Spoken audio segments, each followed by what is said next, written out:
All right.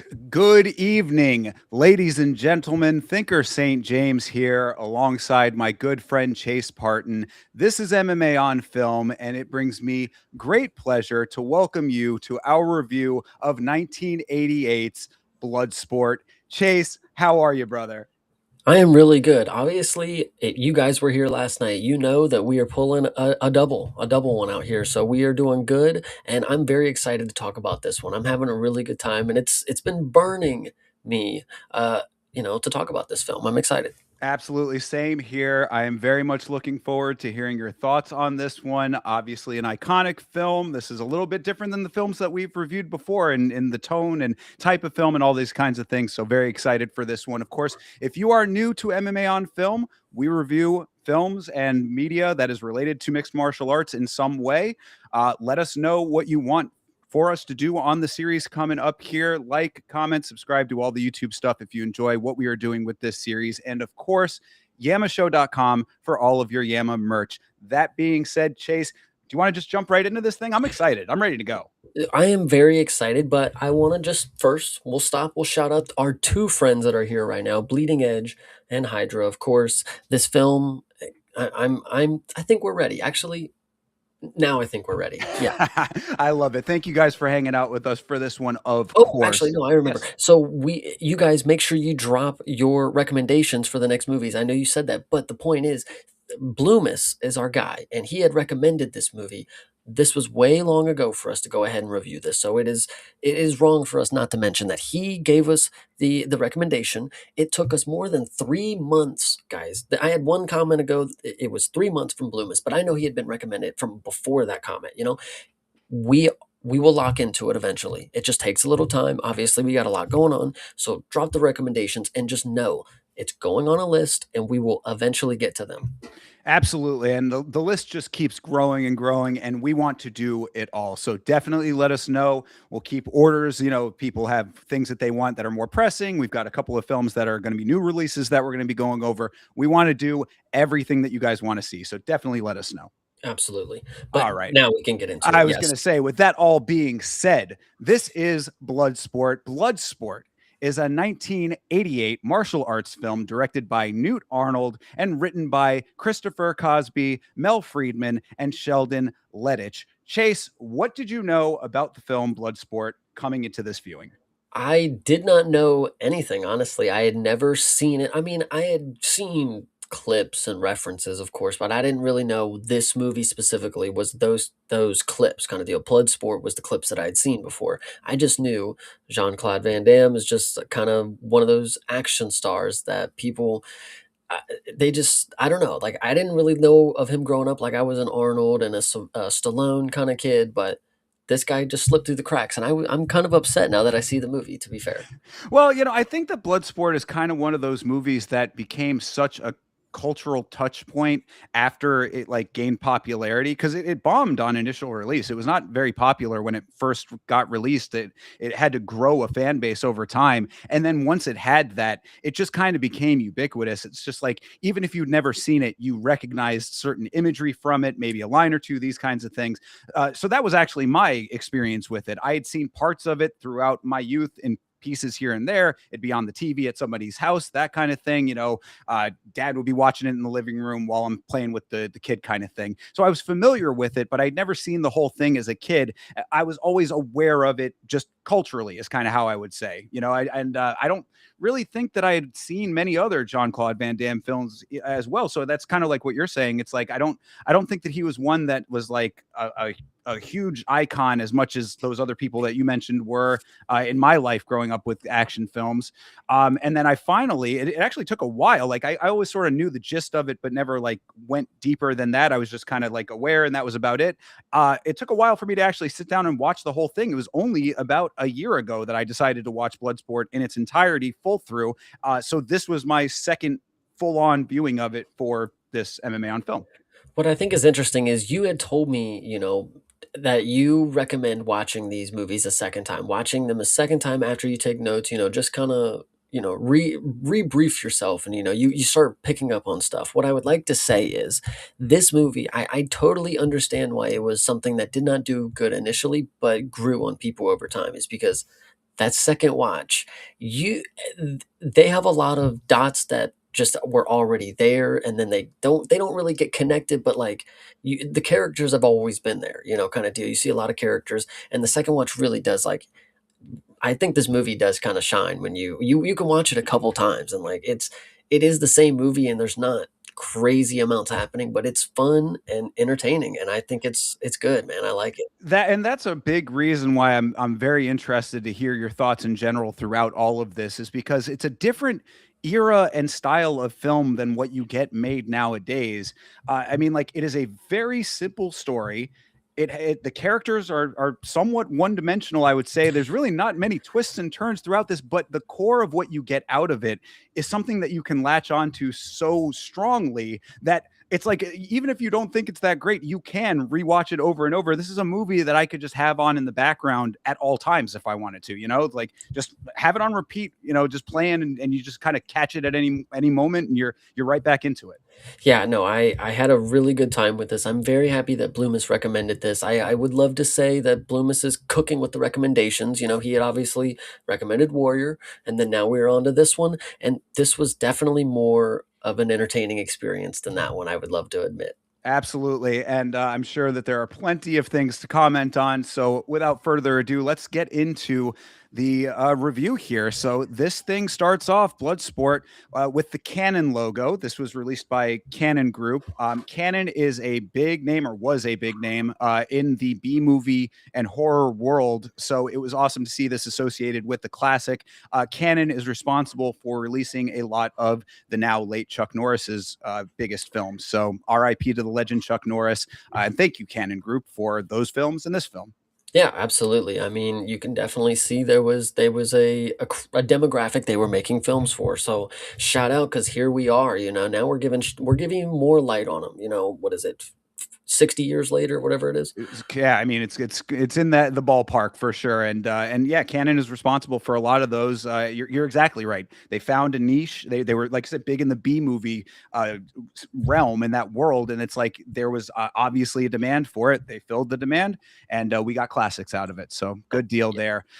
So Asian music stings, sets the scene as we see a lot of buildings. The one thing I noticed from this establishing shot, building sized Marlboro ad. I don't know if you picked up on that, but there's a building that's down into the bottom of the screen, and it is a Marlboro ad that is just the entire side of a building, smoking product placement in an action film. This is the 80s.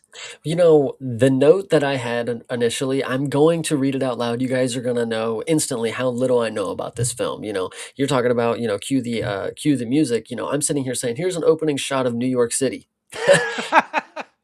So that was wrong. So that was funny. I'm glad you guys got to hear that. And the great thing about MMA on film is in our notes realizing the things that we will have answers to later on. Yes, that's what I love about the second watch of this, man. Jesus. Yeah, I guess the Asian music sting didn't catch it, but that's okay. That's all right. So I actually said that's funny that you say that, though, because I have in my notes, is this Chinatown or an actual Chinese town? So how about that? Because Right. the next shot that we see is an actual like city street, and it's Asian lettering on all the signs. So you don't necessarily know. We are becoming immersed in the world here. No, absolutely. Parentheses, New York Chinatown is actually what I had here. So We will find out later on, which one of those things it is, and it'll become very apparent different throughout the course of the film. So Jean-Claude Van Damme credit over two very dope looking temple question mark doors being opened and two guards who definitely don't look like temple guards, yet both wearing all denim. So in a way, they're kind of in uniform coming out of the big doors there. This is again a second watch does justice when you get to these big red doors. I actually love just like the way that it looks. You'll find out just how far down this place is later, but this is a good shot that upon second watch you're like, ah, okay, this isn't just some random arena that I've been looking at. Like what, because when you're watching this for the first time, it's like you're just watching people like clean it and just like put it all together, of course. And there's a little montage that we're going to get into where you see more of it, of course. But the big red doors is really what I think is the main part here.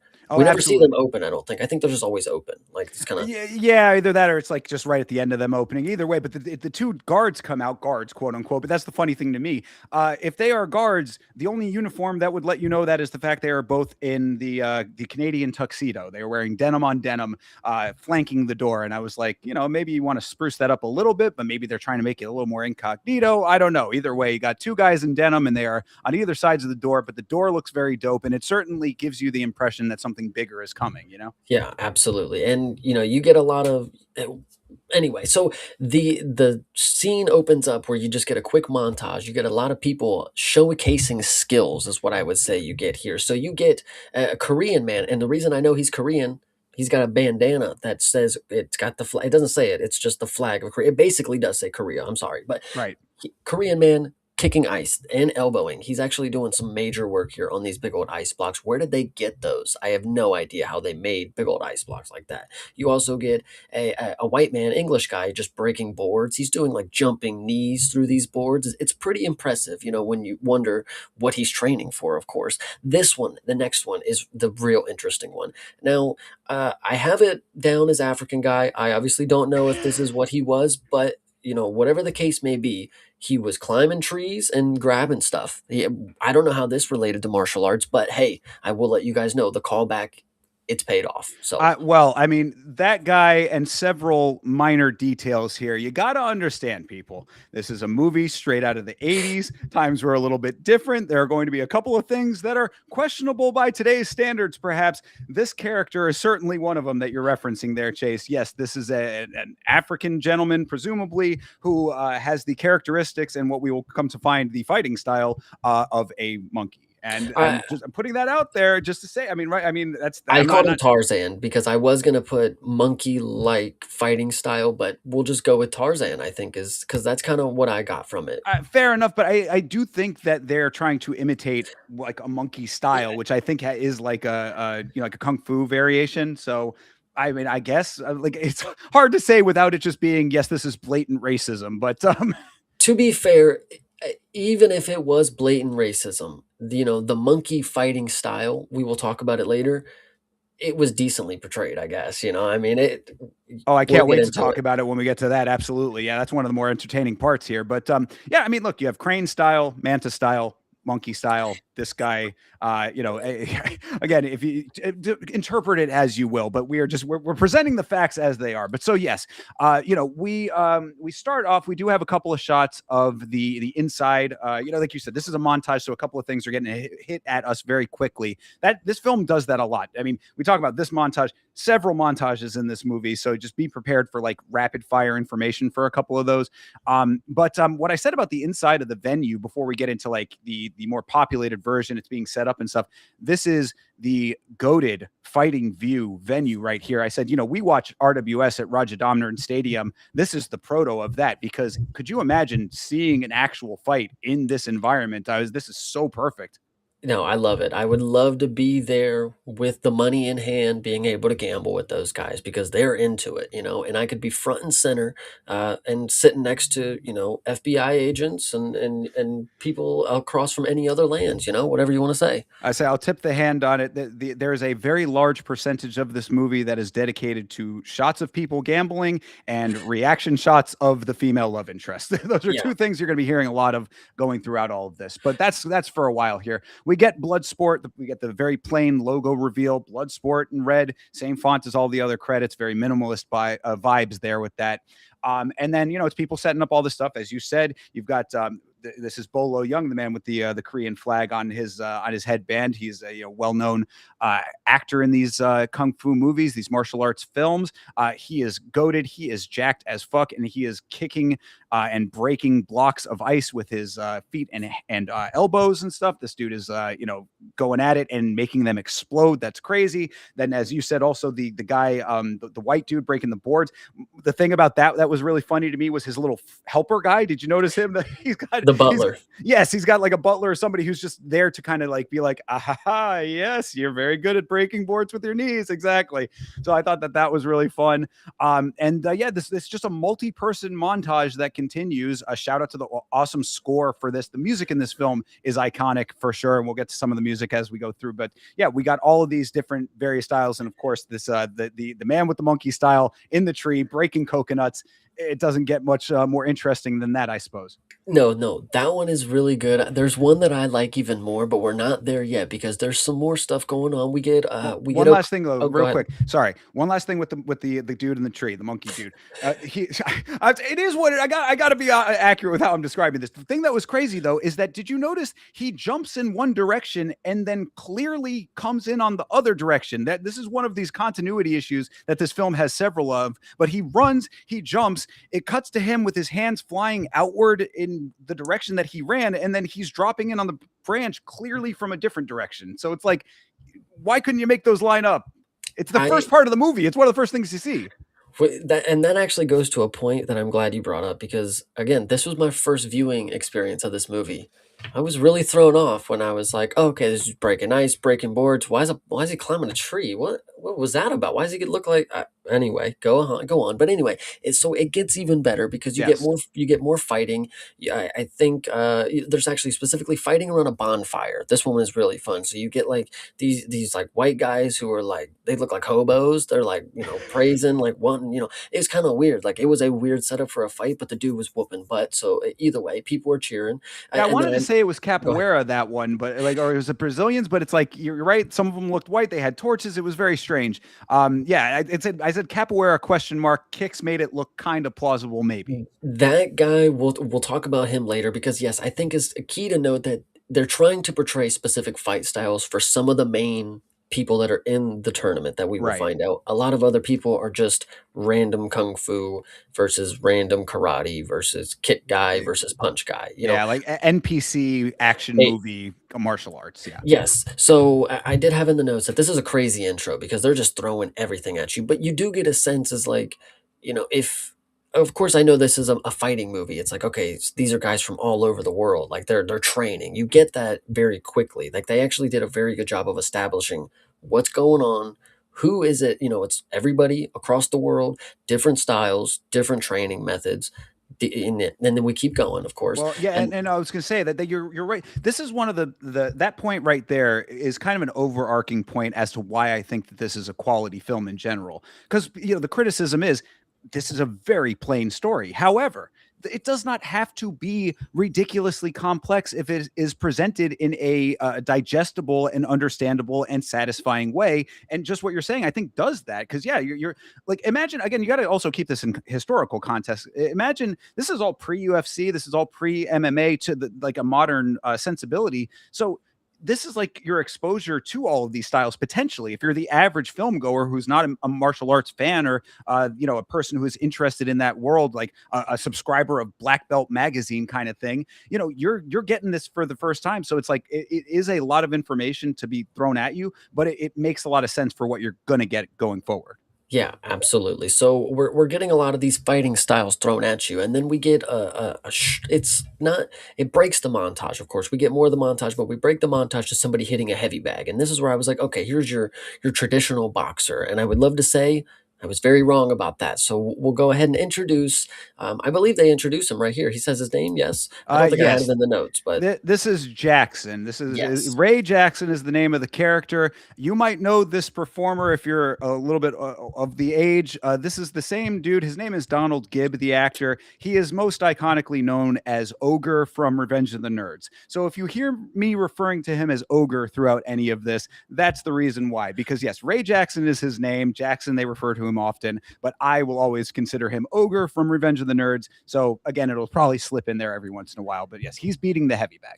Yeah, so and then some guy walks up behind him and he's like, "Hey, are you training for the Kumite or something?" Like, he says something along the lines, and then he goes like, "I heard you can get killed in the Kumite." And then Jackson drops the bar, "Only if you do it wrong." He's confident, he's cocky, of course, and then we break back to the end of the montage, which is this is the funniest part. This is my favorite character of the side, the not the NPCs, of course, but like the side main martial arts. You have the giant Asian man who just picks up sacks and throws them on people. Like no fighting style, just ginormous and just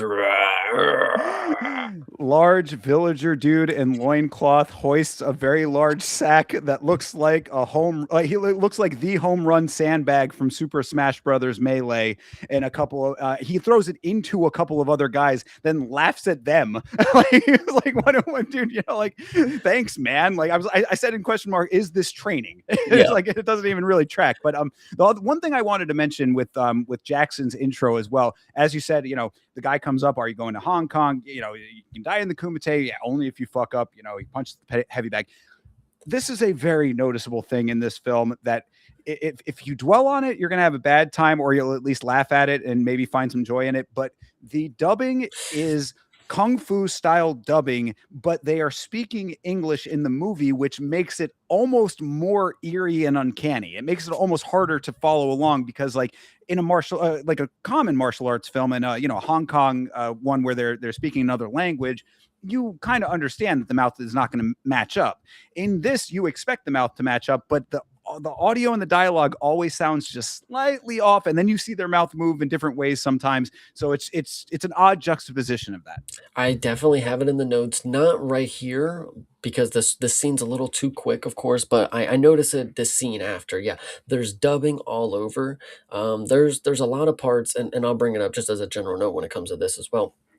There's a lot of parts that are inside the actual tournament where the fighters themselves have no sound. Like you can see them yelling and like saying stuff, but there's no sound. You can only hear the crowd, and I kind of like it as an atmospheric choice that like, oh, they're supposed to be so loud you can't hear the people in there, but you just got to get over that. There's so many different issues here, kind of deal. That you nailed it though. There's dubbing everywhere. It's like Yes. you just kind of like imagine a dude with a paintbrush just like flicking dubbing all over the scene. It's like, is it here? Should it be here? Is it there? The entire movie is done because that's how they used to do it for those types of films. It would be the entire movie would just be completely dubbed over as opposed to going back and ADRing specific sections. So that's what they did here, and it certainly fits that aesthetic of that type of film. But it is very noticeable, especially because they're speaking English.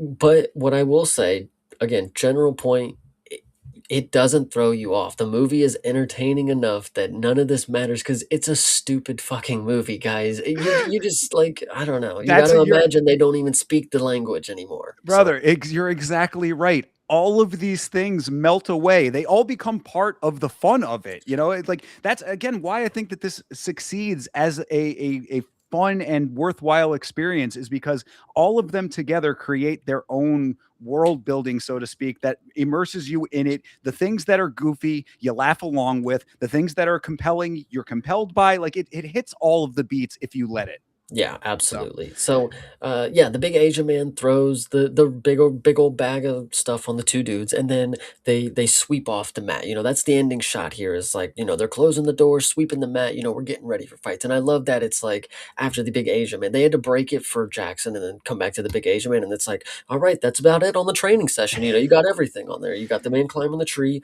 You got the man who can throw, who the big boulders kind of deal. It's like there you go. this is all of the martial arts styles that they could find in 1988. They took them all, they every corner of the planet that they were able to reach into, they grabbed it, they put it into a montage, and now you're set to go. So we're ready. We're locked in. Like you said, I love the end of the intro with him sweeping the mat. I think that it's a great way to like everything, the setup of the venue juxtaposed with this. I have to say, like, I mean, criticism, you could criticize this movie for having as many montages as it does have, because we'll talk about other ones that are coming up. But at least in the intro one specifically, I think that it does a very effective job of giving you everything that you need to know to get this part of the world building done, and then move it on into the next section here. So I like this. I'm very happy with how this looks. Absolutely. And then so we open up the next scene. If you're ready, we're ready to move on. Oh, Okay. I'm ready. So we open up the next scene, and you get to see Jean-Claude Van Damme using the speed bag, right? And I know you guys, you're like, oh, the thing that Eddie Hearn was just using in the Twitter video that he was calling out Dana White. Yeah, that one, except he was using his feet, guys. And you know what's crazy is there are a lot, and I'll bring it up right off rip because I'm going to bring it up a couple times. There are plenty of things in this movie that I looked at and I said, come on, I could potentially pull off something close to that. I was wrong a couple different times. I tried some things. We'll talk about them. But yeah, Well, if you tried to do some of the things that we're going to talk about Jean-Claude Van Damme doing in this film, then I feel very bad for your groin, basically. Because yeah, Jean-Claude Van Damme showing off the insane flexibility that he has, that is going to be a touch point in this film multiple times. But yes, he's hitting the heavy bag, he's hitting the speed bag with high kicks, and he's upset that his kicks are getting interrupted by some random military dweeb. yes, absolutely. And actually, I want to give more credit here. It's not just the flexibility; it is the balance. You guys to land the kicks and just to keep like doing it's hard, dude. That dude is a G. I'm not gonna lie. I give Oh, him major props for this. absolutely. I mean that, yeah, and as we get towards the end, like when things really start ramping up, that becomes very apparent. There's a couple of moves that he pulls off that are very impressive. Well, and that's another general point that I'm glad I want to make right off rip because as soon as you see him, you should understand. Like if you've ever tried to throw a kick, and listen, somebody who does, not really, but like that guy, he is fucking impressive. And I want to give him props because this is real. Like it's not like you can't fake this stuff, especially back in the 80s. Like, how would you even? He had to come out here with an idea that like I gotta fucking pull off the goatest martial arts moves ever. Not one of them could look like they're sloppy. He pulls off like perfection of these moves and a lot of the shots. And that's like the point of the character is like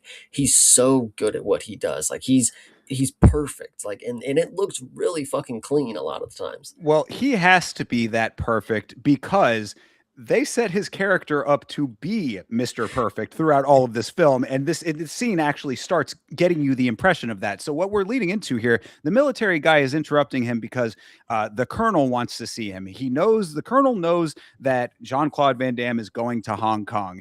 And, we don't know exactly why that is, aside from the bits and pieces that we've gotten up until this point. But he says, okay, I'll go talk to the colonel, whatever. I got to take a shower first. And the guy's like, all right, I got to wait though. And then he does this one move that makes me laugh every time that I see it, where he does one more high kick before he goes to take the shower. And then he does like a little pirouette at the very end of it. He kind of like, whoop, and then he's off to the shower. But so military guy is going to be waiting for him to take this shower. And then they're going to talk to the colonel. But no, apparently not. Military guy's like, hey, what's taking so long? And he looks in the shower. Jean-Claude Van Damme is gone. He has escaped. He's off to Hong Kong because he needs to Kumite. Yeah, absolutely. And we will talk about how quickly he is able to travel in this when he gets here, of course. But yeah, so Yeah, he walks into my man and he's like, "Yo, where are you at?" He was trying to walk in on him on the shower first off. That's invasion of privacy. Like you got true. to figure out another way to do that. But yes, so he walks in there, doesn't see him like he's supposed to be, and then he takes off on foot across the military base. He runs like a good maybe mile, guards are doing some stuff. My dad wanted to comment on the background of this one. I didn't catch it at first, but like the background of the military base just like was nothing. It was just like some hills, like it was just whatever. So Yeah, they just found like a big enough campus style space that could look enough like a military building or something. yeah, so and then he finally gets to the building that he needs to be. He runs inside, runs upstairs, and he tells the colonel, general, whatever these titles are. There's so many people in charge. I don't know what the names are, but he tells his boss. He's like, "Yo, I don't know where he's at. I can't find him." And this guy talking is where I noticed the dubbing really bad because he comes in there and he's talking, but the words are not fucking his kind of deal. Sure. Yeah. Well, and this is also kind of what I was leading up to with like the Mr. Perfect thing, because the military guy, the colonel or whatever, the John Claude Van Damme is nowhere to be found. The military dweeb guy is, like you said, full sprints across the campus to go get to the colonel, let him know that Dukes is gone. And the colonel's like, we need Frank Dukes. He is so important to the military intelligence, blah, blah, blah. Like, you better go, you get two guys on the case over here, and I better not see you until he is next to you again. And what I will be asking throughout all of this film that we will never get an answer to is why the fuck is this guy so goddamn important?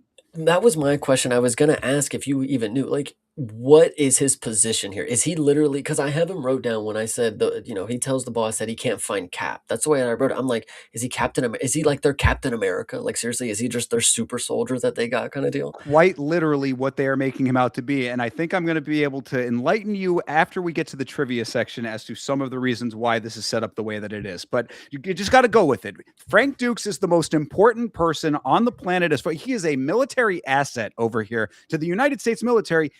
He's got an accent. You don't even know what it is. I mean, this is an indistinct European accent, but he is a military asset for the United States of America and the most important one that they have. Why is it a film? Maybe this is a different era from the one, Stallone and Arnold.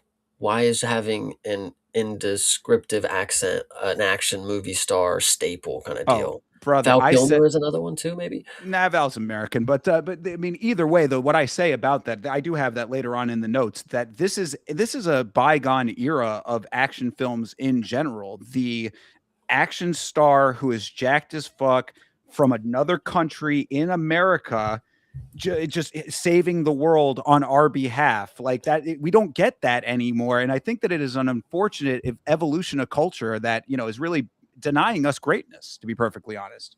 Yeah, but either way, so this is where we get the first portion of Frank being able to teleport. So he Correct. he ends up on the front door of some Asian lady's house. He knocks, Asian lady walks him inside. It's actually kind of weird. It's like, yo, is this like his like ex or something? Like what's going on here? She walks him inside holding his hand, and it's obviously peaceful and it's very sincere. She's like an older, wise woman, but you still don't know who is this Asian lady to him. Like what's going on here? So Exactly, absolutely. He's in street clothes. He goes up to some house. He knocks on the door. Kind Asian lady opens it. Obviously, they know each other. She says, "He'll be so happy to see you. I'll tell him that you're here." Then a slow zoom in on this badass katana on a stand. I said, Chase sees this and just thinks, "Hell yeah." dude, I absolutely did say hell yeah, but and this is where I noticed I was like, Bloomis gets me. This is my movie, brother. This was made for me. And this is the exact same shit that I do too, because he stared off at that sword. And this is where you have the first flashback. And I love it. I have the same thing. I see things, I see the sword, and it's like, man, I would just love to be pillaging a field right now with that.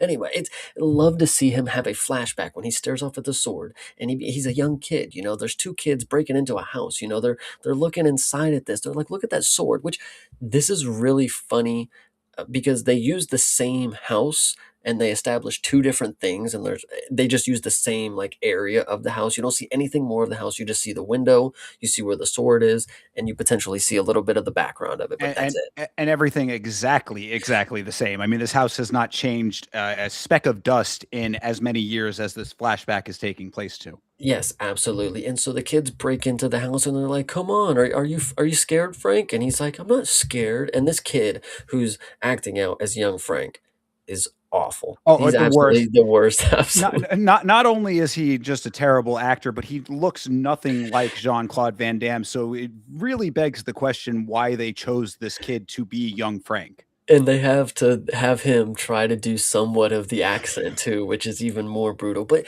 I'm not trying to rag on him specifically because this movie is full of bad acting. There's horrible acting amongst this, but it's like not Horrible horrible acting. enough. Yeah, It's right. endearing. Well, that's exactly it. It's horrible acting, horrible dialogue, and again, you go with it, and you just have the best time. Like it all clicks if you let it happen. I mean, it really, in a lot of ways, like it's the similar note to what I said about Roadhouse. You know what I mean? It's like you can get hung up on the details and be like a stick in the mud if you want to be, but like you're the one that's missing out if you do that. Yeah, absolutely. And so they get caught, right? And John is, they drop the sword and run. John picks Jean-Claude, sorry, Frank. He picks up the sword and he's putting it back, and then some little fucking brat walks up and kicks him right in the stomach, hits him with the hiya, and he's like, "Oh," doubled over, fall on the ground and shit. I said that while admiring the sword, a young Asian boy comes up and kicks Frank in the stomach. Is karate the best base for home protection? Yeah, no, I love this one. It was absolutely really crazy, you know. And then the dad walks up behind him and he's like, "Ah, good job, son. You know, I didn't protect the house. You know, you had it." Yeah, for real. Good job, attack son. Like he's a little pit bull, that kid. But yeah, yeah, right. Frank is so enamored with the sword that he just kind of allows himself to get snuck up on, and the kid, does that. Dad is watching over, and dad helps Frank up and explains that you can't just get the katana sword by stealing; you have to earn it. Yeah, and the guy, the Japanese man, I forget his name. We learn it in a whatever, but Mr. Miyagi here. Sorry. Tanaka is the name, but yes, Tanaka. I will yeah. not go Mr. Miyagi the entire time. Tanaka is maybe the second worst actor in this. I'm not gonna lie. He's so has no expression, and maybe that's part of the character. Like he's Right. just so neutral, you know, kind of deal. But Yeah, it's he stoic, I guess is what you would say. yeah, but he just talks. Like he has nothing else. Like he doesn't move, no mannerisms, just talks. Anyway, so he tells him that it's a very special sword that you must earn, right? And then I didn't catch this on the first one because I looked away and I started typing, but on the second watch, you catch him and he slices the bill off of young Frank Duke's hat. And he hits him with the "you didn't flinch." And this is actually how he says it. It's pretty funny. I want to go back to the point about him doing it, but he says, "You didn't flinch.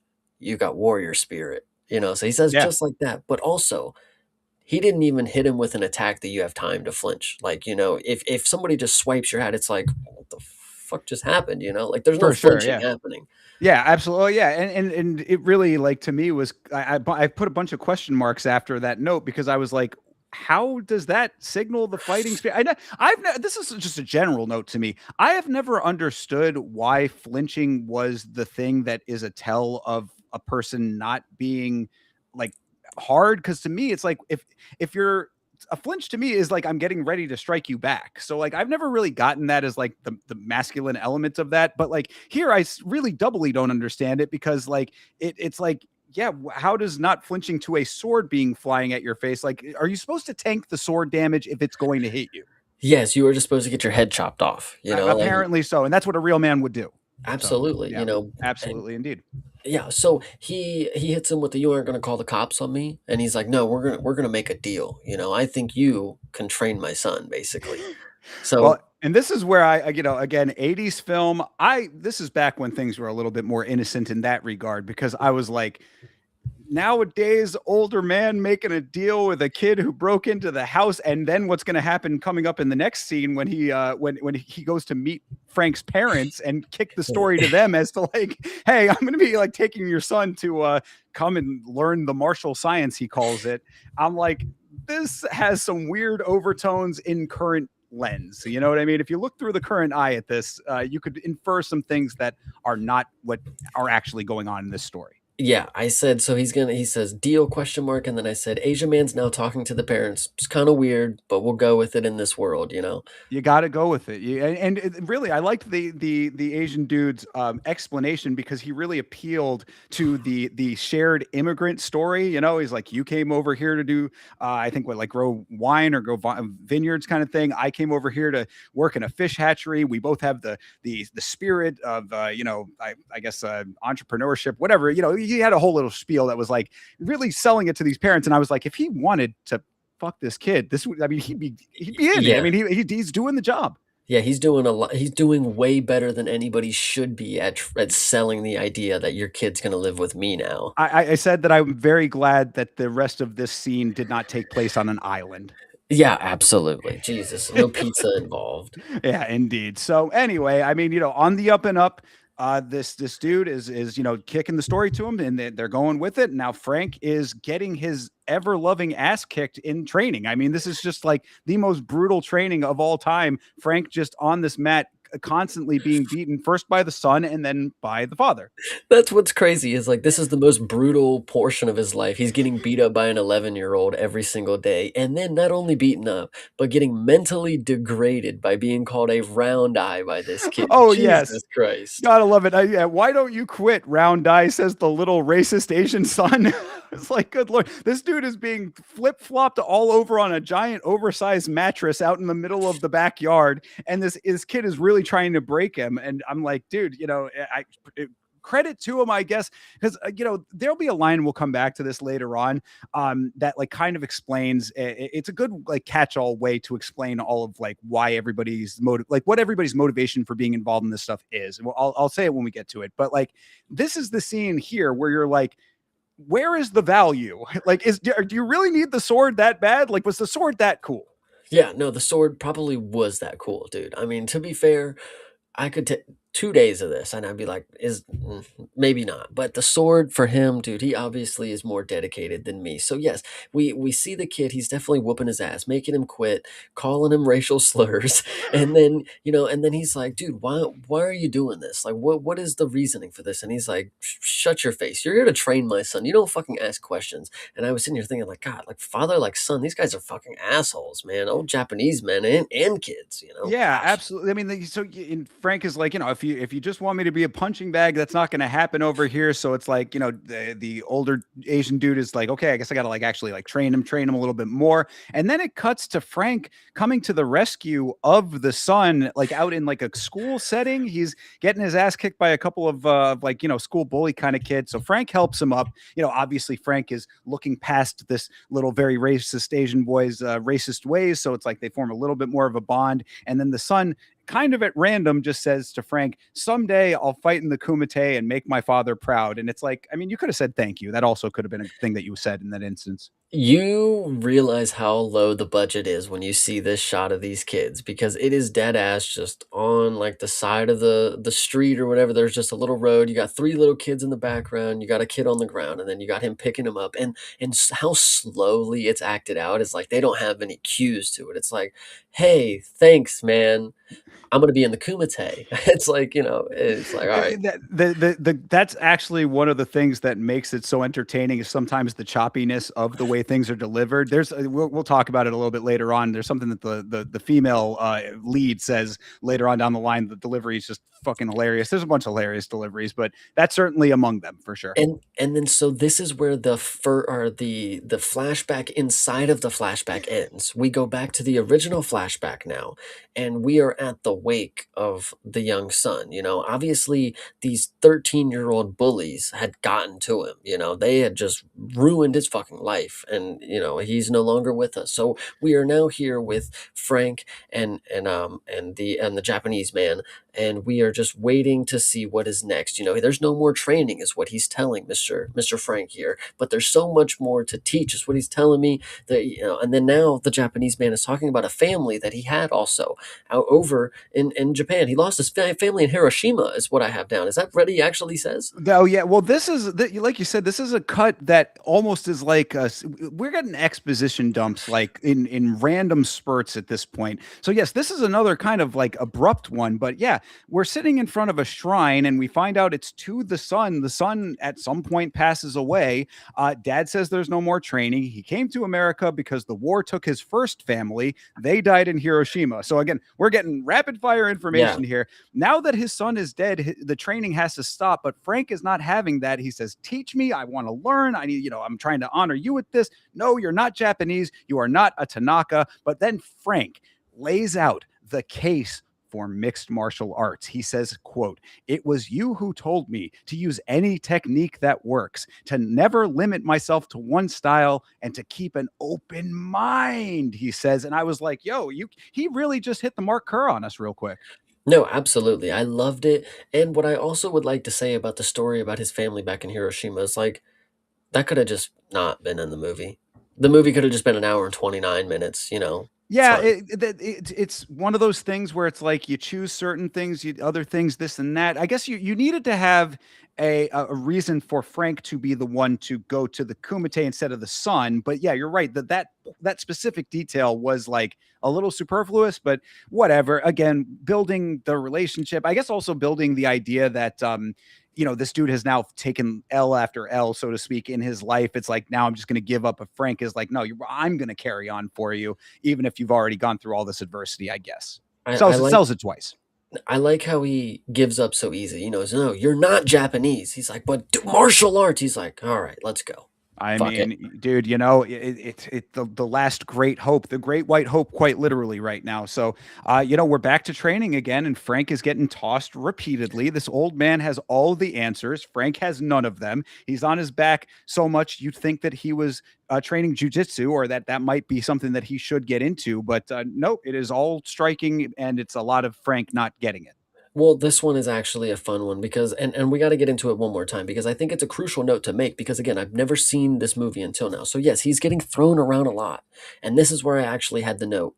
Did this guy come first or did Mr. Miyagi come first? Obviously, Mr. Miyagi was, like, a more pivotal point in, like, the story, like, Mr. Miyagi, like, but, like, this guy, was this movie made before Karate Kid? Do we know this? That's a good question. I do not know which came first. I would have to look up the time frame for Karate Kid, but Maybe the similar Asian territory. mentor. Maybe the Right. Asian mentor is just, like, a very common trope at this around this time. Oh well, yeah. I mean, you know, he calls him his shidoshi. That's, you know, his word for a master, basically, and that's you know, that's it is. I mean, that's common throughout all martial arts in general, right? You know, the professor, the teacher, the one who you are learning from, and this is Frank's version of that.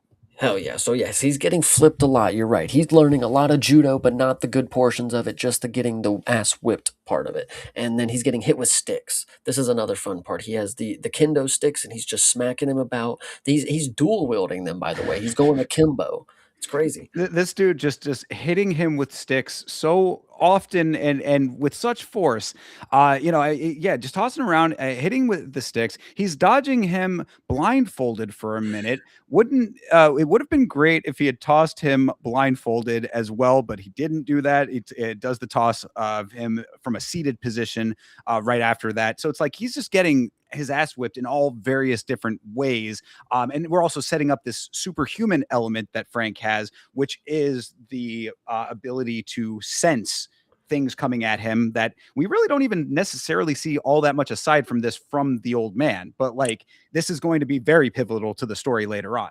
Well, I actually really like this montage because again, upon the second watch, I think it's very key that if you pay attention and then when you lock in, you see all the training that he's doing, it does apply throughout the movie. Like all the moves that you see him do, he does in the tournament kind of deal. And I actually do believe I remember seeing the mentor doing some blindfolded stuff. Well, So I think that's what he I was. did teach it to him. Yes. That's what I mean. Yeah, this is the only portion that we really see him like kind of establish that he also has this power. But we're gonna come very quickly over here to the portion where Frank is practicing blindfolded now himself, and this again is establishing this, like I said, pretty much superhuman ability because like you know, you got to go with it in an action movie like this, but it is very far of a stretch to think that even the most highly honed and trained individual is going to be able to do the blindfolded things that Frank and the master do in this film. Yeah, and then this is another part where you get to see how crazy Jean-Claude Van Damme is with the kicks. He's absolutely insane. And then this is just a fun montage. You get cool music going on. You get a lot of cheesy stuff, but the storytelling's here. It's simple, but it's on point. This is also the portion where you see bro catch a fish with his bare hand. Yes, absolutely. He's teaching him how to catch a fish with the Correct. bare hand. So he's obviously passing down all of these skills, like we were talking about. And then yes, here we go, the blindfold attack. Yes, so that was in here. And then this part comes back later. I didn't really take much note of it. I just thought it was just a way for him to show off again his flexibility. But it does come back later. He does the splits. And then he catches the sticks. This is part of the montage here. He's doing a lot of crazy stuff. And then this was the best part. This is again back to the Japanese mentor just making him do random shit. He's like, "You're gonna make me tea, but blindfolded." This is what I was getting to when it comes to like the blindfolded stuff, because this is the one where it's like it kind of gets a little bit over the top, but again, you got to go with it. So they're inside. It is it's Frank, it's the old man and the wife, and Frank is blindfolded. The Mr. and the Mrs. are sitting at the table. Frank places a teacup. He places a couple of teacups. He brings a tray around the table, sits down all blindfolded. Then Tanaka tries to karate chop him in the throat, but Frank anticipates it and catches the arm midair. Then the missus finds this heartwarming. She kind of gives like a look like, oh, and Mr. Tanaka's like, huh? You see? He's really getting it over here. And I'm like, how? Fucking how? This is not possible. Yeah. I love the comment here. Japanese lady is proud. She's so proud that he was able to teach somebody else this, you know? Like, I'm just so glad that I have my fill-in son who is taking to the martial arts so well that my husband can chop him in the throat but not do it. this next portion that we're going to get to, because we get a little break in the montage here in a second, but first we have to see meditation while he's getting slammed with a stick inside of his ribs and his back. So Jean-Claude is obviously just in his meditation mode. He's just cheeing it up, you know, he's doing a lot of his yeah, but he's getting smashed with a stick in his abdomen. Yes. Well, so I mean, this is I like seeing that because conditioning. I mean, Mhm. a for realism in that regard. This is the old man saying that you meditate until you see and feel nothing except your own energy. Then nothing can distract you. So it's like it's conditioning, and then it's also like a mental conditioning as well. And then I want to tell you the physical conditioning that he went through after this scene immediately. He is getting, well, you see him straining, and you're like, God, he's doing some crazy workout. What is he doing? No, he's being pulled from one tree by another tree that has tied him to it with a pulley system where he is able to adjust the tightness, which is the Japanese master, that is, mind you. So you have our hero tied up on each limb like some Roman torture device, and he's being pulled apart slowly, and then he's able to lock it in and bring it back, and then he yanks the tree from he yanks it out of like the ground or something. Like, it's actually superhuman is a great word for it, because you don't really think about it in the sense of like what you're watching. This is a goofy movie, of course, but yes, did he uproot the tree? This is crazy. Yeah, it just exploded the cleat, is what it was on that for sure. Yeah, I said cut to one of the more baffling shots in the film. Frank is strung up by all four limbs being stretched out like a medieval torture device, as you say, arms and legs out like a nutcracker on a Christmas tree ornament, is what I said. You know, the ones you pull the string on the bottom and the legs and arms go out. That's what he looked like at this point. So he's in a lot of pain. He harnesses his energy, and suddenly he's completely calm. I think that's really what like the big note from it is that like he's in tremendous pain, obviously, full splits going on, but he harnesses the chi, the energy, whatever you want to call it. And then, yeah, he breaks the cleats trying to, suspend himself. He hoists himself up to do that, breaks it. And then he looks at the old man like, now what? Now Yeah. the student has become the teacher over here. You can't hold my four limbs down anymore. No, this one is absolutely funny too, because this is again the point where you have to realize, like, to get this shot, you have a human who has to act this out for sure. Like, so they had to suspend him for real on like that, and then the fact that this dude is maybe some fucking freak, bro, some freak fetish kind of guy. Like, bro, why would he want to get tied up like that for the film? He's like, they're like, how do we showcase you're so badass? He's like, well, you could tie me up. You could tie me up like that, dude. Well, You know, bro, like. I'm telling you, I mean, like, I don't know where in the notes it comes up, but there is somewhere where I say Jean-Claude Van Damme really said, I can do the splits and it is my personality. Like, this is doing the splits he does it like, I think 7 times throughout this film, he is hitting the splits. And I mean, to his credit, everybody knows him for it now, but this is his first major film, right? A little trivia I'll tip the hand on. This is his first starring role here. So, like, this is your exposure to this guy who is like able to do these ridiculous feats of split strength kind of deal. Yeah. So I mean, yeah, why not use it to as much as you can? And sometimes that's how it manifests itself, I guess. No, that's absolutely hilarious. But yeah, so after this scene, we get the sword. We get a sword, guys. We get knighted, basically. So he walks over, he's got the sword out, and then he hands the handle to him, and Jean Claude has officially gotten everything that he wanted, basically, you know. Yeah. And this is great, you know. I'm actually funny enough, Jean Claude looks like Anakin Skywalker in this scene. I thought that was a good point to make. True. Yeah. Yeah. Good observation. But you're exactly right. I mean, the old man has seen enough. He's graduated the course, so to speak. He's taken the knowledge he needs. Frank gets his own katana. Said, "You're the man now, dog." And then finally, this very extended flashback comes to an end. So yeah, that you now know that through all of that adversity, Frank has passed the test. He stayed the course. And then absolutely, you guys know that we are still in a flashback, but it's officially over now. We are done with the flashbacks. We are back in to where the Japanese man is laying in bed now. He's just not feeling well. So, And let me tell you something, Chase, about this scene specifically. I don't know if you picked up on this, but Frank enters the old man's room. This old man is so perfectly tucked into this bed. Go back and take a look at it. Of course, when I do the edit, you'll see it on screen. But the way that this dude is tucked in, this is like as perfect a tucking in. Like somebody had to come and like tuck it all around and like place the pillow. Like it looks like a staged photo of it. Which I mean, I guess it makes sense. He's been in bed for a while. This is what Japanese women are capable of, you know? This is why you guys need to go out here and search for the right woman, because if you can't be tucked in that bed like that when you are all sick and dying or whatever was supposed to be portrayed in the scene, then you don't want her. You don't Uh, want her at all. He needs a Helix sleep pillow. There's our advertisement for the week. We need a promo out there. Let's do it. Indeed, yeah. Sponsor, please. But you are absolutely correct. That's 100% big facts that you just said there. So yeah, Frank comes in and he says, "Are you awake?" And then, sarcastically, old man says, "Do you sleep with your eyes open?" And I'm like, "Yeah, lol, we get it." Sarcastic old man humor is cross cultural, apparently. Yeah, absolutely. I love that. I love the demeanor, but yeah, it's really funny. So Jean, yes, he walks in. I'm sorry, Frank. Frank walks in here with a Japanese man is laying. Yep, and yeah, I love that funny little line that he drops is good. But the fact is that he looks the exact same as the flashbacks. I was literally just going to say that he because that's the next thing he says. How are you feeling? And he's like, I feel old. I feel like Oh, an old man. And I'm like, he looks exactly the same age as he did when he started training Frank. He has not changed a hair on his head. I mean, this dude, it could have you couldn't have aged him up a little bit in any way. I mean, like, no, no, yeah. he's exactly the same. But I guess if he was old to begin with, now he's just older than old. Yeah, but, Frank is heading to Hong Kong, "I'm gonna go honor you. I'm going for it," and then I believe, the old man says he's gonna need luck. "You're gonna need 100% luck, buddy."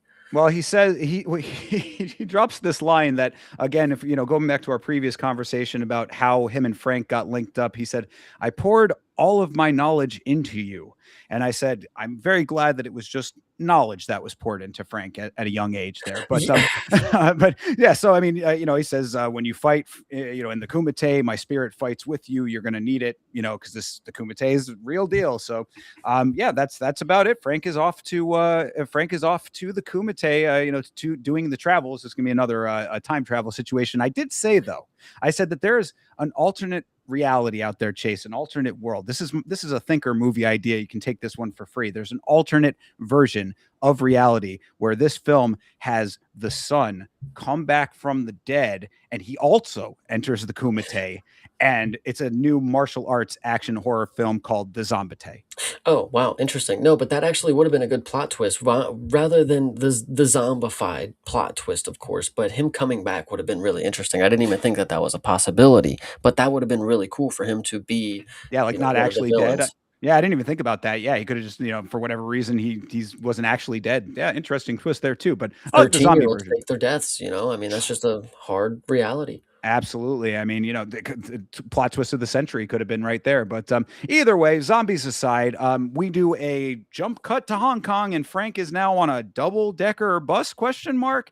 I said, bro is on the lam from the military, and I guess he just got on a plane. Maybe he traveled by ninja smoke. No, absolutely. I love that he teleports. This is very well. It's funny because we'll talk about later that we see that he doesn't actually teleport. We see how he gets around, but True. he's on a bus right now, and then Jackson walks in. Jackson gets on the bus. He walks in. He sits down right behind himself, a babe, and he starts flirting on her. He flirts for the first girl that he sees. Sits right next to her, and he's like, "Hey, you want a real big boy kind of deal, something like that." I also said that the two white guys in Hong Kong have found each other. I thought that was pretty funny. But yeah, so the great thing about this character of Jackson is that he straight up looks like out of a Bruce Springsteen music video. He's got the cut off sleeves and the jeans, and he's always carrying a beer. I said they just let him carry a beer on the bus in Hong Kong for whatever reason. And then it's the funniest thing is that they reference Bruce Springsteen later on in the film, and that was completely something that I didn't put two and two together on, but it tracks obviously. So yeah, you're right. He leans over the chair. He's like, "Hey, baby, you want to get with a real big man?" And this clearly does not work, but this is still actual '80s Riz in front of your face right here. What I actually find interesting is I thought that they were setting for the way that Jackson and Frank interact in the future. the way that Frank is looking at Jackson when this happens, I thought that they were going to be rivals in this from this instance, but no, they seem to get along very well. So Well, yeah, no, that is the craziest part because this girl is not responding to Jackson's advances. He drapes his leg over the chair. I said, this dude is being a legitimate pest to a random bus rider in public right now. Uh, as Frank is seeing this, we see how he's going to be reacting to another person doing something similar later in the film. So you're right. You would be right to assume that he would not be friends with this person, but Frank just lets it slide for whatever reason. But there's no time to think about helping this lady because we are at the East Lake Hotel. And they, it's the East Lake Hotel because they zoom in on it very slowly to establish it. And then that never comes back in the slightest. The name of the hotel, knowing that there is a hotel does, but first you have to know it's the East Lake Hotel. Very important that you do. yeah, and we're getting asked about the Kumite. Where is it? I mean, we have a young, hot, whatever reporter, whatever you want to call her, the character, and she's in there questioning people. I know the Kumite goes on. I know people fight. There's different things that go on, and the guys that she's asking are like, yeah.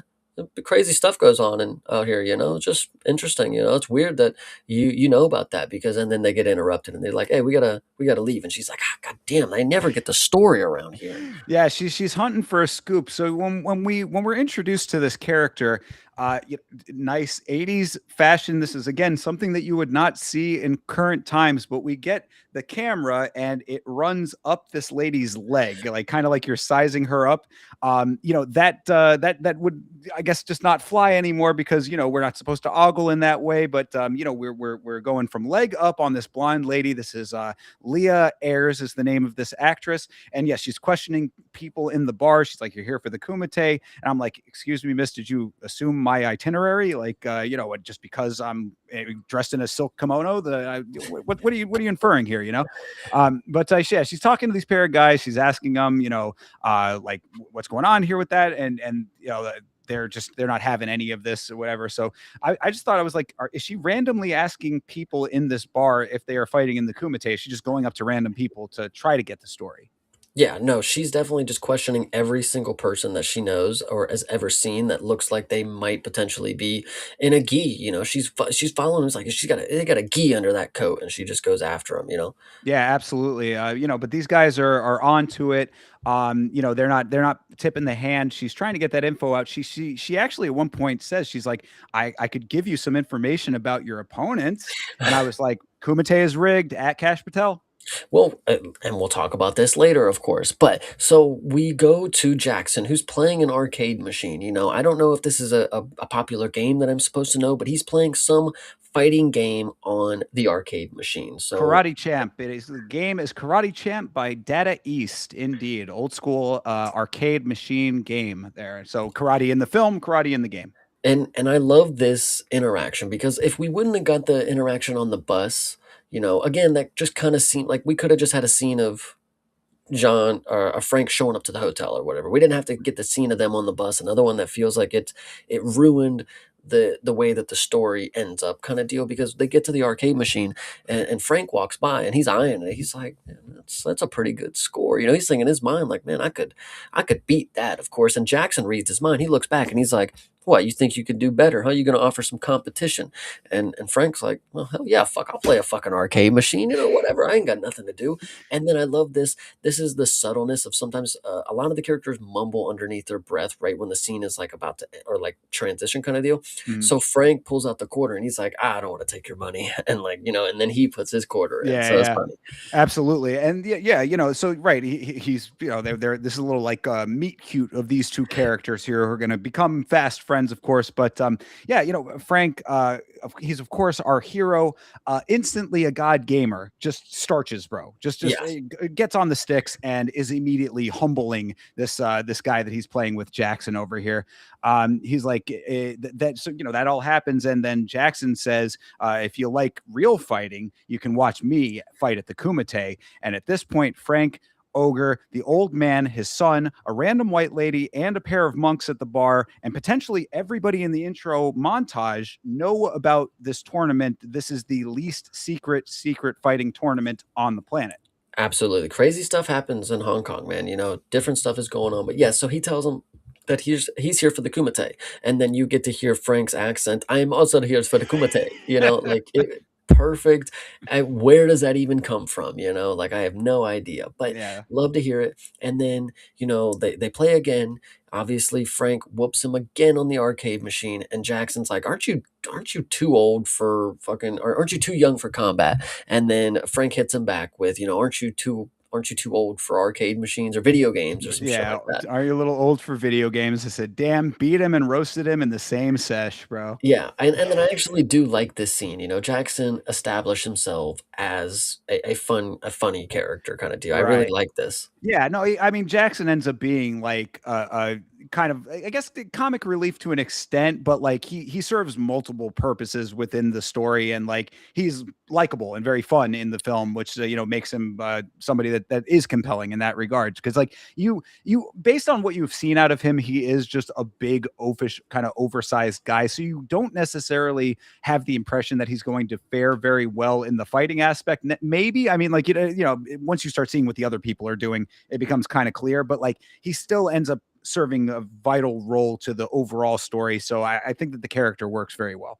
So then after this, we go back to the Asian lady's house, or with the sensei, and Correct. now we have FBI agents or whatever you want to say, investigators of some sort. They show up and they're questioning her like, "Yeah, where's Frank? We know he's been here. Where is he?" And she's like, My husband's been sick a really long time. Like, can you please leave? Like, I'm doing stuff. I'm tucking him in very nicely right now. Like, Most definitely doing that. Absolutely. Yeah, no, we get a young Forrest Whitaker. That's one of these guys, and then another dude. I should have caught his name. I didn't put it in the notes, but it's Forrest Whitaker and an older guy. These are the two dudes knocking on the door. They're government agents of an unnamed department of some sort, and yes, they're questioning Miss Tanaka, asking her where Frank is. Is he going to Hong Kong? And I said that John Claude Van Damme has federal agents after him solely because of how important he is to the operation of the United States military. Please tell me why. yeah, no, I need to know why he is in the military, but I also need to know why I am just so dumb, guys. And when you just said this, I sat here for a second thinking, wow, I'm gonna show my age really hard right here. I looked at the guy and I said, I know that guy's in a lot of other movies, isn't he? That black guy. Come on, I know that guy. I've seen him in stuff, right? Yeah. You telling me that was Forrest Whitaker up until now, I have no fucking idea, guys. He was very young. It's one of his earlier roles, I would think. Yeah, no, it Right. was actually the funny thing is now that you say this, it makes sense because I did think that he was doing a better job of the acting kind of deal. Like he was actually acting out an oath of a cop kind of deal. For sure. Well, and that's the thing about with the dubbing and the editing and all of the things that we're talking about is it's like how much of it is actual bad acting versus how much of it is the all of those other things. Forrest Whitaker kind of defies it a little bit, but there's times where it's one thing, it's another thing, or it's both things. So you just again, you got to go with it. I really liked when I rewatched this. There's a part of the two cop characters like relationship that is really key, and you notice this in this scene and then another scene. So after the Asian lady says, 2 days ago he paid respects, blah blah blah. Forrest Whitaker entered. He tries to press. He tries to keep going. Like, where is he? And like the other cop, like cuts him off, and he's like, "Nope, all right, appreciate you. We'll come back later." And it's like you could tell that he wanted to do more, but his buddy cop was like, "We got to do something else." It happens in another scene later too, where he just completely overthrows his portion of the argument. And I think it's cool character. Like he's the young guy, he's got the veteran. You can't say what over him kind of deal. Yeah, because I mean, like, for as basic a story as it is, there are little flecks of character development and those types of things. I think that there's actually some clever writing in here at times, as well. Like, we'll get to some of those points coming up, but something like that, sure, you acknowledge that. It's like fine. It's like it makes it an actual movie, which is why you can get behind it. I'm actually glad that it came around to me being able to introduce this next scene because this one's really funny. So Yes. Jackson and Dukes get to the hotel and the desk clerk tells them Lynn wants to see them. And this is where we get the best character, I thought. This is one of my favorite characters because they're like, "Who's Lynn?" And then he pops up, "I'm Lynn." He's just right there. They did the fucking genie in a bottle shit. They summoned my guy Lynn because Hell he was yeah. there with no action. And he's like, "You're Jackson?" And he's like, Yeah, he's like, "You look like a Jackson." He's like, and you're and you're ducks." And he's Right. like, "No, no, no, no, dukes." Yeah, and he's like, Oh "Oh, yeah. like put up your dukes." Put Yeah. up your dukes. Exactly. Yes. No, you are absolutely right. Mr. Lin is the shit. I love Mr. Lin. Yeah, and he's here. He's the guy that's going to be helping the North American fighters make their way around Hong Kong and then keep him out of trouble, which he might have a little bit of trouble with coming up later on. But yeah, this character is great. He's another kind of comedic relief, but also a side character that is helpful to the story and to the characters. Mr. Lin is awesome. Gotta love this guy.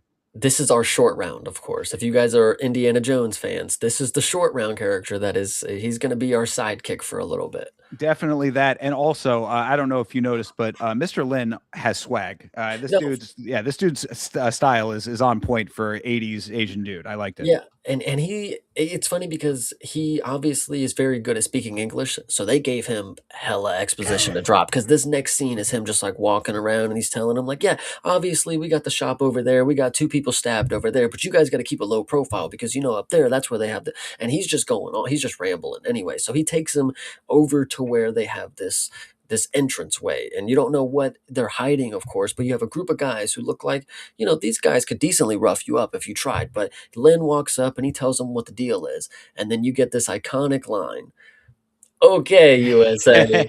Hell yeah, dude. Well, so just leading up to that, like you were saying, a lot of exposition coming out of Lynn. Important note. I don't know. It's just one of the things, at least for the story. If you care to get as deep into it as we are going, Lynn does say that the triad, which is like the mafia, is the one that is letting the kumite happen. I was like, mafia always coming through for fight fans. Got to appreciate it. And then this is all taking place inside of the walled city. So they're crossing an invisible line into the heart of mainland China, and they have to protect their nuts now. So that's, basically it's like you're going into the heart of all of this. And like what we're going to be coming up to right here, which is one of my favorite scenes in the entire movie, is like, it's a great way to, disassociate from the outside world and take you into this world that we're getting to. So yes, it starts off with that guy's face is so like distinct, man. The guy who says the OK USA, he's got like very pronounced features and a deep voice. The dubbing was very deep. OK USA, and they just Yeah. walk in. I said, aside from being a little run down, it's a pretty pleasant Hong Kong experience so far. Wouldn't exactly call it a tourist paradise like Lynn does, but they're everything's going so far so good. But here's where we start getting into a little bit more murky territory. Yeah, so they walk into a tunnel, they follow a tunnel through the city and deeper it goes. Deeper and darker probably, I don't know. It obviously doesn't get darker on screen, but you're supposed to assume that you're getting deep into this pit. Like this scene goes on, guys. I actually really appreciate how long it goes on because you're supposed to realize like this is out of reach. You have to go so far away from this. Like it is a far walk, deeper and deeper. It's supposed to feel it. I love this feature. Really good choice to make it go on for so long, and then we arrive at those red doors, and I love that. Exactly. Again, back at the beginning, it's the red doors. You realize like that's where they're holding something in there, and you get here. Yeah, and look, with this type of film, I'm not necessarily looking for the same artistic expression that you would be from like a film that is more thoughtfully artistic inherently. Like it's supposed to be like an art piece. But this is one of the more artistic elements of the film, and this is one of my favorite scenes of the film because yes, you basically you're going deeper and deeper into this corridor, and I'm like, this is a Resident Evil kind of POV shot. I'm like, we're playing PT from 2015 right now. Is the way that Mhm. it kind of felt. But I was like, I really love this scene. It's such a cool anticipation builder, and the way to separate the Kumite from the rest of the world. You're passing that really gorgeous shot to me of like all of those cables that are like draped over. It's like a kind of a cascading of like electricity cables or whatever. It looked like straight out of Alien. I was like, this is just it does a great job of just detaching you from the outside world, and now you are in this world. This is its own thing. We will talk about this later for a different point, but the POV shots, I really appreciate that you're following you're in there. That's you. There's a different one that we'll talk about really close to the end of the movie, but I love feeling like you're just making your experience through this deep dark tunnel kind of deal. And then again, it finally comes to an end when you're at the red doors. And I love that Yes. portion of it. Absolutely. No, I agree entirely. It really sets you up perfectly for all of that. Yeah, finally our dudes Frank and Jackson make it to the awesome doors. Same two dudes from the intro are still guarding them and enter the Kumite. Let's go Yeah. inside. Yeah, we walk inside, of course, and everybody appears to be warming up. This is some Hunger Games shit. Everybody's looking at the talent, scouting out what they're going to bet on, who's going to be the ringer here. And everybody, placing bets probably is what I had in here. It's no probably. By the end of the movie, you would know that they are throwing money around and or at people who are getting finished. But either way, they check in, of course. They walk into the check-in desk to see if they can qualify, because Lynn lets them know that, like, yeah, you're going to come in here. They're going to make sure that you're fit enough, that you're capable, that you can show that you're able to handle yourself in there. And they're like, okay, cool, let's go prove it. So they walk up to the desk, and he claims to rep Tanaka, and then they're like, he doesn't look like Tanaka, he's not Japanese. He's like, he was my sensei, the Japanese man was my guy, he taught me everything. And they're like, oh, really now? So go ahead, Thinker, introduce Uh, this part. well, I was going to say, I mean, you're just assuming this man's race. Come on, guys. I mean, hello. If I say I'm Tanaka, I mean, granted, it's 1988, but if this was 2026, if I say I'm Tanaka, then, you got to take me at my word, do you not?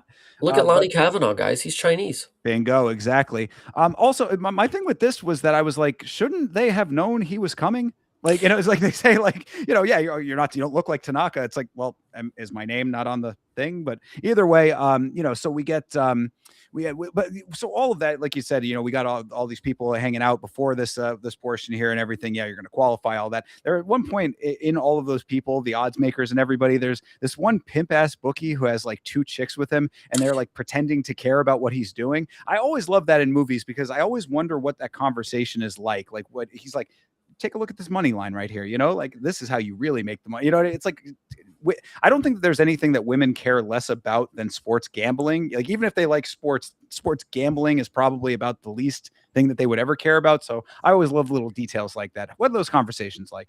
I'll actually break news to you right now. Women do sports gamble a lot more than you would believe. That's a thing that goes on right now. But either way, the point For that I would MMA, make, for fighting? any sport really, I don't know, but anyway, the All right. point that I would make here is, yes, I love the side characters that are around this arena, because there's another Asian guy. It might even be the same one that you're talking about, but there's like Yeah. the bookie kind of guy that Yep. he keeps track of all the money in there, and he's real funny. We'll give him parts later, but on the Yeah. second watch I realized, like, oh, these aren't just a bunch of random Asian people. Like they all have, like, they genuinely do have their spots here. Like it's like if it's a real organized thing, like this is the guy. Whenever you see him, he's the guy collecting money around here. So Yeah, for sure. Yeah, absolutely. So, you're getting a little taste of all of that, but then, like you said, we're coming up. You're not Tanaka. We've got Lynn back here again. Pipsqueak Lynn coming in. He's like, so what if Bruce Springsteen is Tanaka? But it's like, that. I mean, bro, it's Ogre is the one who's Bruce Springsteen out of the two of them. So I don't know. You're getting them a little bit mixed up over here, dude. It's Jackson that's Bruce Springsteen. But either way, anytime there is extended dialogue in this film, like I said, it's goofy as fuck with the dubbing. That's where I have it in the notes. But yes, if Tanaka is your teacher, then you have to show us the dim mock. And Jackson's like, what is a dim mac? It's the death touch. And this is one of the most iconic moments of the film, really. So you cut to stacks of bricks. There's 12 of them, I believe, or some along those lines, 3 stacks. And then they got a little smaller stack on the side over there. I said, it's time to dunk on 7-year-olds in the strip mall karate, sector of the world. These karate board breakers. We are about to show them how it's done. We got Frank. He says, Lynn, choose a brick. And so Lynn says, okay, what about this one? Instantly chooses the middle of the stack, aka the most obvious place for someone to strike. So it's like, where else would he have hit? But okay, he says, all right, we're gonna hit this one. This is just the setup, though. So before Frank strikes, he's about to hit it. He wields back, and then the guy behind him says, "No, bottom one." And it's like, okay, so now, I mean, how are you gonna break the bottom brick, dude?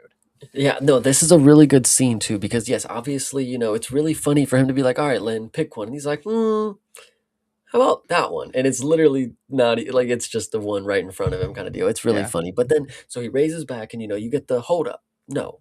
bottom one. And then everybody in the crowd, everybody in the gym is like, oh, he must be doing something. And this is really funny too. We'll get back to this point, but so everybody's crowded around. You even see our Asian bookie guy. He walks in, he slides by Jackson. He Yeah. slides by him and he's like looking real close, you know. He's all invested. Love that side character. So But yeah, anyway, the picks the entire bottom one. right, yeah, the entire rest of the people in the building gather around in unison as if someone has had announced, "Hey guys, look at this," except literally no one said anything. They all just sort of know at the same time. Well, the funny thing is they didn't care about the dim mock until he said which brick it was. You know, like he's like, "All right, he's gonna do the dim mock, everybody," and they're like, "All right, I'm Eh, practicing," and they're like, "No, no, no, he's gonna do it on the bottom brick," and they're like, "All right, now I'm invested, brother. Now I'm fucking here." So anyway, yes, he does his thing, and he hits the brick, and what's funny is, so you see the top, middle, bottom brick, nothing happens, but the one underneath explodes,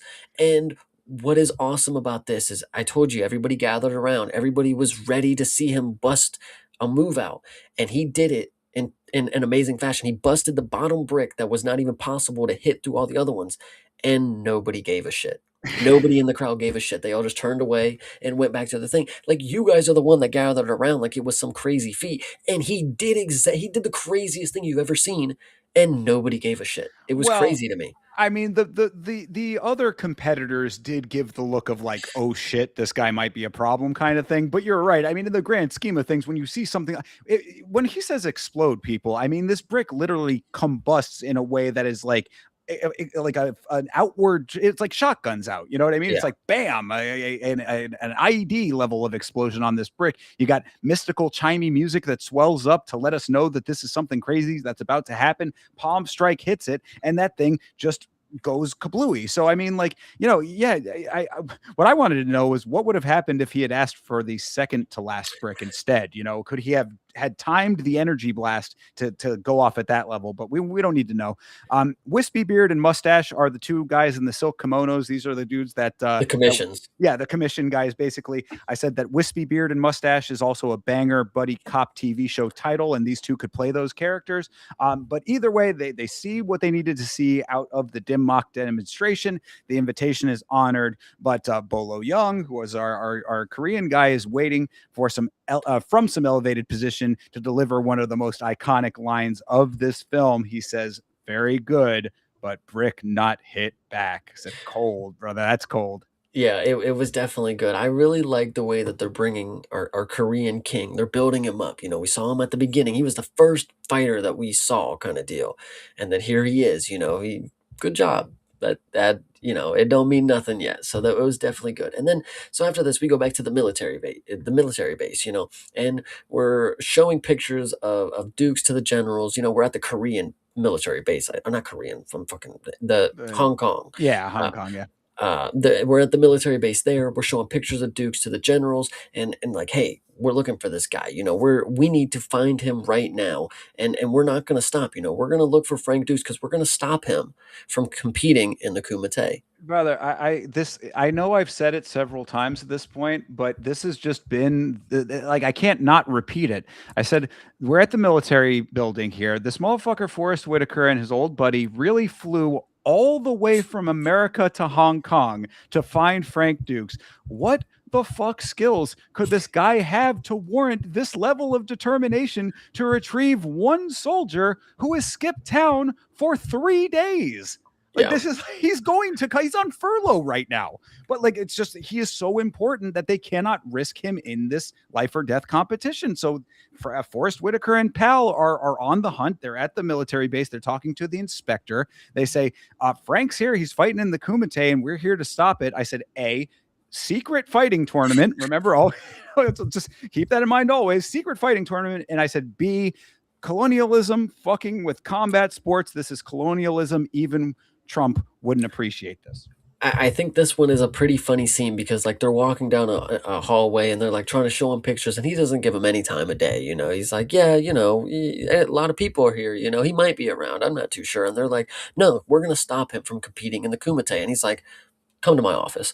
We're going to talk about this real quick. Like you are going to not talk about that shit. You know, this is not what we do. But anyway, so they dropped the line like we all know what's going down. And then to your point, if everybody knows how are we still saying this is a secret? This is the For biggest sure. kept secret. Yeah, well, and I mean, I guess that the implication is that the inspector is like on the take, I would assume, but they never really explicitly say that. So it's just you're exactly right. It's like, okay, well, step into my office and yeah, I guess I'll help you. They're like, you know where to find us, right? And he's like, yeah, yeah, sure. This Like is yeah, this is the point where I realized, the cops are the best. These guys are the agents are the best actors right now. Like they are really they're actually putting in some work. I kind of liked it. for They're sure. showcasing that they're frustrated, like they're fucking losers kind of deal. They're But their own little like buddy cop within the yeah, film kind of thing.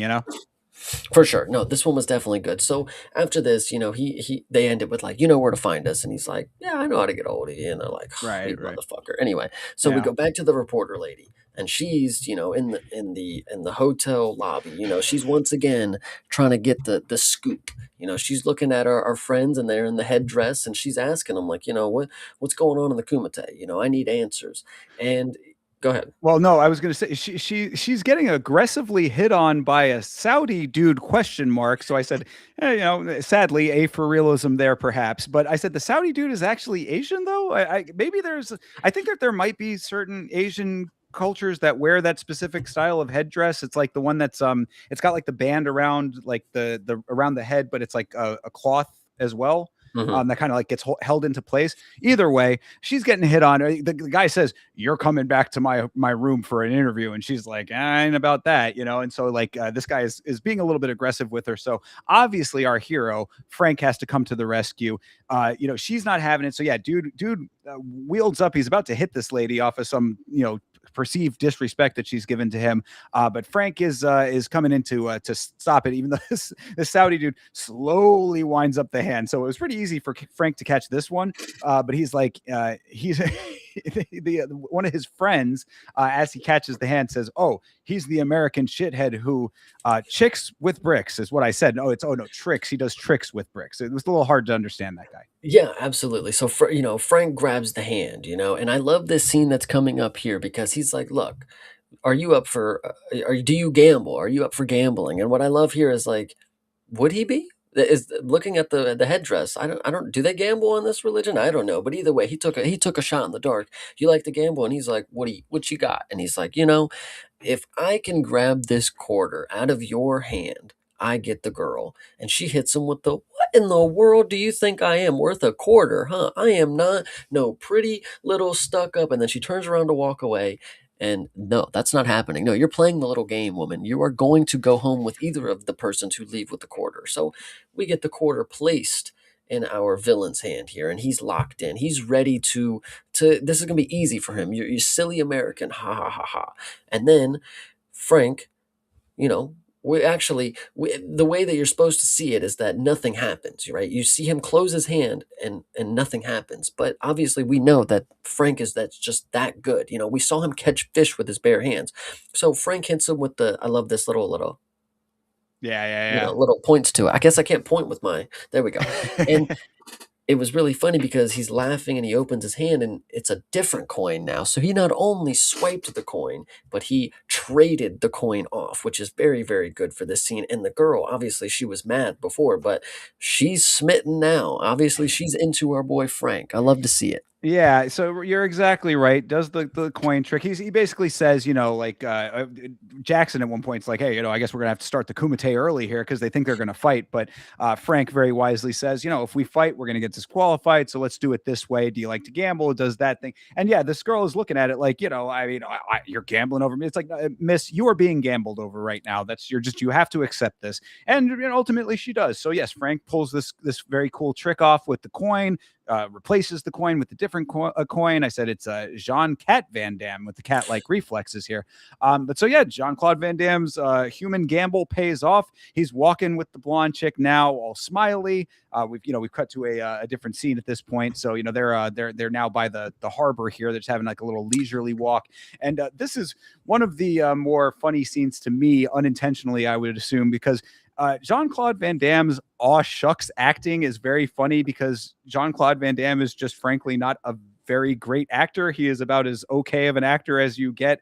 Sometimes he over emotes in a very funny way, but right here he's over emoting in this all like kind of, oh, like one of these sort of like coy Yeah. sort of things. It's very funny to me. So, this is basic plot. This is where I was saying about like, basic plot, jacked foreign lead action films are truly missed in 2026. And it's moments like this that really like flesh those out, I would say.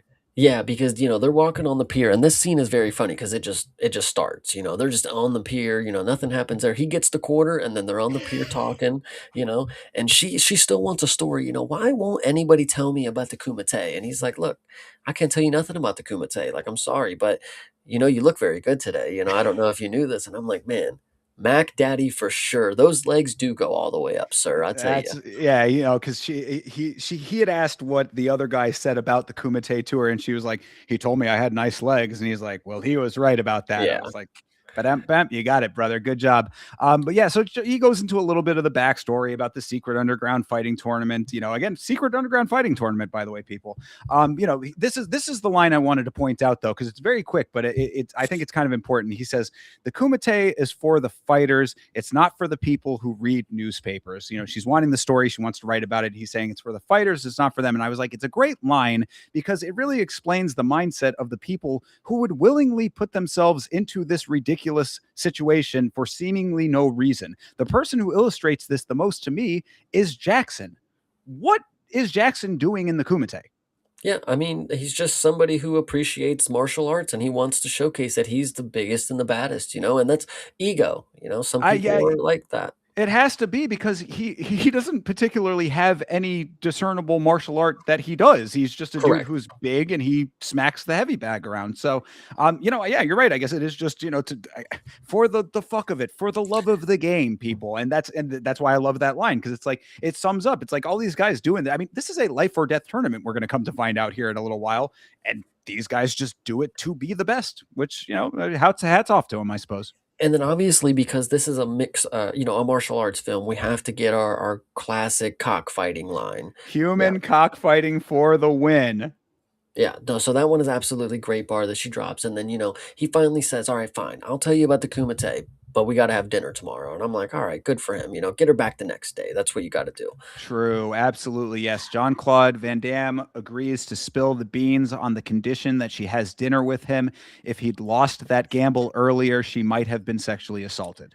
True, yeah, that's great by multiple men, but either way, so, listen, we get this next scene, and Jean-Claude is meditating, Frank is looking to showcase that he can do the splits another time, another one on the track, he's showcasing that he can meditate, and he can do his Tai Chi while also being in a full spread eagle kinda deal. Brother, Go ahead. his resume, you see John Claude Van Damme's resume, it literally is his name, and I can do the full splits.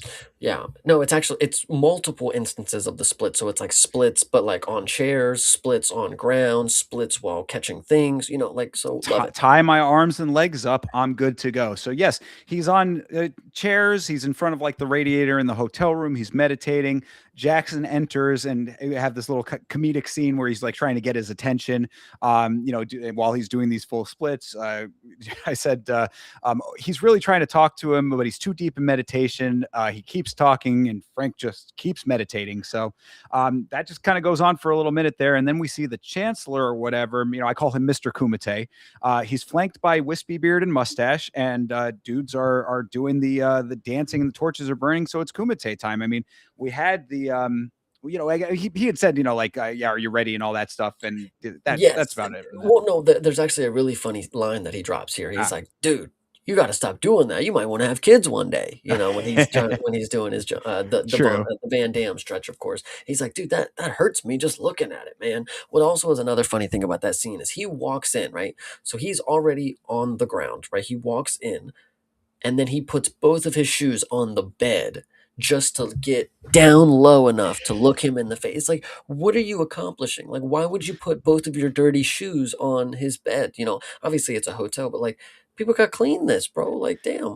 He's just, it's just it goes to the rough and tumble, I'm kind he really is kind of like an ugly American stereotype in a lot of ways in this film, and I guess it just kind of reinforces that he's rough around the edges, but he's lovable at the core. And then yeah, and so we do get into the next scene, but I think it's important that he's like, dude, are you ready? God, are you ready? We have 5 minutes. They leave, and then he, okay, I'm ready. And Exactly. and then he puts a goofy smile on his face. I love it. So yes, then Indeed. we get to the next scene, and the ceremonial stuff has commenced. Kumite is about to begin. The gong plays, of course. You obviously can't do anything without a gong. So Yeah, absolutely. So yeah, I mean, look, like I said, flags are waving, torches are burning. It is Kuma time here. I mean, like we're ready to get into this thing. Walking in, building is packed. We've got Jackson now. This is just a very weird little exchange. Jackson says they're gonna love me over here, and then Lynn, for some reason, interjects. He says everybody loves Asians because we're good looking. No, that just that's all. That's literally the end of that. That's a line that's in the film, and then we move on from that. The fire guys with the burning sticks, they run off kind of scattered, didn't really practice their routine very much, and then the flag guys also run off after them, and now we've got the chancellor who is explaining the Kumate's origin story. yes, absolutely. So the Kumite gets explained to you, and then the camera shows all the contestants basically that all they're showing them in the crowd. Everybody's giving each other the looks, while they're hearing the story about how sacred this is. They got all their best warriors to come in and showcase their mind and spirit and blah blah blah blah blah, all that stuff. Sure. And then so we get the first match that's about to begin. Well, And actually, let me oh, go just ahead. real quick because these are again only things that if you care enough to know these things. But the part of the origin is that the Kokorokai or the Black Dragon Society used to measure the fighting prowess of this, and fighting spirit. That's what the Kumite is about. Now it's co-sponsored by the International Fighting Arts Association, and after 3 days, one of you will be proven to be the best. May the mightiest warrior prevail. So that's your little backstory here. That's why you have this is the biggest kumite of all time. This one that's taking place, and you have Westerners as well involved in this. You've got the entire world represented because it's a co-production with this other organization. Absolutely. So the first match is about to begin. We're getting bets placed all around. Lynn is reminding Jackson and Frank of the rules here. Go ahead. Oh, you also get the first shot of the big wooden board. And I'm telling you, dude, if there's any iconic thing about this film that I love possibly the most, it is that fucking wooden board, the board that has to be hand changed by the people in the back. We'll talk about that scene a little bit later on, but it just that clank of the board going up when the next fight comes up, that's one of those moments that like sets this movie apart from a lesser movie to me. Like that's it's a detail that like in the big picture is just very, very iconic. And like I really got to give the movie a lot of credit for that one because it sticks to me. Yes, absolutely. And then so Lynn is reminding them how you win. You have to, finish your opponent, make them say mate. Is that what it was? Yes, yeah. The right. You can. He's a little hard to understand here, so I actually kind of had to like parse this a little bit. But there's one way is to knock your opponent out. The second way is, your opponent quits and shouts "Mate." It's kind of like saying "Uncle" is what he says. Yes. It's basically a verbal tap. I thought he actually said it's like slicing his ankle at first, and I was like, I don't see anybody actually slicing the ankle. No, it's like saying uncle. That's what he had. That's what I say. It was a little hard to understand. And then the third is you throw the fucker right off the runway. Yes. But okay, so those are your three ways. You either knock them out, you make them verbally tap, or you ring out them basically. Yeah, so the first fight is about to begin, and what we get, I originally thought, and this is what I had here, because I was believing that everybody that we're going to see is going to be representative of some style, which again, we Right. already talked about. Not everybody does, but some of them are loosely based that you can make assumptions. So we Correct. talked about the guy who was fighting at the bonfire, and you said, is it maybe Capoeira? I did not think so. I thought originally this was the Muay Thai guy, but I quickly realized there was a different one for that. This Right. guy maybe is probably just a kickboxer. I thought, did kicks and did the boxing looked a little more elite than some of the other characters who weren't. Sure. striking base kind of deal. But so we get a kickboxer versus kung fu kind of deal, just random guy with fighting style, and the Yeah, fight. you well, Go the ahead. guy in the blue, because the name, I mean, like, you're not gonna know the names all, like, if you really are Correct. paying attention, you can kinda see sometimes this is Sen Ling versus Suan Paredes is the name of these 2, just because you happen to see them, but don't think we're gonna name every single fighter because it's just you have to really be, like, trying to pick it out for all of them, and sometimes you just don't get it, but, Paredes is the dude in the blue, and, yeah, he kinda has, like, this fluid, sort of bouncy style, high kicks, like taekwondo or kickboxing is what I said. And then the gray guy is Ling, and yeah, he's kind of like a more traditional kung fu. So they kind of trade kicks to start this thing off. And yeah, and you go ahead, Jason. And well, the fighting is very choreographed. It's more of a dance for some of them. Like sometimes you get ones that are slow motion and you're supposed to, feel like impact, but a lot of them it feels like they're doing a dance routine kind of deal.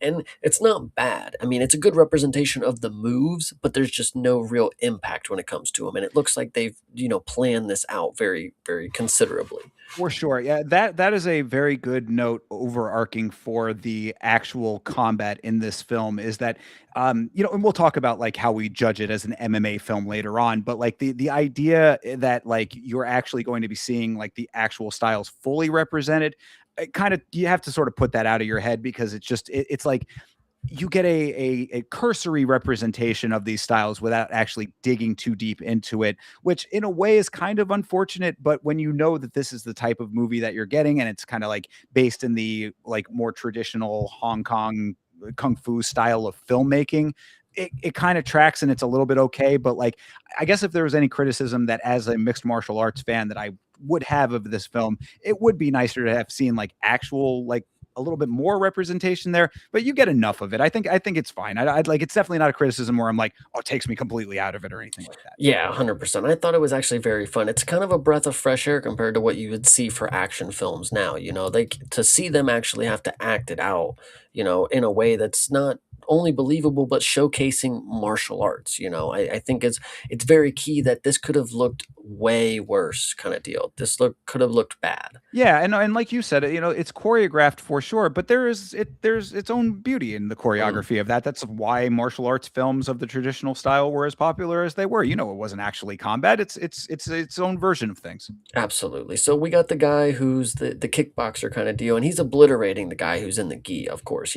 He's spamming kicks. When I say spamming, of course, the movie is trying to show you what these styles would do, but obviously you can't just see one strike and then assume like, oh, that's what he, is majorly good at kind of deal. So what they do is they showcase them doing the same thing multiple times for you to get hammered home. Like that's what they're prevalent in. Like that's their dominance right there. So he spams kicks. He spams kicks initially and then rocks him up top, and then you get to see the classic blood squirt kind of deal out the mouth, slow motion, and then Jackson drops the iconic line or something like that. This is why they call it Bloodsport or something like that. That's why they call it Bloodsport, kid. Yes, indeed.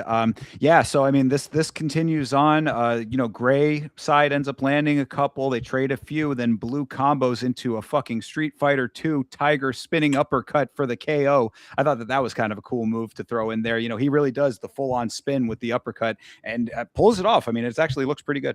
I agree, and this is one of the funnier finishes that we get. So he knocks him unconscious. The dude falls flat, spread eagle, and the comedic moments of this are pretty fun because all you get to see is just some guy just slam money on him, like you Bro, motherfucker, like. dude. And I love that idea to slam the unconscious body with a stack of money, like I wow. loved it too. I said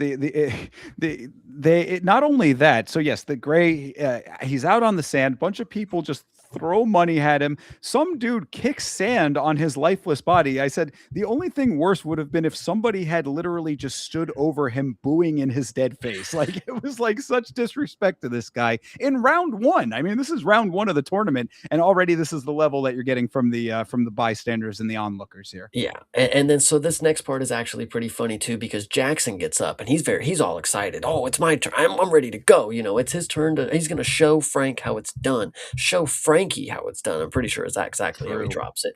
And then so you see him walk up to the kumite, and then you see across from him is this tiny guy. It's a very small guy compared to him. When you see the shots of them together, they don't look that terribly size difference, but when you see him initially, you're supposed to get the point like, oh, he's ginormous versus a small little guy, right? And so the guy comes up and he starts, punching Jackson. He gets a couple little shots off. Let me see exactly. Yeah, Jackson's clearly not taking it serious, kind of deal up front. He's having a fun time, and that money's getting played. Of course, Well, I forgot to mention that. Go well, ahead. that and also that it was very funny at the very start of this because he is fighting this like NPC white dude, basically this young guy, and he for some reason just looks at him before the fight starts and calls him an asshole for no reason. Is like, Yeah. why, bro? I mean, he didn't do anything. But yeah, so yeah, that was funny. But you're right. He's the NPC guy has nice karate. He's laying on some strikes early. Jackson gets his nose bloodied a little bit, but then he starts with the hammer fists. And he hammer fists his head, except it smashes his nose. Is like the cut, it's one of those ones that's does not line up exactly because like he goes for like the axe hammer fists, and it like lands on the top of his head, but it ends up the next cut is like his nose is all bloodied going down his face. He got hit heavy, and then that's like a one shot knockout basically. No, but this next part is absolutely hilarious because Jackson realizes, oh, I'm bleeding now, like, and then he just like, gets like his moment of like whatever, and he runs at the dude, grabs him with one hand, and chops him in the head, and the Oh guy right, he falls doesn't do over the and dies. yeah, he doesn't do the double in this one. This is a single to the top, but Yes, yes, you yeah. are correct there. Yeah. So he grabs him, drops the little guy, of course, and then kills him. He runs around cheering, and looks up at the Korean guy, and he says, "You're next, pal."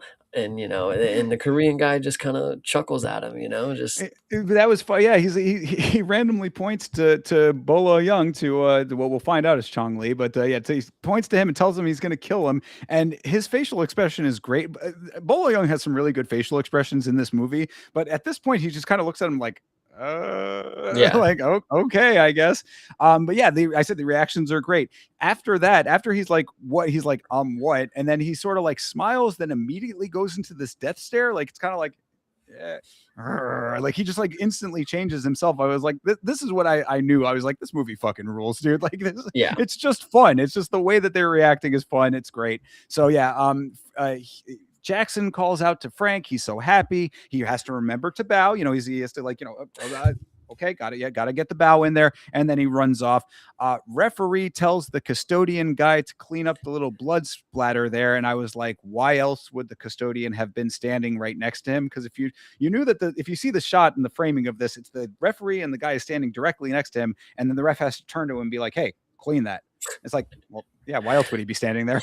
We'll definitely talk about that in here in a second. We'll talk about Sure. him more. But yeah, so it's pretty funny. Jackson is super hype. And I love the idea that it's like he just walks off the mat, grabs his shirt, goes back to his seat, and sits down next to Frank. And he's like, man, that was a good one. He saw that. And Frank's like, it was good. But what took you so long? It love to see it. And then Jackson's like thinking to himself, like, Well, and that's one of the ones where it's like that the joke is kind of cute or whatever, but the timing is weird and stilted because the dubbing in this movie makes everything weird and stilted. So like it still lands, it's still funny, whatever. It's a nice little comedic moment, but you do have to like sit through the oddness of the timing with everything. absolutely. And so, of course, the third fight is about to start, and we get the Korean man. We get Chong Li, right? That is his Yes, name. indeed. There's no And time he's for jokes, I said, because Frank asks, like he asks what it's like, what the chanting is all about, and then we do get a little bit of an exposition dump as Chong Li is coming onto the platform here. We find out that he's the former champion, that he'd never been defeated, he holds all the records, etc. Yeah, absolutely. And he killed his last guy with a throat kick. They just left him there lifeless on the mat. They didn't even say anything. And it's the Korean guy, of course. He looks crazy is a thing that I noted on here. Like this dude's pecs are ginormous. Like I have no idea what he was on. Yeah, But then go sorry, ahead. so what I was going to say about that, I said, it was a smart move for Bolo Young at whatever age that he realized that he was naturally big to just get jacked because he is the most massive Asian dude that you have ever seen in your life. And it is no more evident than in this film. Like he is ridiculously built and, it works to his character. But what I would like to also point out is, like, a lot of the NPC, karate and kung fu guys, they are also in, like, the shapes of their life. Like, the dude that goes up against, Chung Lee here in this first fight for him is crazy looking. I mean, he comes out there and he's like, "Ah!" It's crazy. But either way, True. so again, I keep making the note that I don't know the martial arts that they're supposed to be replicating, because at this point, it doesn't even matter. These are just all mixed martial artists, which I think proves our point that we are doing MMA on film well, guys. This is a mixed martial arts film, it looks like. But either way, so the guy comes in here and he tries kicking Chong Li, and nothing's happening, and then he grabs him into a sleeper hold just instantly. I believe that's how the first fight went, right?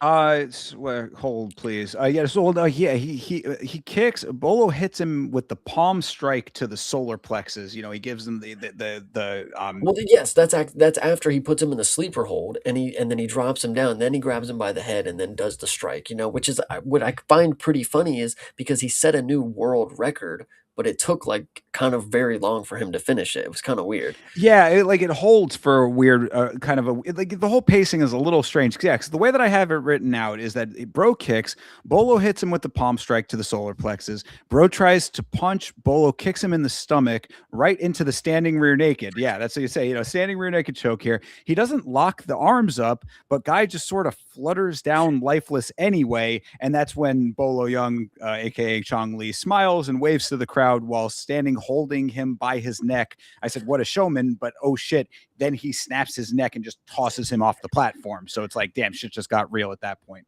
Yeah, absolutely. And then he set a new world record, of course. So that was Right. the big thing that The happened big the there. big board changes. Yeah, and again, like this is the earlier was when you saw the first instance of the board snapping up with the names on it. Again, very iconic. This is another time that happens. The board changes, new world record, 14.8 seconds, even though it felt like a lot longer. All right, and then now Frank is up to fight, and he's just gonna Yes. fight another NPC, Asian, and he's gonna show him a trick or two. So this is Well, gonna be a good one. not an NPC though. Wouldn't you know it? He's fighting the same guy who he gambled the girl with. Oh, is that okay? I Yeah. did not catch that one. Okay, Well, two because two watches and I didn't catch that. he Sorry. doesn't have the thing on anymore, so you might not have recognized him without the headpiece. Correct. So that'll be, yeah, that's a good one. Oh, and then yeah, because after this fight, that definitely adds up. So either way, so Frank grabs his arm and then just chops him like Steven Seagal. Which unfortunately, with this film, this was back in the era where showcasing martial arts on film was mostly just chops and shit. I don't know, but it's fine. It actually isn't that crazy of a thing, because you just got to imagine, like, oh, if he just closed his fist, he really hurt him. But he's more negating him. He's either way. Yeah, and I mean, I guess like I also noticed the chopping a lot in this and other films as well. I guess it was either just that it was of the time that was the style that they used for these types of films, and also like exactly what you're doing, kind of that it just like maybe visually sort of looks a little bit more kind of visually appealing is what I would surmise. But you're right, yeah, he's chopping. It's a yeah, he comes in very slow. This other guy, he comes in with a very slow punch to start this thing off, and then that's when the chopping to the face starts. Grabs the leg, drops him down with that, and then Frank stands over him with the kill shot. Bro obviously does not want it, so he fakes being knocked out, or Frank uses the force on him. This was a little unclear to me because Frank is over him, he's looking up at him, and then he just kind of either way just sort of goes out. Yeah, but it's actually a really good setup for the scene. I think, obviously what happens after, he obviously was Right. playing possum, of course. Exactly. And I think it's just a very good setup for it, because when you're watching it, you're like, oh, damn, like, maybe people in this are throwing their fights kind of deal. Like, that's kind of what you read it as at first. It's like, oh, well, they're going to let Frank win kind of deal. I don't know. Sure. And then but that's when I said, oh, but not so fast. He's not done yet. He gets up and pushes the referee and goes after Frank while his back is turned. But this is where superhuman instincts Frank elbows him in the face, chops him down. Bro is done for real this time. Listen, and you wanted the "It's Always Sunny in Philadelphia" reference. Yes. This is something this has been early on in the "It's Always Sunny in Philadelphia" lore. Mac from "It's Always Sunny," his move, right, when he gets snuck up on, he does the elbow. This move right here, when I saw him do the slow motion back elbow, I said, "Holy shit." Mac really is about his kung fu life, because that's exactly what he would have hit. And what's also funny, again, is he breaks the world record, and this was like the longest world record of short fight time ever, you know. So whatever. Well, yeah, well, I mean, that's the crazy part about all again, superhuman Frank Dukes over here. 14.8 seconds was just set by the guy who held the record for the longest time. And then the next fight, it's now 12.2 seconds because he just beat the record that had just been beaten. Yeah, absolutely. It's pretty funny. So yes, he knocks him out with the elbow. Of course, he knocks a tooth out of his mouth actually, and it's if would you know it's a gold tooth. And this is where we get to see the janitor guy again. He slides in there and he's looking at the tooth. Excuse me, and he's trying to clean it up a little bit, but he grabs the tooth first. He bites it. What I want to know is this guy Mongolian? Can anybody confirm if this guy, if the janitor guy who grabbed the gold tooth, if he's Mongolian? Because when I saw him, I was like, this is a hidden fighter. This guy is going to be at the end. You know, he's going to be the guy that takes off the suit at the end. And they're like, oh, he's a real fighter too. But like, no, they didn't do anything more with him. He's just got rich. You know, he just picked up the gold tooth and quit his day job probably. Yeah, I mean, that would yeah. There are no plot twists. Spoiler alert: there are no plot twists in this film. We've been coming up with some pretty good potential plot twists. None of those happen. But so yes, janitor man does sneaks up. He very like conspicuously sneaks up. So it's like one of those like it's intentional that he's sneaking around to the point where you would notice him if like you were looking. But he sneaks up. He snatches the gold tooth, does the bite it to see if it's real thing, even though this was literally just inside of another man's head, then pockets it and cleans the blood up. Like I said, yeah, tee on that one. The other thing that I did notice too before this, Jackson is very happy that Frank just beat the world record. Oh man, it's his first fight in the Kumite and he beat the fucking world record. I said, Jackson does know that they potentially are going to have to fight each other at some point, right? Like, I mean, like this relationship as a friendship, obviously we'll go through why it does not happen or whatever. But like at this point, it's like, they're getting very chummy for two people that might potentially have to fight. This is Marab and Aljo potentially. And that's not going to happen. So Yeah, I actually agree that that's an interesting dynamic that I don't think that they really there was no plan for it, unfortunately. Like they gotta be friends, you know. He's got to have a friend character, but right. it's just funny that yes, they would definitely have to see each other to win it, kind of deal, and that means potentially killing each other, you know, whatever you want to say. But Exactly. Yes. But so, we got more betting, we got more fighting. Again, I'd say that a good 10% of this film is just shots of people betting money. I said, gotta move this tournament along. As always, it's another staple of MMA on film. Anytime that you have a tournament, you have to, creatively go through ways of getting the tournament moved towards the end of it. This film, I would say, actually does a really good job of doing it. You get very quick, as quickly as we are talking about some of these fights, that's how they move this thing along, which I think is very satisfying because you've got a lot of fights to go through. So do it, just push it along. Get it. This one that we're coming into right here is just two random dudes going at it. Like they're kind of going back and forth. A couple backhands, hits the high kick. These are that type of fighting. You just get it, go, and then move on to the next thing. yeah, absolutely. And this is where you get just like NPCs doing just more of like a dance choreography kind of deal, but it's Right. showcasing that everybody has skills here. Anybody that you don't even know is going to be able to perform these kind of techniques kind of deal. So yes, Sure. this is good. And this is where we get back to the monkey guy, you know. Well, We get before that, oh, go I ahead. did have to say in this random NPC fight here, this is another instance where one dude hits the high kick and the guy that he hits with the kick goes Goes flying the other way. goes in the wrong direction. I said, Come on, you got to be doing this on purpose at this point, like just so that we notice it. I would think, but maybe not. It was just very funny that the guy gets hit and then goes the exact opposite direction as you would. Yeah, it is an interesting one, and that's something that my dad picked up on. He was like, "That guy, go back, go back. That guy went the other way," you know. So True that, and also again, right before the jungle dude, the song that is playing in this portion here is an absolute 80s cheeseball action banger. There's a man named, I believe, Stan Bush is this guy's name. If you probably don't know him by name, but you've definitely heard some of his songs because he is the man for this exact type of song. It's he says, "My body's ready, my heart's on fire, gonna push it over the wire," and then the word kumite just gets chanted a whole bunch. I like this is a legendary cut right here. yeah, no, this song I actually have in the music is sick. The kumite, kumite, kumite, you Fuck know, yeah. whatever. This and then a couple like one other song that gets played is like a legitimate banger as well too. So we'll talk about that Yes. soon.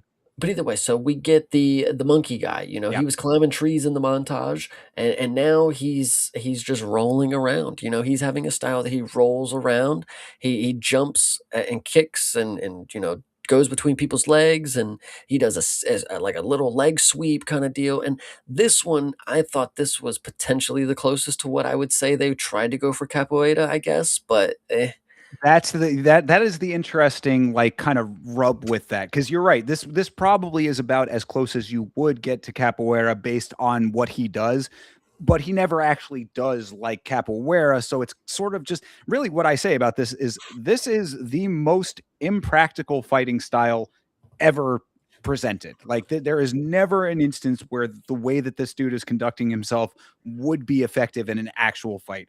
Again, he is mimicking the mannerisms of a primate. He's on all fours. He's bouncing around as one would. He's kind of doing these weird motions with his arms, and he's all over. The motions are very much like an animal would be.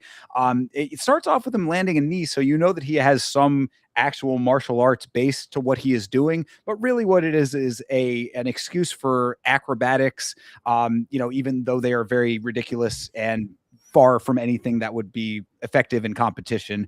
Luckily, he's fighting the worst fighter to ever fight, who basically hurts his leg, goes down, and gets slapped by Jungle Boy for the win. yeah. But did you see the double leg takedown the Jungle Boy had? Through the legs. Yeah, no, he was, crawling around, and then he did like a double leg takedown, but the other guy, went to his belly because that's what you would do, you got and he just got on top of him and grabbed his head and did like a strike or something. It was really interesting. But of course, I have in the notes, I won't even try to explain what he did, but he won. So there was your best explanation. You got to see it to believe it, but again, and it is certainly, I take no great joy in having to describe a black person portraying things this way, but he is moving like a monkey would. Yeah. No, So Jungle Boy is definitely Tarzan, whatever you want to say. right. Jordan Levi, the Monkey King, whatever you want to say. He doesn't fight like this though. True.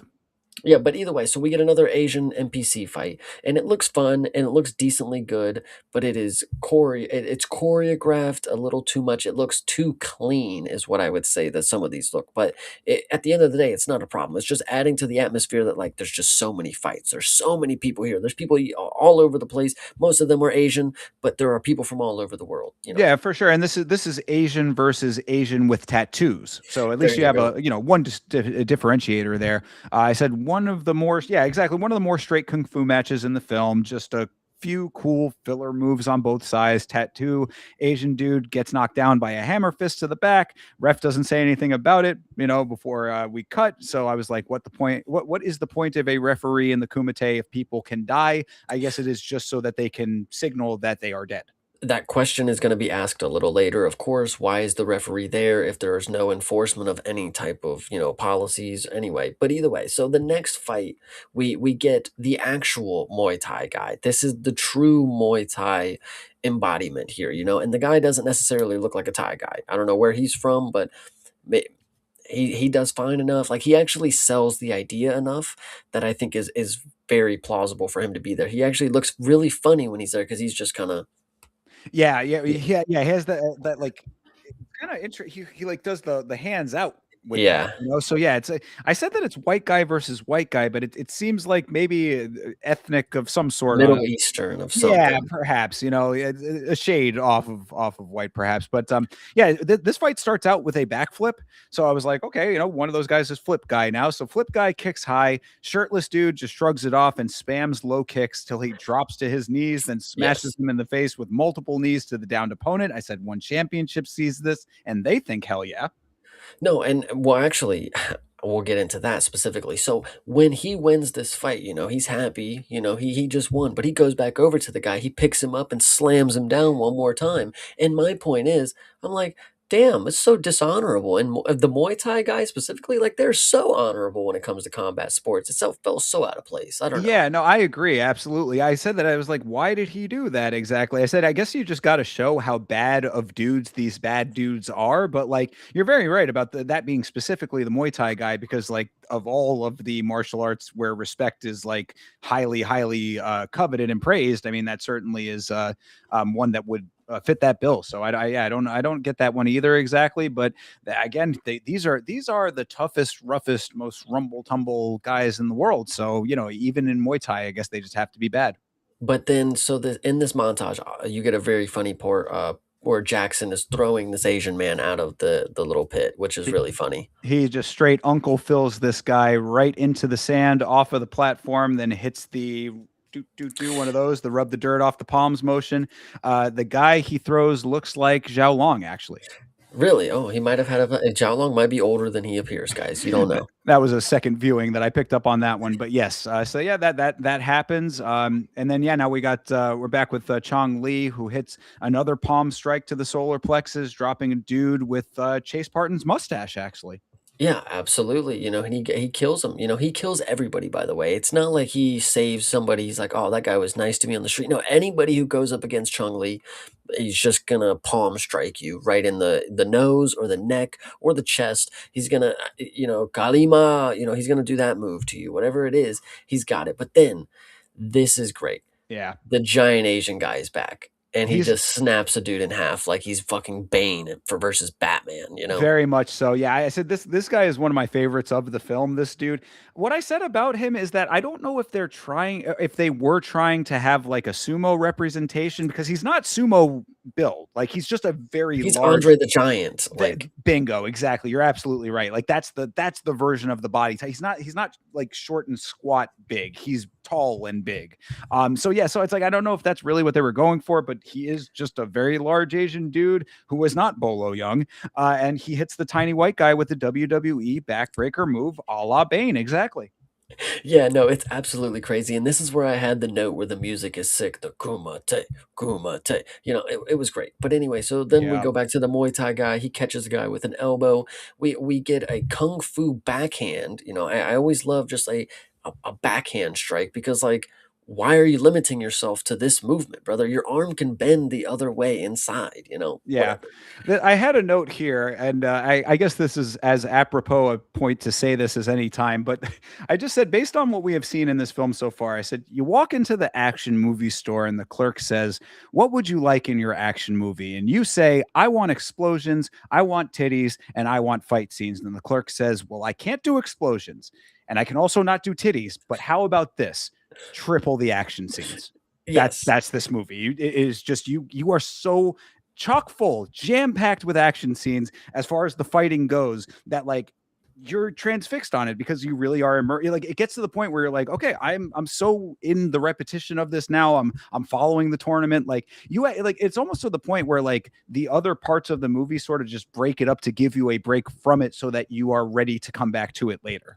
Yeah, I love a lot of the stuff that goes on. A lot of quick stuff in these montages, but you get a lot going on. You see a lot of fights that you like. It's building the Korean King, of course, is what I call him throughout the notes here. But like you're building Chong Li as this merciless guy who's just going to continue to be around. And while Frank and Jackson are fighting these guys that are like decent, Chung Lee is just mopping people and killing them. Not only, by the way, he's just getting them out the way. They are never going to be seen again. So if they came back next year somehow, some way, they're going to be 15 people short because Chung Lee just done mopped the whole first round. Yeah. Oh, yeah. I mean, like it's amazing that they can find anybody to continue to keep these tournaments going with the amount of deaths that happen here. But That's how they keep the birth rate down.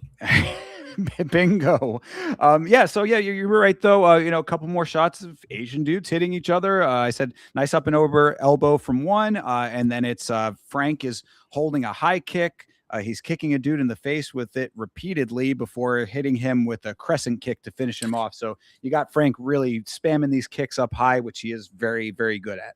And the Korean King, he comes in and does a punch. It's like a one hitter quitter that he drops some dude with. I didn't have much more notes about it, so it must have been pretty crazy. And then money is obviously flying around still. This is another note.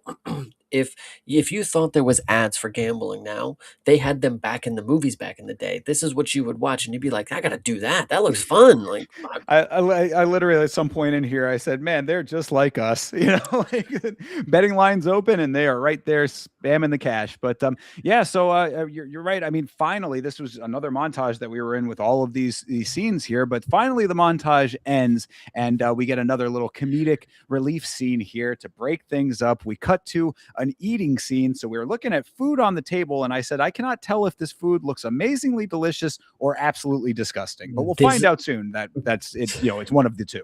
This is hilarious because the scene opened up, and the note that I have is now the detectives are eating a dirty meal. And I love the point that I made there because, the general from the Chinese army or whatever walks up and he's like, "Hey guys, I wanted to tell you that I was investigating Frank." And they're like, "Oh yeah, come sit down, join us." And he's like, "No, I don't eat here." And it's like, "Oh my God. Even he don't even eat at this fucking place. Jesus Exactly. Christ." Yeah, I mean, and they're trying. I mean, again, like the food, I guess looked bad, but I don't know if it was supposed to look bad or not at first. Then we find out, of course, it is supposed to look bad, and then it is bad. But yeah, so you're right. Forrest Whitaker and his old buddy are, they're trying to catch up with Frank, and they're still on the hunt out here, but they're having a little lunch, and the inspector tells them, "Oh, we know where to find him at this point." So they're like, "Hey, no time to eat. We need to get our Duke's brother." So Forrest ends up tossing a little bit of food to a dog, and the dog will not touch it. So bad food, lol. Yeah, and I'm sure there could be plenty of jokes made out there, but the dog he didn't wanna eat it, so we'll just go ahead and leave it there. Yeah, exactly. Yes, I'm sure you draw your own conclusions as to the likely jokes you can make off of that one. But yeah, so they roll up to the hotel, Frank Yes. and Jackson are just sitting here, sitting in the lobby of a hotel was obviously the thing to do back in the day because what were you to do in the hotel room, you know? Well, I mean, I know what Jackson was doing in the hotel lobby, and that was drinking 3 beers at once. He had various stages of tall boy beers, not tall boys like our, but like a long skinny bottles of beer, and three of them on the table. This dude is he's a big drinker in this film, and yeah, he was getting down in the lobby as you do. And then so the investigators walk up and they're like, "All right, Frank, the jig's up. You're coming with us. Let's go." And this is where Jackson snaps back, like, "Yo, who the hell are you guys?" And he's like, Forrest, hits him with the "Cool it, pal. Just stay out of it." And he's like, "First off, I ain't your pal, dick face." So that's a good line. Great line Yes. for him to drop there. Absolutely. Yeah, he said you're right. I like they're in the hotel, they're wanting to bring Frank home. He's like, I'm only after I finish kumateing am I going to be going anywhere. I don't care how badly national security is depending on me. I mean, like I'm not going. So yeah, they have that little exchange with Jackson and Forrest Whitaker. And then Frank says, I'll see you in 2 days. They say no. Then well, go ahead, Chase. What I was gonna say is they drop a line here that is even more it goes back to what you've been asking. They say, "The government has invested a lot of money into you, Frank.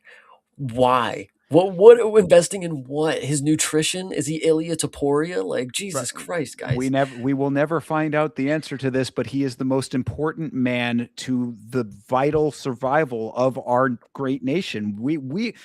Any time that Frank Dukes is not protecting America, America is at risk. Yeah, no, I So, absolutely agree, and I love the idea that because it's kind of a callback, but it's really just a steady point to the narrative. He says, "I'll be there in 2 days, guys. I got shit to do.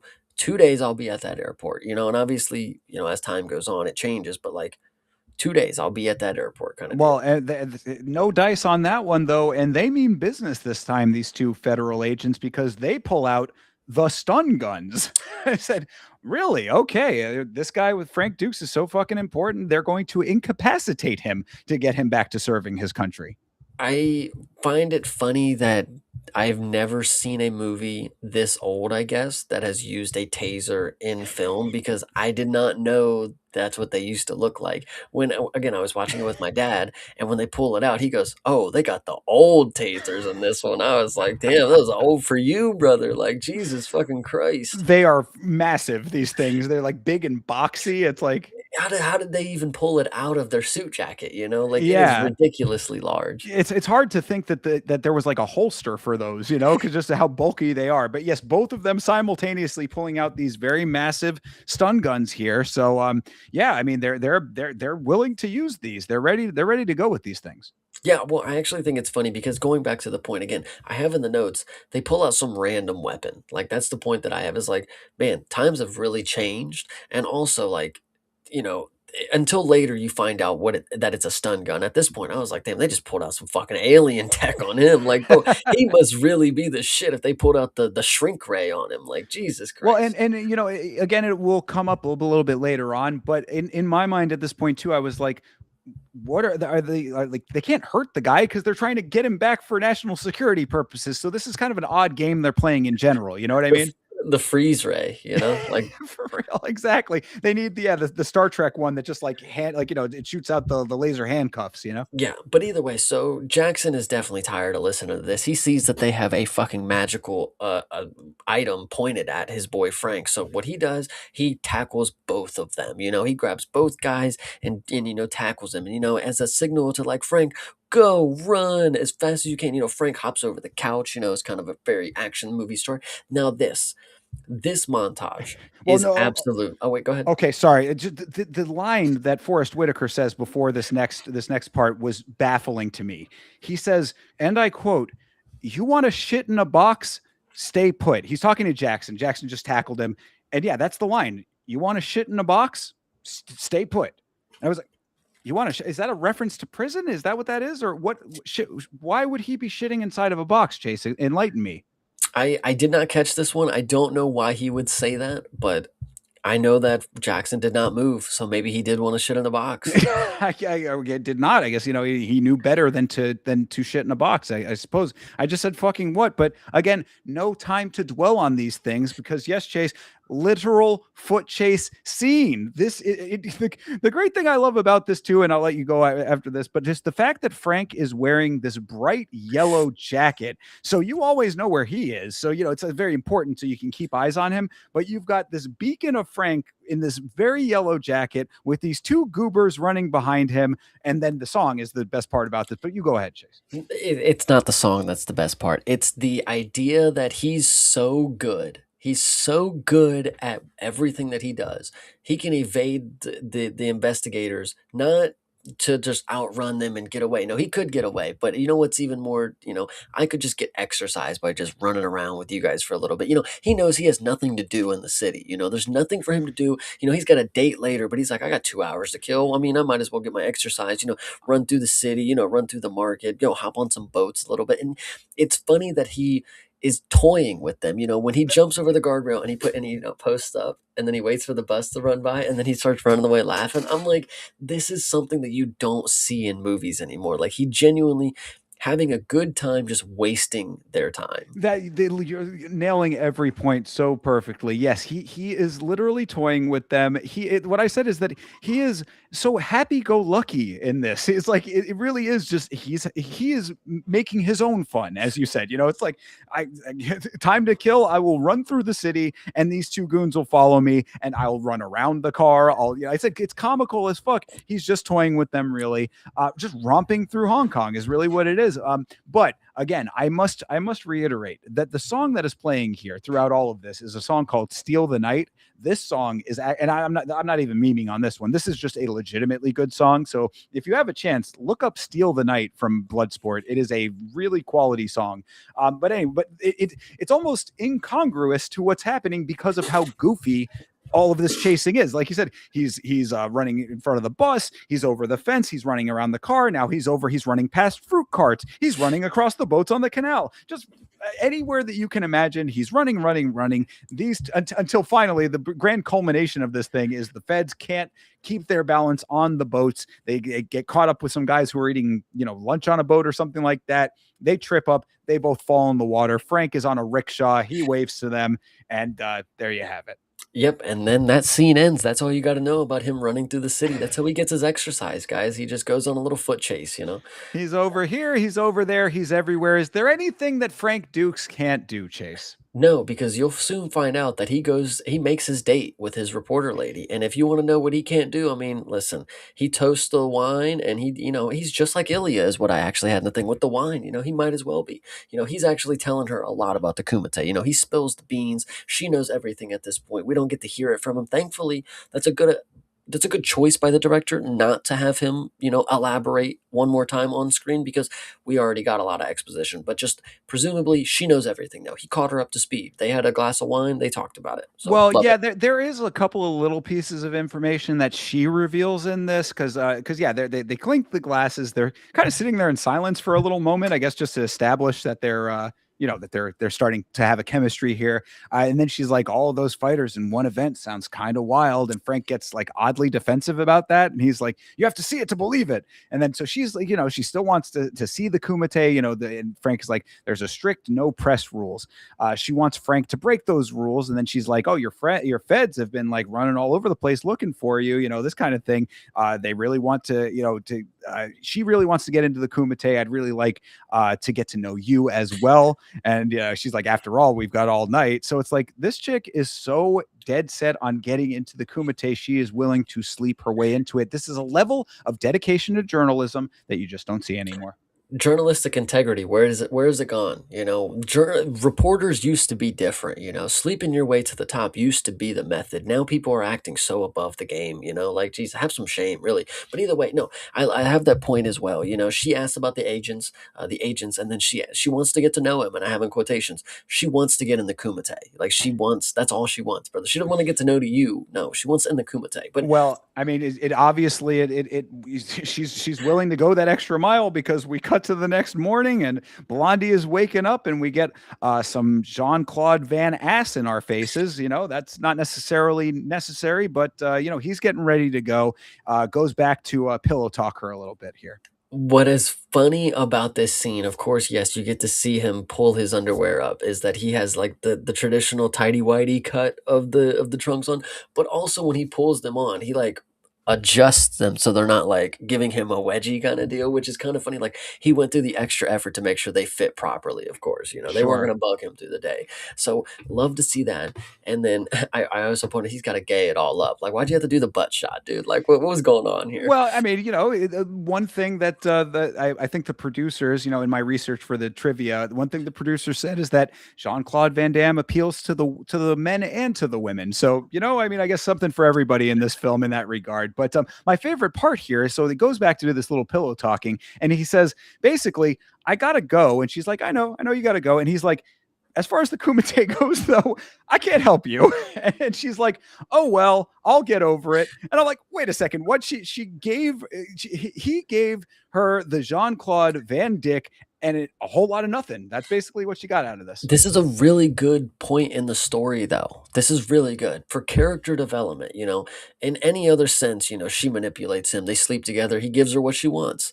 He doesn't give her shit. I'm sorry. I'm sorry. You just can't come. But and then another sense, like, as it shows that, like, oh, she's not just a reporter who will sleep with anybody for the story. When he says no, she's like, okay, that's fine. Yeah, Whatever. It's not really about that kind of deal. That's what I got from it. definitely that, but then very subtle, which I actually kind of liked. Right as he's leaving the room, she kind of springs out of bed like she's up to something. Like, it didn't necessarily connect to what we are going to see next from her, but you do get the impression it's like she's not giving up without a fight. She's gonna make it into this fucking Kumite one way or another. Sleeping with Jean Claude Van Damme, I guess, just a happy accident in the whole thing. Yeah, absolutely. I mean, whatever. But anyway, so we cut to the Kumite. We're back at the tournament. Lynn is asking where Frank was. Like, dude, like, where you can't just leave. You're disrupting the operation here. You're making people question where things are going wrong. And Jackson didn't tell him anything. Is what I have in the note here. I forget what he didn't tell him. Go ahead. Maybe Oh, maybe you might be able to he refresh me. was Lynn was just saying, it's like you can't disappear like that. Jackson's not telling me anything. I don't know where you are. It's just like you can't be doing this to me. And what I just said is, pussy called, Mr. Lynn. It is what it is. What are you supposed to do? And then Jackson is gonna attempt the Denmark. What was it called one more Yeah, time? well, right, The death touch. the dim mock, yes, indeed. So yeah, this was an odd little inclusion here, kind of for no reason, but it is sort of cute, I guess. Lynn tells Frank to go change, because he's now coming back into the tournament or whatever. And then yeah, Jackson wants to try to break a brick himself. Two are stacked. He breaks the top brick instead of the bottom one. He was like, "Oh, yeah, obviously the bottom one, right?" And then, he doesn't do that. He breaks the top brick. And then Beardy Man and Mustache are here again, those two guys, and they're not impressed by this. They say something, but I couldn't understand what he said. Um, So yeah. what's funny is like so he smashes the top brick, and obviously the one that he hits is the one that smashes. So he picks up the one underneath, and he's like, "See, not a scratch on it," you know. Right. And it's like, "Oh, you fucking idiot!" Like goofball. Yeah. And then he looks at the commissions people, and he's like, "Oh yeah, that you don't like that," and he smashes it on his head, and he's like, "Here you go. There's your Denmark or Oh, whatever." for So sure. Yeah, absolutely a Chad move, but I didn't understand what the Beardy Man had, or I think it was a Mustache that said something to him. But either way, that was the response. Was yes, smashing the second brick in his skull, giving the guy the rubble. Like I said, absolute Chad move. Frank's like, I hope that we don't end up butting heads. I was like, lol. Okay, yes, another little blood sport humor joke in there for you. But yeah, so then some dude, this is a betting man, I guess, comes over and tells Frank, he says, "Oh, how you feeling? You feeling strong today?" And Frank's like, "Yeah, I feel fine." And he's like, "Oh, you're a good fighter."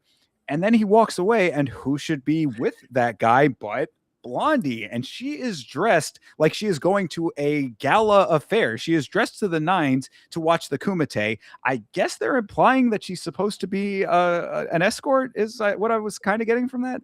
yeah, something like that. Yeah, she's hanging around with the guy.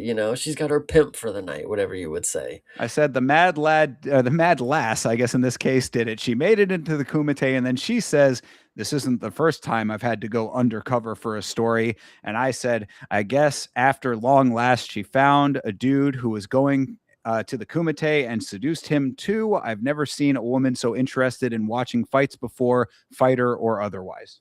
True. She's locked in though.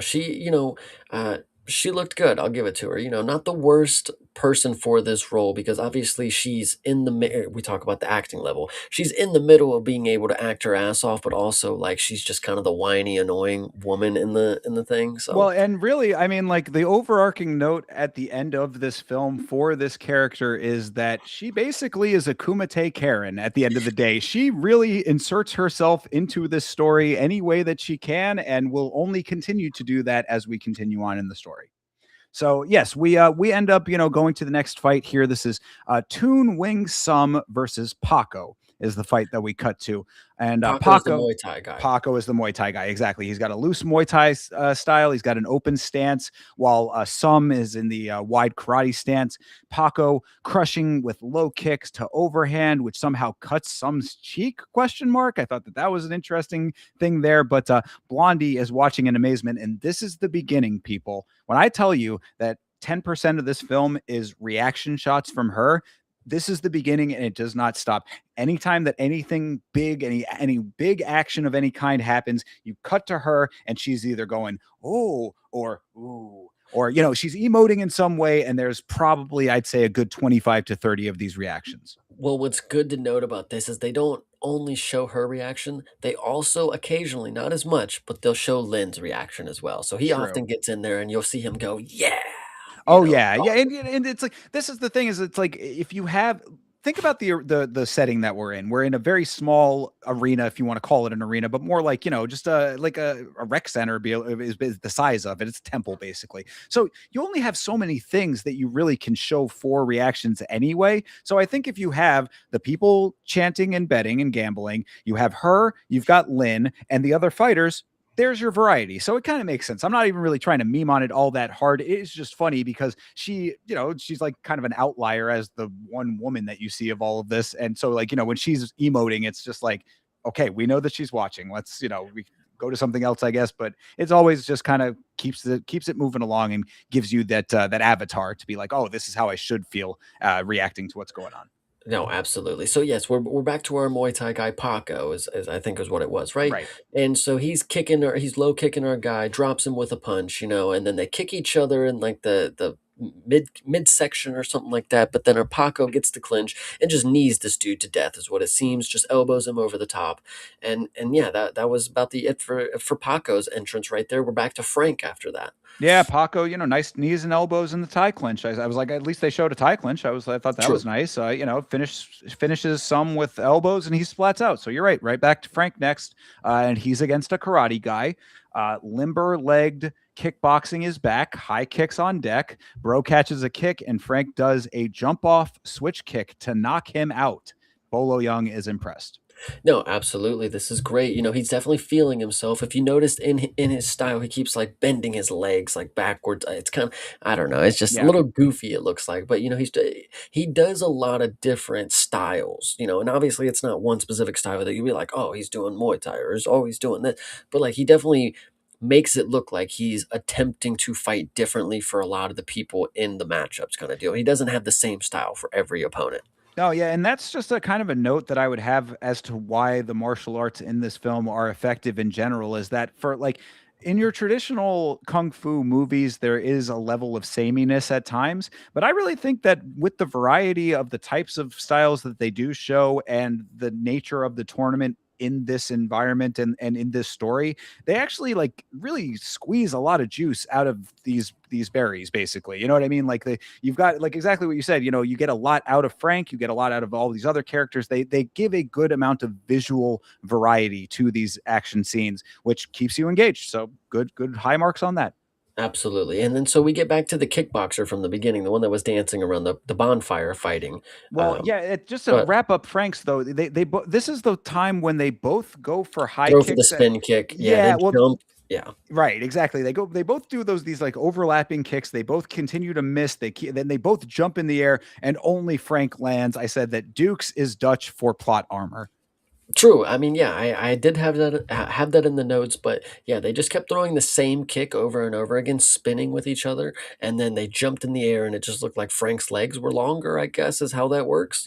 But other way, he won the fight, so that's just all you have Yeah, out there. But so the kickboxer is back against our Korean king, of course.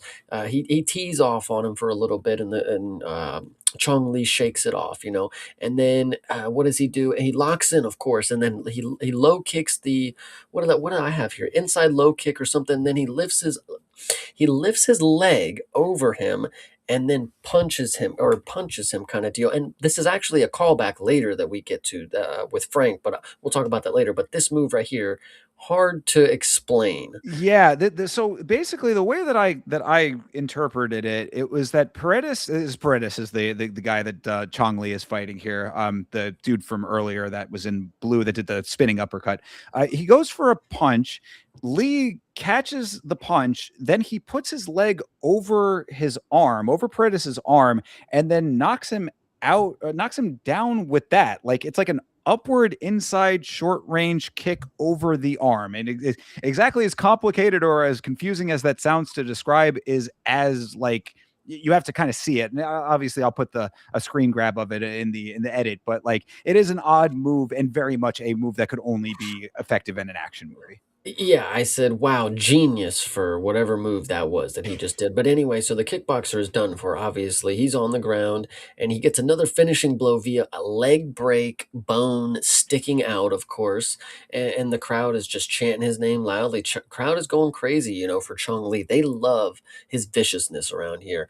Yeah. And yeah, so and then it cuts to Frank coming back. He's just out here jumping over a kick, is how that one kind of spawns out, I think. Yeah, for sure. Yeah, and like you said, palm strike from Chong Li as the dude struggles to stay in the fight. He picks him up, and then that oblique kick basically is what it is. That ends up being a compound fracture. Blondie is horrified, and this is where you start to see Chong Li really like playing to the crowd a little bit more. Like he's really you can that's a if you want to talk about the minor character development that you do have in this film over the course of the tournament, I think like you can see Chong Li sort of like come into his own as a villain. Like again, it's subtle, and maybe I'm reading a little bit more into it than is there. But like I felt at least that like it ramped up where he's like, he really is starting to get more maniacal, more like vicious throughout all of this. And obviously, when you see him compound fracture a dude's leg, that's certainly an escalation. Yeah, and then so we go back to Frank. He jumps over a kick, he steps back, and then he spins and then hook kicks the back of his opponent's head with his heel. It was pretty crazy, I'm not gonna lie. I mean, Sure. obviously, showcasing it on film is different than actually pulling it off in competition, but I mean, dude, he threw a really good looking hook kick on this. Yeah, absolutely. Oh, there was one other note is that in between there, the blonde lady tries to subtly pull her voice recorder out to take notes with it. Like, that's an old school thing, the voice recorder. And I was like, great undercover work, lady. Yeah, you're really being very subtle with that. But yes, you are correct. Frank is fighting again, hits Bro with the wraparound kick, finishes him off with a few punches thereafter, and it was very solid looking. So again, these are things that if you're judging it by actual competition standards, yeah, this is all kind of goofy, but you go with it for the sake of the film, and it's kind of awesome. And then so this next part, I feel like it goes kind of quick because Korean King, he faces a guy that I don't remember from the first round. I know obviously it's not set up from round one, two, and then finals or whatever, but he faces a guy that I have not been seeing yet. And then just like that, he throws him on the ground and palm strikes him in the back of the head. It's very quick. So Yeah, definitely. It's a black dude who is not the jungle guy in a gi, and yeah, he hits him in the face with the palm strike. Bolo Chong Li likes to do the palm strike a lot. That's one of his signature moves, I guess I would say. And then yeah, he flips him and palm strikes him again to the back of the head, and that finishes him. And I said he likes the palm strike more than Boss Rutan. I mean, this Boss would be proud of this guy. true. And then so we get more Asian guys doing the dance stuff, but again, Yep. it works for filler. It's just in here to showcase that while you're not watching Frank Jackson, Chong Li, any of the other named guys, there are fights going on. You just don't happen to know who they are. And then we get short guy. He gets this is just how Asian guy is just doing their NPC stuff. The short guy gets dropped or whatever, and then has a good little comeback. But then Yeah, and like exactly as you said, I mean, filler is the exact right way to say it, but like it's fine filler. Like it's not like you never. I at least had never felt that it was like, wow, this is enough of like the rant. No, it's like you go with it because it's so quick. I mean, it's not like we're not talking about like massive amounts of time to where it mhm. like feels dragged out. This is only an hour and a half film anyway, so I mean, like it's like yeah, this is all just it's fine. Like these guys doing their thing, cool moves, lots of kicks. I said the smaller Asian dude of the two of them looks like Wanda Sykes in the face. Go back and freeze frame, you'll see what I mean. Good deal. So anyway, so after this, Frank lines up against this crazy guy, and Frank is obviously not phased at all. This guy's emoting, he's flexing as hard as he can. He does you're going down, and then the ref starts it, and then he gets kicked in the face and immediately falls over. And my dad actually chuckled at this one. He thought this was really funny. It was goofy, but it was also whatever. And then you see Frank do a somersault into a flying kick that sends the guy flying off screen. I love this part because they have the camera set up to where like the pit is at level where you can't see below it. So when he falls way off screen. It's like he just fell into a pit of darkness. Like it was great. True. Yeah, absolutely. I mean, yeah, this is another. This is João Gomez is the name of the guy that he's fighting in this. Yeah, tall, muscular black dude, possibly Brazilian by name, question mark, whatever. But yeah, another dude who we hadn't seen before, I don't think. But yeah, bro is just slowly and deliberately doing sign language at him. Basically, he's doing the slit throat, he's doing the break sign, he's flexing on him menacingly, and then yeah, Frank just slaps him with a kick to the face, sends him flying, and then somersaults forward into the jump kick off the platform. Very nice. Blonde girl is very happy with this one. And then we go back to my favorite character. We get the giant Asian man, and he's facing our Monkey King, of course. And this is the matchup of the century. You have the bumbling fucking giant, the Jolly Green Giant, versus the Curious George or whatever you would have to say. Pretty And much. so we get a swift nut kick, and then we have him leap over top of the giant man. In very acrobatic fashion. Of course, this is interesting enough because you're not, you're thinking that he's possibly going to do it. He's got all the tools, he's got the monkey like skill. Can he beat this man? And while you think he does, no, he attempts a drop kick. Oh my God, this was so funny. He jumps and kicks the giant and just falls straight like nothing happens. And then the Yeah. giant man laughs it off. It was great. For sure, yeah. This was definitely, like you said, fight of the century here. What I asked though at the start of this thing, based on that nut shot, I was like, why is everyone not just kicking each other in the dick if that is just a legal move that you can do? Because I mean, I understand you're trying to like be out there and showcase your skills and whatnot, but if you really are just trying to win, like I would think that everybody would just be straight up nut shot in each other. We will see one very important one later on in the film, but it just like it's one of those ones that's I guess again a small criticism that I might have is just like if you are allowed to do that and that's such as men we know an incapacitating move, like why is everybody not using it? Whatever. I get reading too much into Honor. it. Yeah, honor for some though, selective honor. Not Thai guys, apparently. Yeah, right, exactly. But so, yeah, the dude runs up, the Jungle Boy kind of runs up Asian dude's back, jumps off of him. This is tiny guy speed versus powering, lumbering power through this fight. Tags the behemoth guy, then rolls away. The amount that this dude is making himself act like a monkey feels very racist right now, is what I said in the notes. But this is what it is. So yeah, he jumps off the dude trying to knock him down, bounces right off, as you said. He jumps at him again, and then Asian dude catches him and bear hugs him until he breaks his back, I guess, question mark. Yeah, that's what you're supposed to believe from it. He just hugs him so hard. He's nonchalantly able to kill people. That's how big he is and how True. strong he is.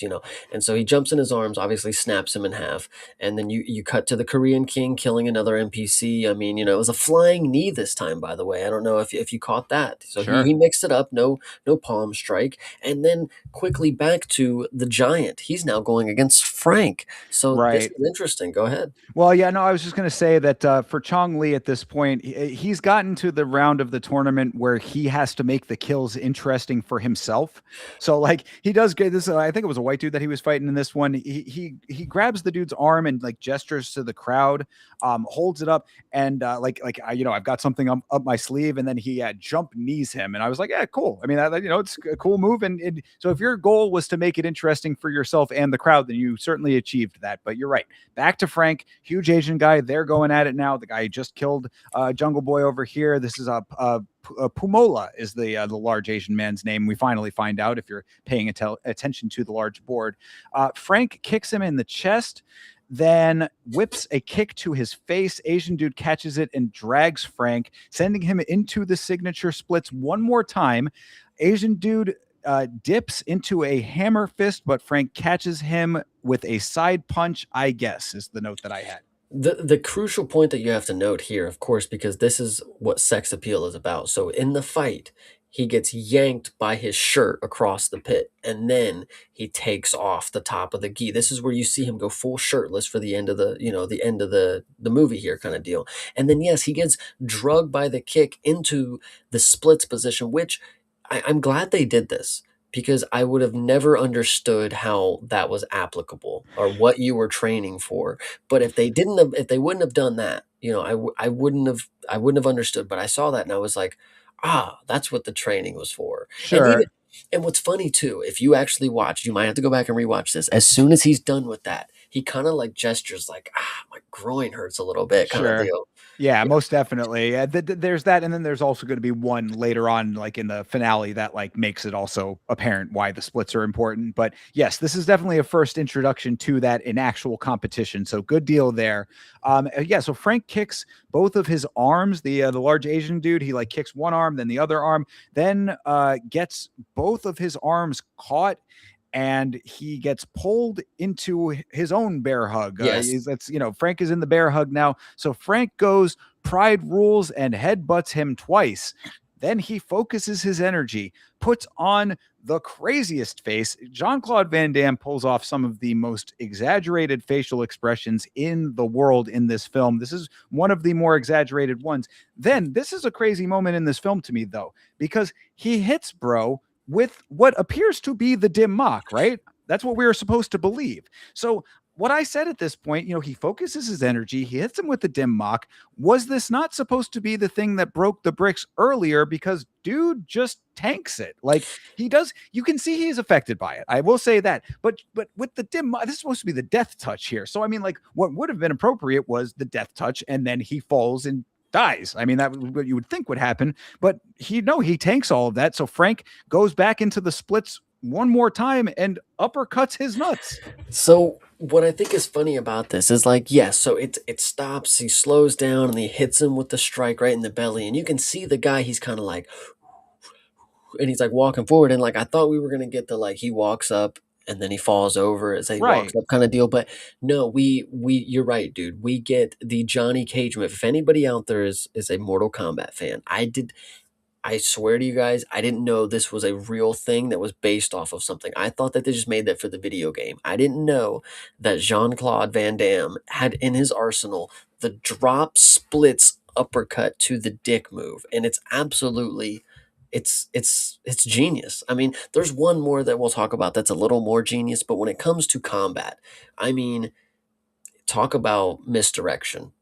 Just instantly just dropping down, elevator esque. Wow. Yeah, for sure. I mean, and then, obviously it is the most effective move on the planet because dick uppercut knockout right here. And then yeah, he was done after that. He was hitting him with the oh, and then he just pushes him over kind of deal. And then I have this note right here. Unironically, a lot of cliches done right before they were done wrong so much in this film. And again, one of the reasons why it is understandable, no matter what you think of the quality of this film, it is very, very understandable why this is an iconic film. Yes, And absolutely. things like this for sure. I also did have a funny little note just to say that Cody Garbrandt saw that scene and thought never could be me. Oh God. Yes. Anyway, but yeah, so we get another little cut after that to Chong Li, who sees all of that and then looks concerned for his own nuts. It was Yeah, like absolutely. a little foreshadowing, perhaps. But next up is Jackson, and he is going against Chong Li. So the stakes are getting pretty high now here. I mean, we're kind of rounding the bend. We're getting deeper into this tournament. Yeah. So yeah, after the fight, Jackson cheers and Frank bows, of course. Jackson says, "All right, it's go time." And Lynn stops to remind him, "Don't let him kill you." I love this part. He's like, don't let him kill you. Just don't fuck up. Right.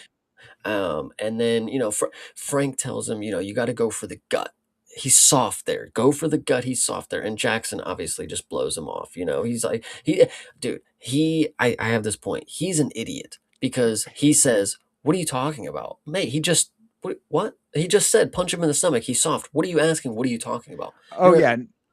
Yeah, no, what? absolutely. No, I agree. I mean, like this is Jackson is, he doesn't want any help here, even though Frank is giving him the best cornering advice that you're going to get in this tournament.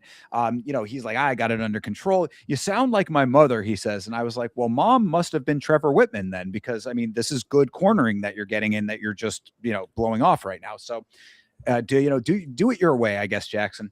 Yes, and stay away from the right leg is another thing that he said, of course. Correct. Yeah. So we got Chung Lee walks up and Jackson's ready to go. Jackson runs at him, hands up, and gets kicked right in the stomach. Like it was the dumbest thing ever. He hit him with the DDP meme with Alexa Grasso, you know, that shit, that's exactly what Jackson did. Ran over, got kicked in the stomach.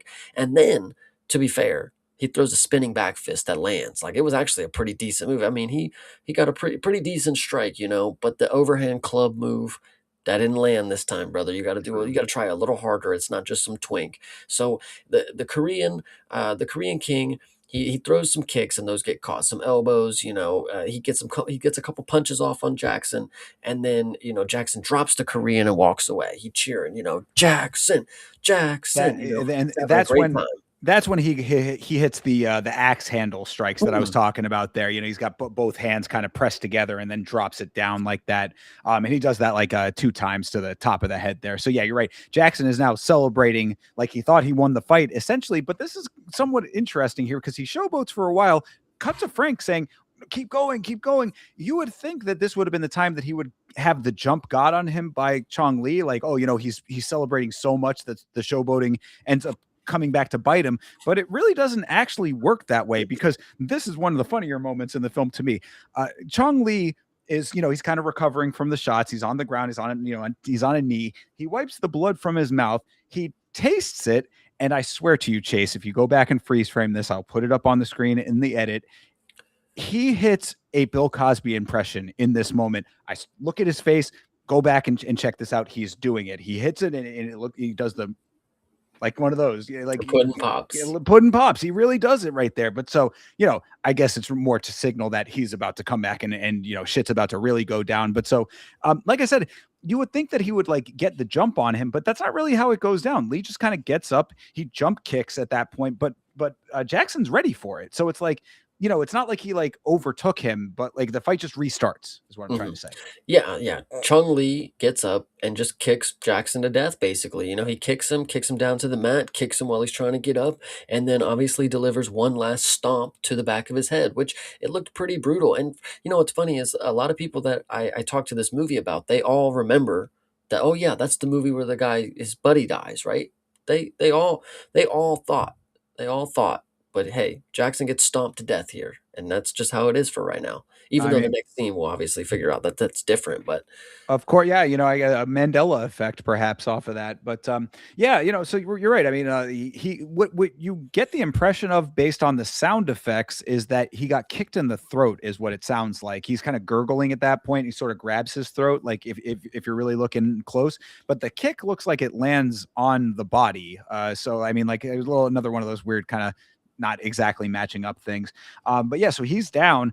Frank goes to intervene. He realizes that Jackson is, he's getting hurt badly here, but Lynn is like, holding him back. You can't do that, bro. It's the fucking Kumite. You should know better, basically.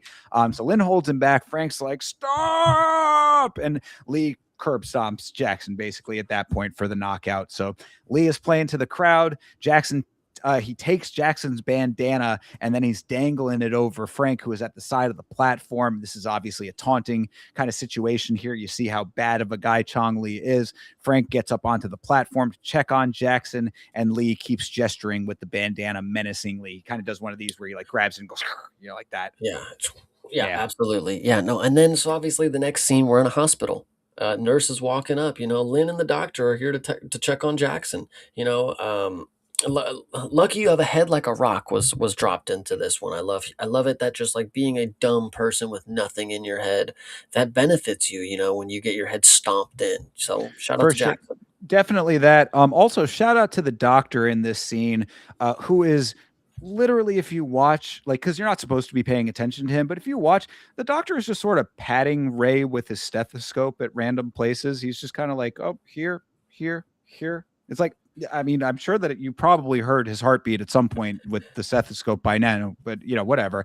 So yeah, Frank says he'll be okay. Lucky has the head like a rock. Lynn says he'll be out of the hospital in a week. I was like, good thing this isn't America. They would have given him an aspirin and kicked him to the curb. Well, I was gonna say he'll be out in a week. May he's like dead. Like he's on his deathbed. Like what are you talking about? A week? Like brother, he has like skull fractures apparently. Like Jesus Christ. I mean, how long was Cyborg Santos in the hospital after the MVP skull crush? I don't Who know. who's to say? But yeah, so Dukes is now he's locked in. He has seen his buddy go through the trials and tribulations. Go ahead. Yeah, no, not only is he, but for some reason, reporter chick is here, and she is still in her formal wear. I thought that was funny. I said, shouldn't she be with the dude she tricked into getting her into the Kumite? Also, her name is Johnny, if I'm not mistaken. I have to look at the end of the film or the IMDb to like double check that, but I did have in the notes because we never really. I don't think we got her name, or we might have in a. It's just in the course of the mangled dialogue in this film. Maybe it never stuck with me, but like I thought he said her name was Johnny. Either way. Anyway, Frank says he'll avenge Ray. He'll get Chong Lee. Chick doesn't want to see Frank get hurt. And Frank's like, well, don't watch. And then the doctor and the nurse both look at him and they're like, take the arguments outside, you fucking morons. It's a hospital. Jesus Yeah. Christ. No, it's absolutely hilarious because she's throwing a full-on hissy. You want to know why I'm here? I'm here to be the best. I love lines like this. She's just worried about him, but Frank's got to do this. And then Lynn, he's telling him like, you got to stop with this girl. You got to, dude. You're here to be the best ever. You got to lock into what you are. He gives him this pep talk that I'm telling you guys. Lynn is an awesome character. Lynn saves that element of things for sure, because this scene before that between Frank and the reporter lady is possibly the worst dialogue in this Dude, movie. the worst acting of the movie is right here with Dukes and that girl, dude. They are horrible right here. I said that, so they go outside of the room to have the most contrived argument ever painstakingly written to explain why Frank is continuing to fight. Why did you become a writer? What does that have to do with anything?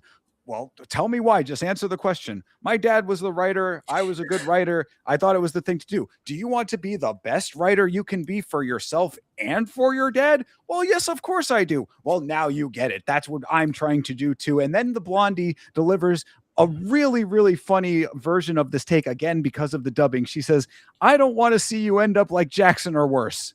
And again, just like that, like if you hear it, you got to hear it to really do it justice. Me saying it back is not doing it. Listen to the way that it's delivered. It's very funny. I said she's not. She says she's not going to stand by and watch. And I'm like, okay, lady, nobody fucking cares. Why are you even? You are Kumite carrying right now. Get out of here. But Well, then Lynn brings it all back around. So. the Kumite Karen, yes, absolutely. Because the very next scene, she's going right to the police. She's like, "I'm here to stop the Kumite." Because once again, everybody knows about the fucking Kumite. Dude, the people like that official, he's probably thinking like, "God damn, we gotta fucking figure some shit out." I've had 3 people this week tell me about the Kumite. My job here is to keep the Kumite going for the mob, and I am having a whole lot of problems when the fucking federal government of the United States is here, and now this reporter chick. And then, he's obviously blowing her off just like he did everybody else. He's like, "Yeah, Kumite, yeah, sure, absolutely." And she's like, "Well, the person that I need you to figure, the Frank Dukes is in this shit." And he's like, "All right, fuck it. God damn it, I gotta go do my job now." Frank Dukes is the most popular Westerner in Hong Kong for these 3 days. I swear to God, everybody knows him now. He's, it's like you hear the name Dukes and you're instantly recognizing that you are now getting thrust into a world that you really would rather not be in based on you being an inspector.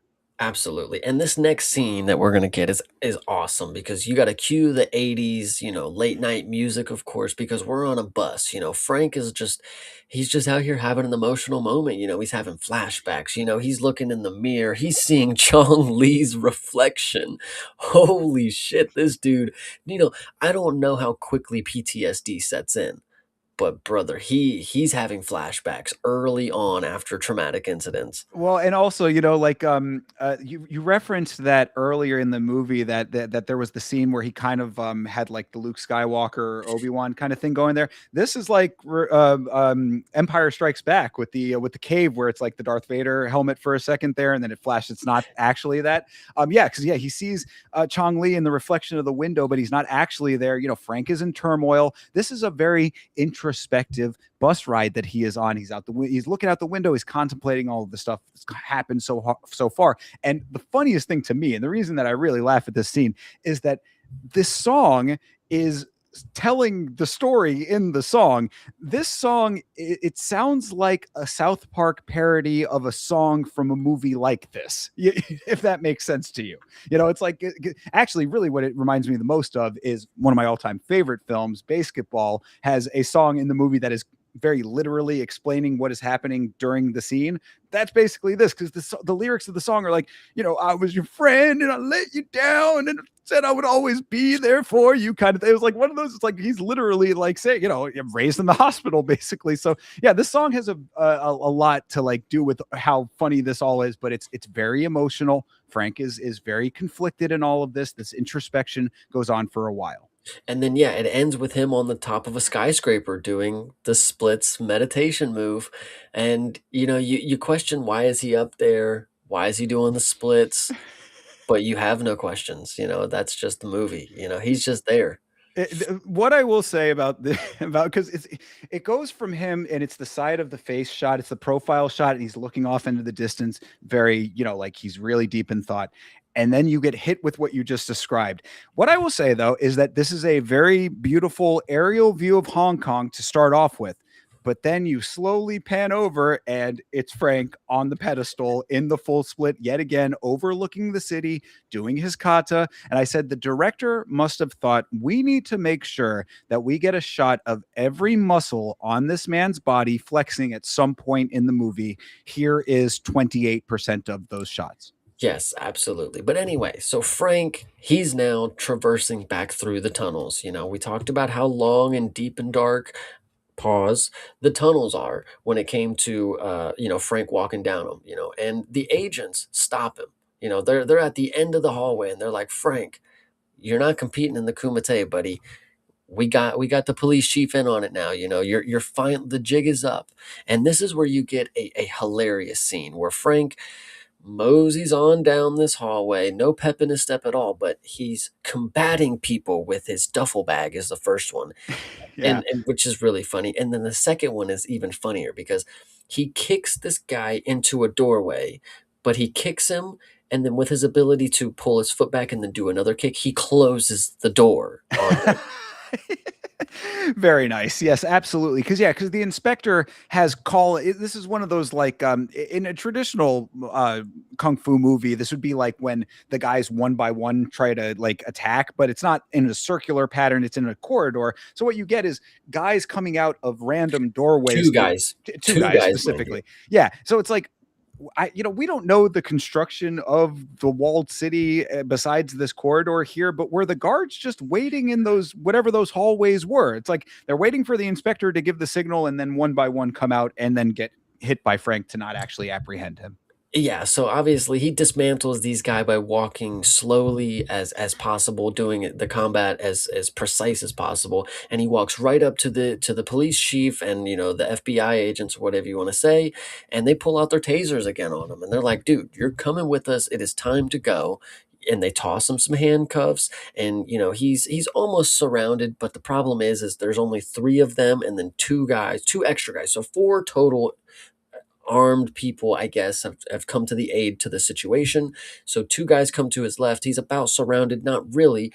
And then as they shoot the tasers at Dukes, he, with the swiftness of catching a fish and taking coins out of people's hands, he pulls a trash can lid and deflects the tasers to the left of the two guards that had just shown up. So now they have tased their own guys. And I love this point here because it's kind of funny that she just randomly pops up, but the reporter lady is just in the background here. She just comes out when they get tased and she's like, "What's going on?" It's like, where did you even come from? Like, what Oh, are you dude, even on right now? That's what I'm saying. She as I said earlier, this woman has found a way not only to get into the Kumite, but to insert herself into every point in the story at this point. So yes, Forrest Whitaker goes to tase Frank.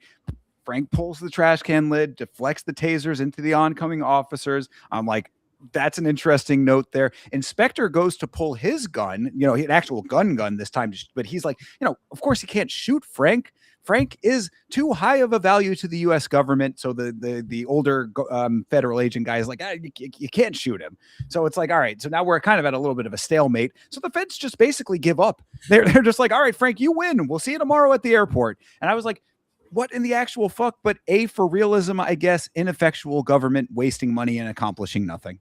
Yeah, I like he takes the taser from him and he's standing there, and then you have the Chinese officer who has apparently no control over the military because this is a dude who's just running rampant. He just tased and beat up two officers. Like this is a problem.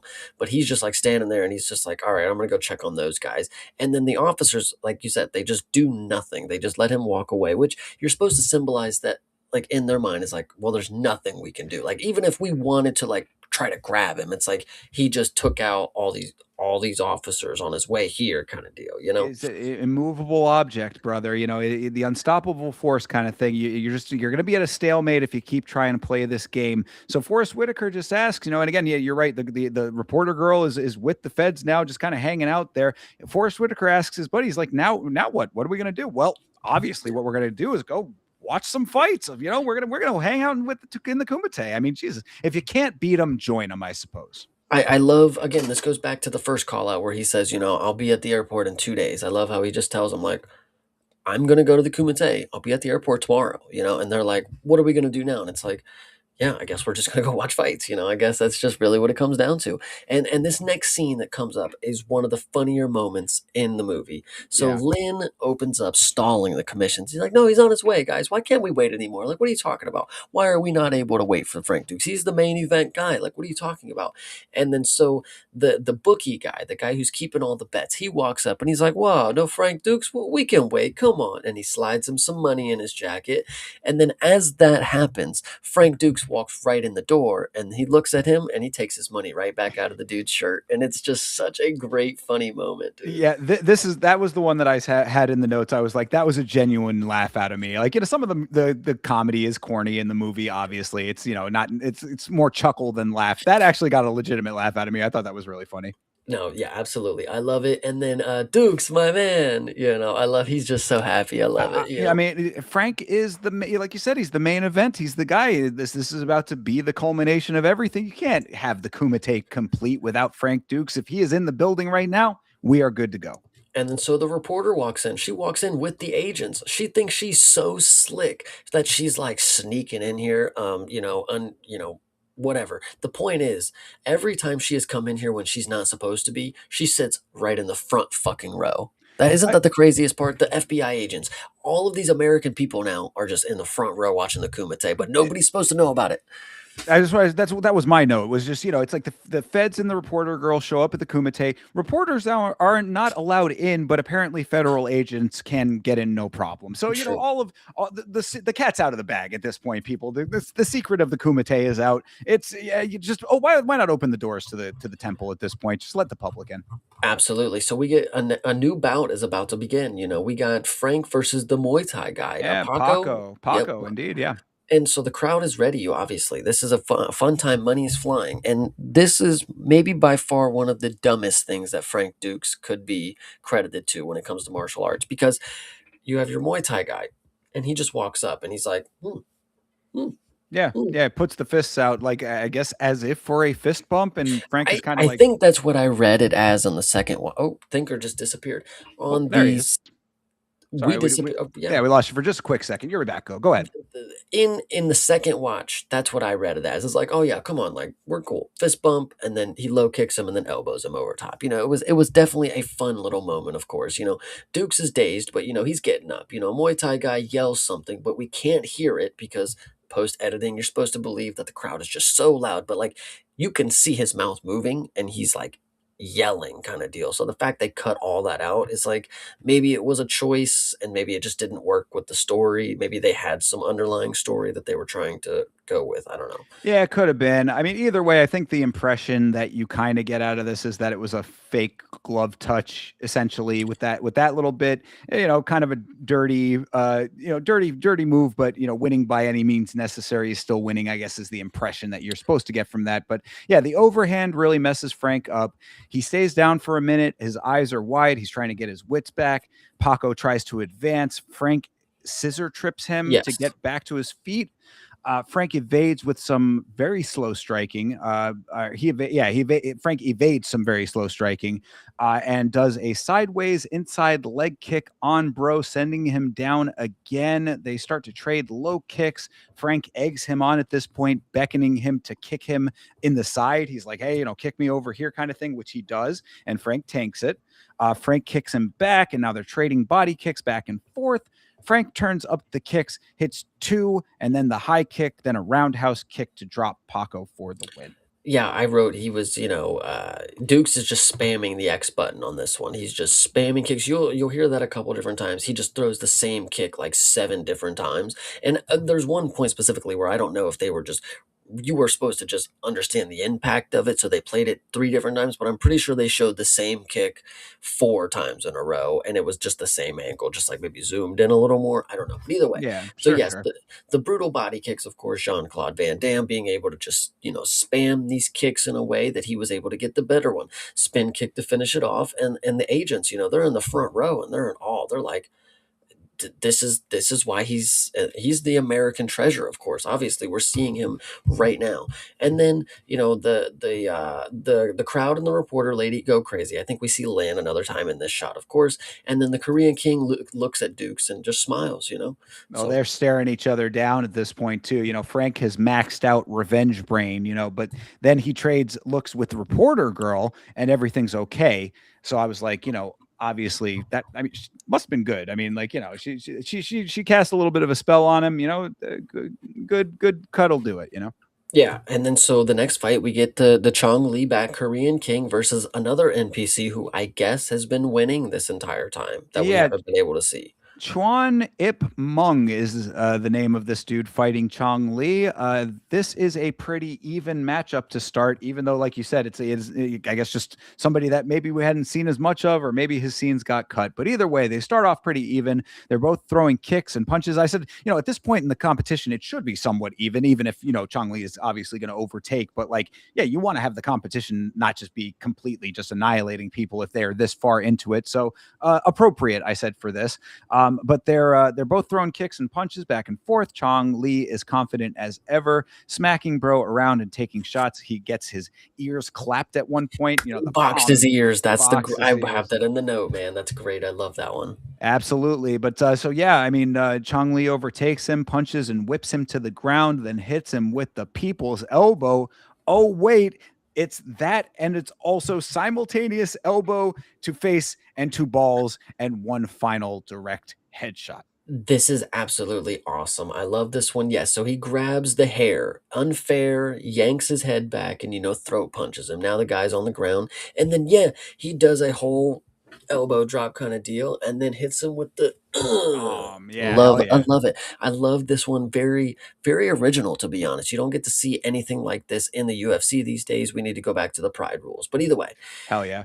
finishes him with one strike to the face after that, and then grabs him, and then it looks very playful the way that he snaps his neck, like the crowd goes, oh my god, but it really didn't look like enough force to snap somebody's neck, of course, but you're supposed to believe that Chong Li can just snap anybody's neck with the Sure. willpower. But yeah, I mean, that happens. And then the ref is checking for his breathing. There is none. Chong Li by murder, literally. Well, and then you see the commissions guys get up and they turn around and they start praying to the statue. They don't like this at all. Well, yeah, I mean, I think that that's more of what it was, is that they get up and it's the three council guys, the commission guys, and they're watching over the competition throughout the entirety of it from an elevated position. They all stand up and turn their backs to Chong Li for this. He acts surprised by this in that moment for some reason. I said it's a poignant moment, except if he already killed a guy last year, shouldn't they have expected this to happen? Yeah, it Or wasn't. did they do the same thing last year? Yeah, maybe it was symbol. Maybe they pray every time they lose. So I I read it as like Yeah, they're upset at him kind of deal. Like they would turn their back to Chong Li kind of deal. that's what I mean. But yeah, I don't think that they were necessarily, because I know that there is a shrine behind them. So yeah, you could maybe interpret it as them praying to the statue. But yeah, I think it was them showing their displeasure with what he did by turning his back to them, or turning their backs to him rather. But yeah, Chong Li is like, yeah, fooey to those guys, whatever. He walks over and points to Frank. He says, "You are next." And another iconic version of that. So yeah, he hops off the platform and people are chanting as we get a great side shot of the back of the big sign. This is my other second favorite shot in this film, by the way. I'm glad you noticed that. Interesting shot here where the first person POV is walking through the upper deck where everybody's betting and having a good time, and then you see the scorekeepers and where they're keeping the names on the boards, and it's a really cool shot. I'm glad that you also noticed that, of course. Yeah, like I said, my second favorite, only second to the initial shot of the hallway, the alleyway that you go down to enter the tournament. But yeah, we're on the platform. The big sign. We're getting the new names coming up, of course. The names snap up, and it's Frank Dukes and Chong Li. Prepare the platform for the final match, they said, and so we're getting ready to go. And yeah, it's final match time, of course. And this is a very funny moment too, because Lynn is just awesome, right? So you have Frank locked in, doing a little meditation. He's looking off in the distance, and Lynn is just pestering the fuck out of him. He's like, "Hey, you good? Hey, man, are you ready? Come on, are you locked in?" And then he snaps out of it, and he's like, "Come on, man, you got to do this. Big money laid on you, kind of deal." Like he just annoying as hell. Like, bro, just let him fucking focus on the fights, Yeah, kind of deal. exactly. Yeah. This is it, Frank. You can make history today. And it's like, I said, betting, motherfucking betting, so much betting, of course. You get a lot more of that as well. But, it's establishing, we're building up to obviously what's coming here. So, for some reason, for this fight, the platform is lowered in the middle so that the middle is in line with the sand and it ramps on both ends. This is actually actually, and I only got this on the rewatch. This is actually a nice callback to the beginning of the film because if you looked closely, when Frank was training in the backyard with It was shaped Tanaka. that way. Exactly. See, I did not catch that, so good eye on you, Chase. But yeah, so I thought that was a nice little callback. But my question was, why is this the final platform configuration at all? Because you're forced into fighting each other, man. You know, Oh, yeah, it's fair. harder to Okay, yeah. shove each other off the runway. True, I guess. Yeah, I mean, I guess I wonder why they wouldn't It's have a just movie done thinker. exactly that. There you go. I mean, that is the answer, but we're nitpicking, so I nitpick. But yes, no, it definitely looks cool, and it is a nice touch for this as well. So yeah, we're good to go. I mean, as Chong Li is getting ready for his for this final fight, you see his corner man slip a big what looks like a pill into his pants, and what I said is, what kind of pill is this? Is bro going to be juicing mid fight? Yeah, I was very confused on what I was seeing here too. I didn't know that we had somebody to go ahead and like take off or fondle with your fucking shorts. Like, I mean, tying your shorts, you could do that yourself in most cases, but like in this scenario, why was bro down there fiddling with his fucking belt? Like, why was this okay kind of deal? He also had like a fucking cape on. Like, it was kind of an interesting look. He thought he was like Shao Kahn or something, but he, yeah, slipped a giant fucking horse pill, like, tablet into his, it was like a vitamin kind of deal, like, in his Sure. pants, and then, he's got the camera pans down, and you see that the bandana that was around Jackson's head is tied around Chong Li's kneecap kinda deal. That's right. Zero respect given. He is on demon time right now. He's putting it right front and center in Frank's face. Like, this is what I did to your buddy. This is what I'm doing for you. So, this is it. This is the final showdown. They stare in silence at each other, or just they kind of just stare in silence in general before turning to the Chancellor. I said it'd be great if they all still had their backs to them now, still. It's the final fight, and I mean, Bolo Young is in the final fight. Chong Li's in this fight. So, I mean, how badly did you feel about that murder? I guess. Yeah, I guess that is the case, but no, they were definitely turned around and everybody bowed. Chung Li didn't actually bow to Dukes, as he just gave him like a little head nod or whatever. But yeah, so they bow, and then he hits him with this line, and this line was actually confusing to me. So, he says, "You break my record, and now I break you." So he was talking about the fastest finish record, correct? That's Correct. okay. I thought he was some other record I thought he had beaten for some reason. And I was sitting here thinking like his undefeated record, like yeah, if he beats you, then you lose. You don't get to break him. So I Oh was yeah, like, that's yeah. No, no, no. The fastest finish, I believe, is what he was talking about there. You break my record, now I break you like I broke your friend. And I said, shut up and fight, bitch. yeah, well I actually and then he points down to the bandana, right? He says, I'm gonna break you and your friend, and then points down to the bandana. And I will actually point out it was at this point that I had forgotten that he actually did take the bandana off of him and do that. So I was like, good immediate callback. I kind of needed that because I was like, that's just a random bandana. But no, it's a Harley Davidson bandana that Jackson had been wearing. Yes. So yeah, to And match his Harley Davidson shirt. and then so I didn't mention this earlier, but I'm glad that I have it on here. So Chong Li, his ready to fight the thing is that he blows a snot rocket. Anytime he's ready to fight, he looks across and blows a snot rocket, and then he's ready to fight. I'm Yeah, glad that you picked up on it. because he did two the first time, and then he did one this time. This Yeah, was a single snot rocket from Chung Li this time. But yeah, the ref starts it. Frank kicks Chong. right Then in the Chong face. kicks him in the face. Then Chong throws the ref in front of Frank. Then Frank jumps off the ref's back and hits Chong Li with Mortal Kombat flying kick. This is the iconic. This is also the poster. If you have seen the poster of this film, it's the leg extended, the one leg crooked underneath, the arms out, kind of in that position there. When the ref says, "Don't bring me into this fight," I doubt this is what they are expecting. Yeah, no, this was definitely crazy. I really love the idea that Frank Dukes for the remainder of this fight is trying to protect the referee at all costs. But in True. this moment here, he's going to jump directly off of his spine. So He does not get paid enough for this type of abuse, this referee. And shout out to him, because this referee has been the referee for like this entire film, by the way. yeah, So yeah, guy's really working for the cash here. But so yeah, he the good guy Frank helps the ref up, but yeah, yeah. Well, this next part is actually really funny because so he helps the ref up, okay, and then he kicks the Korean Chung Lee in the face again. He side kicks him right in the face, and Chung Lee does like a little like shake it off. And again, this movie is made for people who watch mixed martial arts, so I wanted to put in the notes that we know what that means. If he's shaking it off, that means it hurt, brother. So Sure. Chung Lee cannot hide it from me. Absolutely. Yeah, most definitely. Yeah, you're right. Frank hits the high kicks. Chong hits a front kick of his own, spinning side kick for Frank on this one. Frank does a comedic back and forth face kicking slash slapping gag, but he's serious with it though. The only thing missing from this would be him reading the newspaper while he's doing it. It's like very cartoony in that moment, but it's that bop bop bop bop bop bop, bop one of those kind of deal. But yeah, I mean, Chong hits him with he hits him heavy and sends him back. So I mean, like this is it's kind of cartoonish, but it works for the film, so you go with it. And this is now getting intense. Yeah, absolutely. The Korean king, of course, is grabbing Frank and he's throwing him all over. He keeps grabbing the kicks, he throws him across the pit, whatever you want to say. Lee is in the crowd. He's sitting there like, I need you to pull through. Come on, Dukes. Come on, Dukes.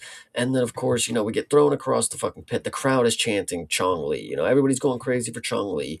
Frank switches stances a few different times, throws flying kicks, and then the Korean king charges at him and Frank does a front flip over him. Now, this is key because you have to imagine how tall humans are. So for Frank to flip over a human, his torso at least has to get over the height of a grown man kind of deal. I mean, well, he not only achieves that, but he achieves it in spades. This dude Frank jumps 12 feet into the air like an acrobat and somersaults over Bolo, over Chong Li, then kicks him in the face at close range. So No, no, the kick is the most crazy part that you have to talk about. He didn't just kick at close range. He had his back to Chong Li, and Chong Li is running behind him. So then he whips his leg up to the side of his head, which kicks Chong Li behind him. yeah, true. Impressive enough. Absolutely. And this is all after though a second, like you said, a second flying kick there, and another jump kick where he heavily emotes after that one. That was a big reaction from Frank. Frank is really getting into this fight at this point. So yeah, he hits all of what we just said there. And this is the point where Chong Li really crosses the line. We find out what that pill was. So Chong takes the pill out. He doesn't swallow it. Instead, he crushes it in his hands and he tosses it at Frank because what is this pill? This was no pill, people. This was pocket sand. He hit him with the pocket sand for real, for real. Tony would be loving this. No, absolutely. You're right. He throws it right in Duke's eyes, and it didn't it didn't have the effect instantly because Frank Dukes grabs the kick right after and like throws him away, but then he starts to like lose his fucking mind in the moment, like he's hitting all of the craziest expressions ever. It's like he was hit with a pound of cocaine or something. Oh, dude, I mean this is really where Jean-Claude Van Damme shines as an actor if you want to consider it that, because I said that Jean-Claude Van Damme really needed you to know how blind he is by playing it as broadly as possible. His hands are out, his eyes are wide, he's got this bewildered look. Van Damme walked so Tom could run. Yeah, no, this one is absolutely hilarious too because right after you notice like he's losing his vision because he's so overplaying it, he throws like one final strike and then he gets kicked in the stomach or something. And like it's pretty funny that like the comedic value is there. Like, man, he really is blind now. He threw the punch straight ahead, but he's literally not even close to him. Yeah, Like, absolutely. Yeah, for sure. It really sells it that he cannot see. And also, you're getting like point of view shots throughout all of this too, with like blurry vision and whatnot. What I said to all of this is like that. I mean, was that just regular? Was it some kind of like laced sand or something? I mean, what the hell was this pill that like blinded him this much? We've all had sand in our eyes at some point in the past. I mean, like, it sucks and it hurts and all of that. But like to this extent, it seems a little excessive, but whatever is in that pill is incapacitating him. So, Bolo is, Chong Li is touching him up right now. Strike. He hits him with the palm strike to the head, sends Frank flopping like a fish off of that one. Chong Li's happy about this. The crowd's chanting his name. I said, did nobody see him use the pocket sand? If they did, then what the fuck? And if not, then what the fuck? And if so, then aren't foreign objects not supposed to be allowed in this full contact fight to the death? Because if people can bring fucking foreign objects in, then why are people not using knives? Just bring a gun in, I just mean, literally. yeah, I mean, you just mow down the entire place, walk away with a katana at the end of But this thing. But yeah, so Dukes goes rolling down to the middle of the pit as we described. There is a middle to it. So he's in the middle, right? And he's there and he's looking at his hands and he can't see. He's Daredevil 2002 and he's just rubbing his face and he screams as loud as he can. Obviously, mouth is wide open. And now this is the point where I noticed this. And I'm not a person about teeth, but I just wanted to make the note. Jean-Claude Van Damme had a lot of teeth that were dead and rotting. And the scene that you could see, like when he was yelling and his mouth was wide open, like top and bottom, they were just black. And I was like, it's just like makeup or something for the character. Like, I don't know. Hopefully he got this fixed, but it was very glaring to me that I was like watching a man yell and I was like, yikes. Wow, I'll have to go back and double check that one. I did not see that, but no, that is you were one step ahead of me, Chase. But I had in the notes a little bit later on down here. But yes, fighting blind now, Daredevil 2003. So yeah, of course, I knew it was coming. If Chase Parton's on the stream, people, you know that the Daredevil movie is getting referenced somewhere. But yeah, no, I mean this is really where we're starting to get into Frank really going at this blind. I mean, he like you said, he gets kicked once more. It sends him rolling back. He's on his knees, and this is like you said, the craziest facial expression of all time. The hands over here, the eyes going. It's emoting almost to a bizarre extent, but it's like he's really really selling you on this. He's trying to use his hands to or just to see his hands in front of his face, almost to just to see if he can see anything. He cannot. Most intense scream of all time. Looking at the sky, he's flashing back to Mr. Tanaka at this point, torturing the fuck out of him in his training. He must harness the wisdom and energy and his psychic ability now. So this is where all of the training, everything from before, is culminating right here, right now. Yes, I have down in the notes. He remembers that he brought the tea to him one day and blindfolded. That's everything that's culminating here right now. Is that I remember I could deliver tea blindfolded. So, Yep. and as we're thinking about this, a kick comes and he grabs it, or it's maybe a punch. I think it was a punch he grabs, and Yeah. then he grabs the punch and then he kicks him in the stomach, Yep. and then now we are in the flow state is what they would call it, of course. And our Korean king falls down. Dukes is getting up. He still can't see. And the Korean pushes the ref one more time at Frank. And what I think is interesting, this is actually a really good part, I think, by the production and not the production, but the director and the choreography group kind of deal. So Frank grabs the ref like, oh, I know that this is not. He's got his hand up and he's like, I know this is a good guy. But then he like backs him up all the way to the opposite side of the thing. So like he knows he's over there kind of deal. Right. I know where he's at now. He's not. I thought that was interesting because like how, to explain that he's a smart martial artist or whatever. Like yes, he obviously can use the fucking force and know that that's the good guy in silk. But to push him to one side, I thought was interesting enough to explain the story right Oh there. yeah, well, and also to show that Frank himself is the good guy. Obviously, he's Yes. not here to hurt the referee, who's already gone through enough. I said this poor ref at this point. This guy needs to get a job in Inca FC so that he does not have to do another day's work in his life. He can just stand there in the cage. But this guy went through the ringer. But yeah, like you said, Frank is good guying over here. Make sure that the ref is out of harm's way. And then this dude Frank Dukes is blind maneuvering, hands out still. I'm like, bro, we get it at this point, but you're still selling. He's almost like doing a little bit of like an interpretive dance with this one. He's kind of like side walking, whatever. Really, again, actually, kind of a decent point though. Like to your credit about like the production elements of this. He's blind maneuvering, but also has to make sure that he stays on the platform. So like to not out himself, to ring out himself. So like I guess it kind of tracks, even though it is a little bit goofy to look at. But either way, Frank catches Chong with a kick, then hits a series of missed kicks forward, just repeating the same motion, hopping on one, or hoping one lands rather. This is funny to the blonde, which I thought was pretty hilarious Yeah, watching no, her. I even said that too. It's like on my second watch, I was like, she was even laughing at how goofy this is, right? Like Yeah, yeah. This is the same woman that he nearly gambled away to a guy that was going to assault her. By the way, just want to bring that for a well quarter. for a quarter, just one more time, just to mention that. But yes, she's laughing and having a good time watching her boyfriend blindly fight in a life or death competition right now. So yeah, so this is all going on, but Frank is finding his rhythm and his distance at this point. So he starts hitting some really acrobatic split kicks that end up putting Chong out. This is, you talk about the versatility here. This was the one that like I thought was kind of if they, because of what we've seen out of Frank at this point and what he's already done, you have to have some kind of culmination shot that's going to be impressive.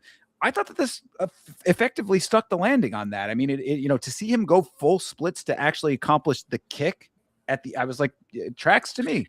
I have in the notes is like all of these shots are literally just to show you that yeah, he can do that. Like yeah, he can do it all. Like anything that you can think of. Like yeah, he can do that kick. It's like, "Oh, but what about that? No, he can do that. But what about that? No, yeah, he can do that. He can do that one 7 times in a row perfectly, flawless." Like Yeah, and I think that's really just like the point of it. Like you're just supposed to see that like, "Oh, every kick that you would see on screen right now is like perfection." Kind of that's, crazy. if you've got a dude who does one thing very well, then you have him do it as many times as you can get him to do it, and that is certainly what happened in this film. So, yeah, so this puts Chong Li down. He gets into the neck snapping position, but he's not going to, yeah, obviously good guy Frank Dukes is not going to snap Chong Li's neck, With his but eyes going crazy. yeah, he was definitely like, he was in that zone of like, I mean, he was, the intensity was certainly there, but he's not going to allow himself to get to that point. He's got too much discipline, but he does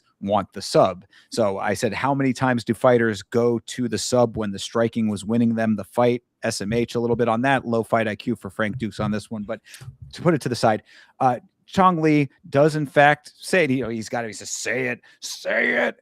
He does, in fact, finally end up saying it. He says Mate. The ref stops the fight before he goes before he fully gets the word out, though. This is actually an important note. He's starting to say it's Mate, and the ref already is stopping the fight. So technically an early stoppage here. Oh my goodness. No, I did not catch the early stoppage on this one, but I agree this was absolutely hilarious. He's yelling at him to say it. He's got his crazy eyes going, because he can't see. He's still blind. Because True. being blind back then means you would look in every other direction other than the one that you're supposed to be focused on, rather than your eyes just completely don't fucking work.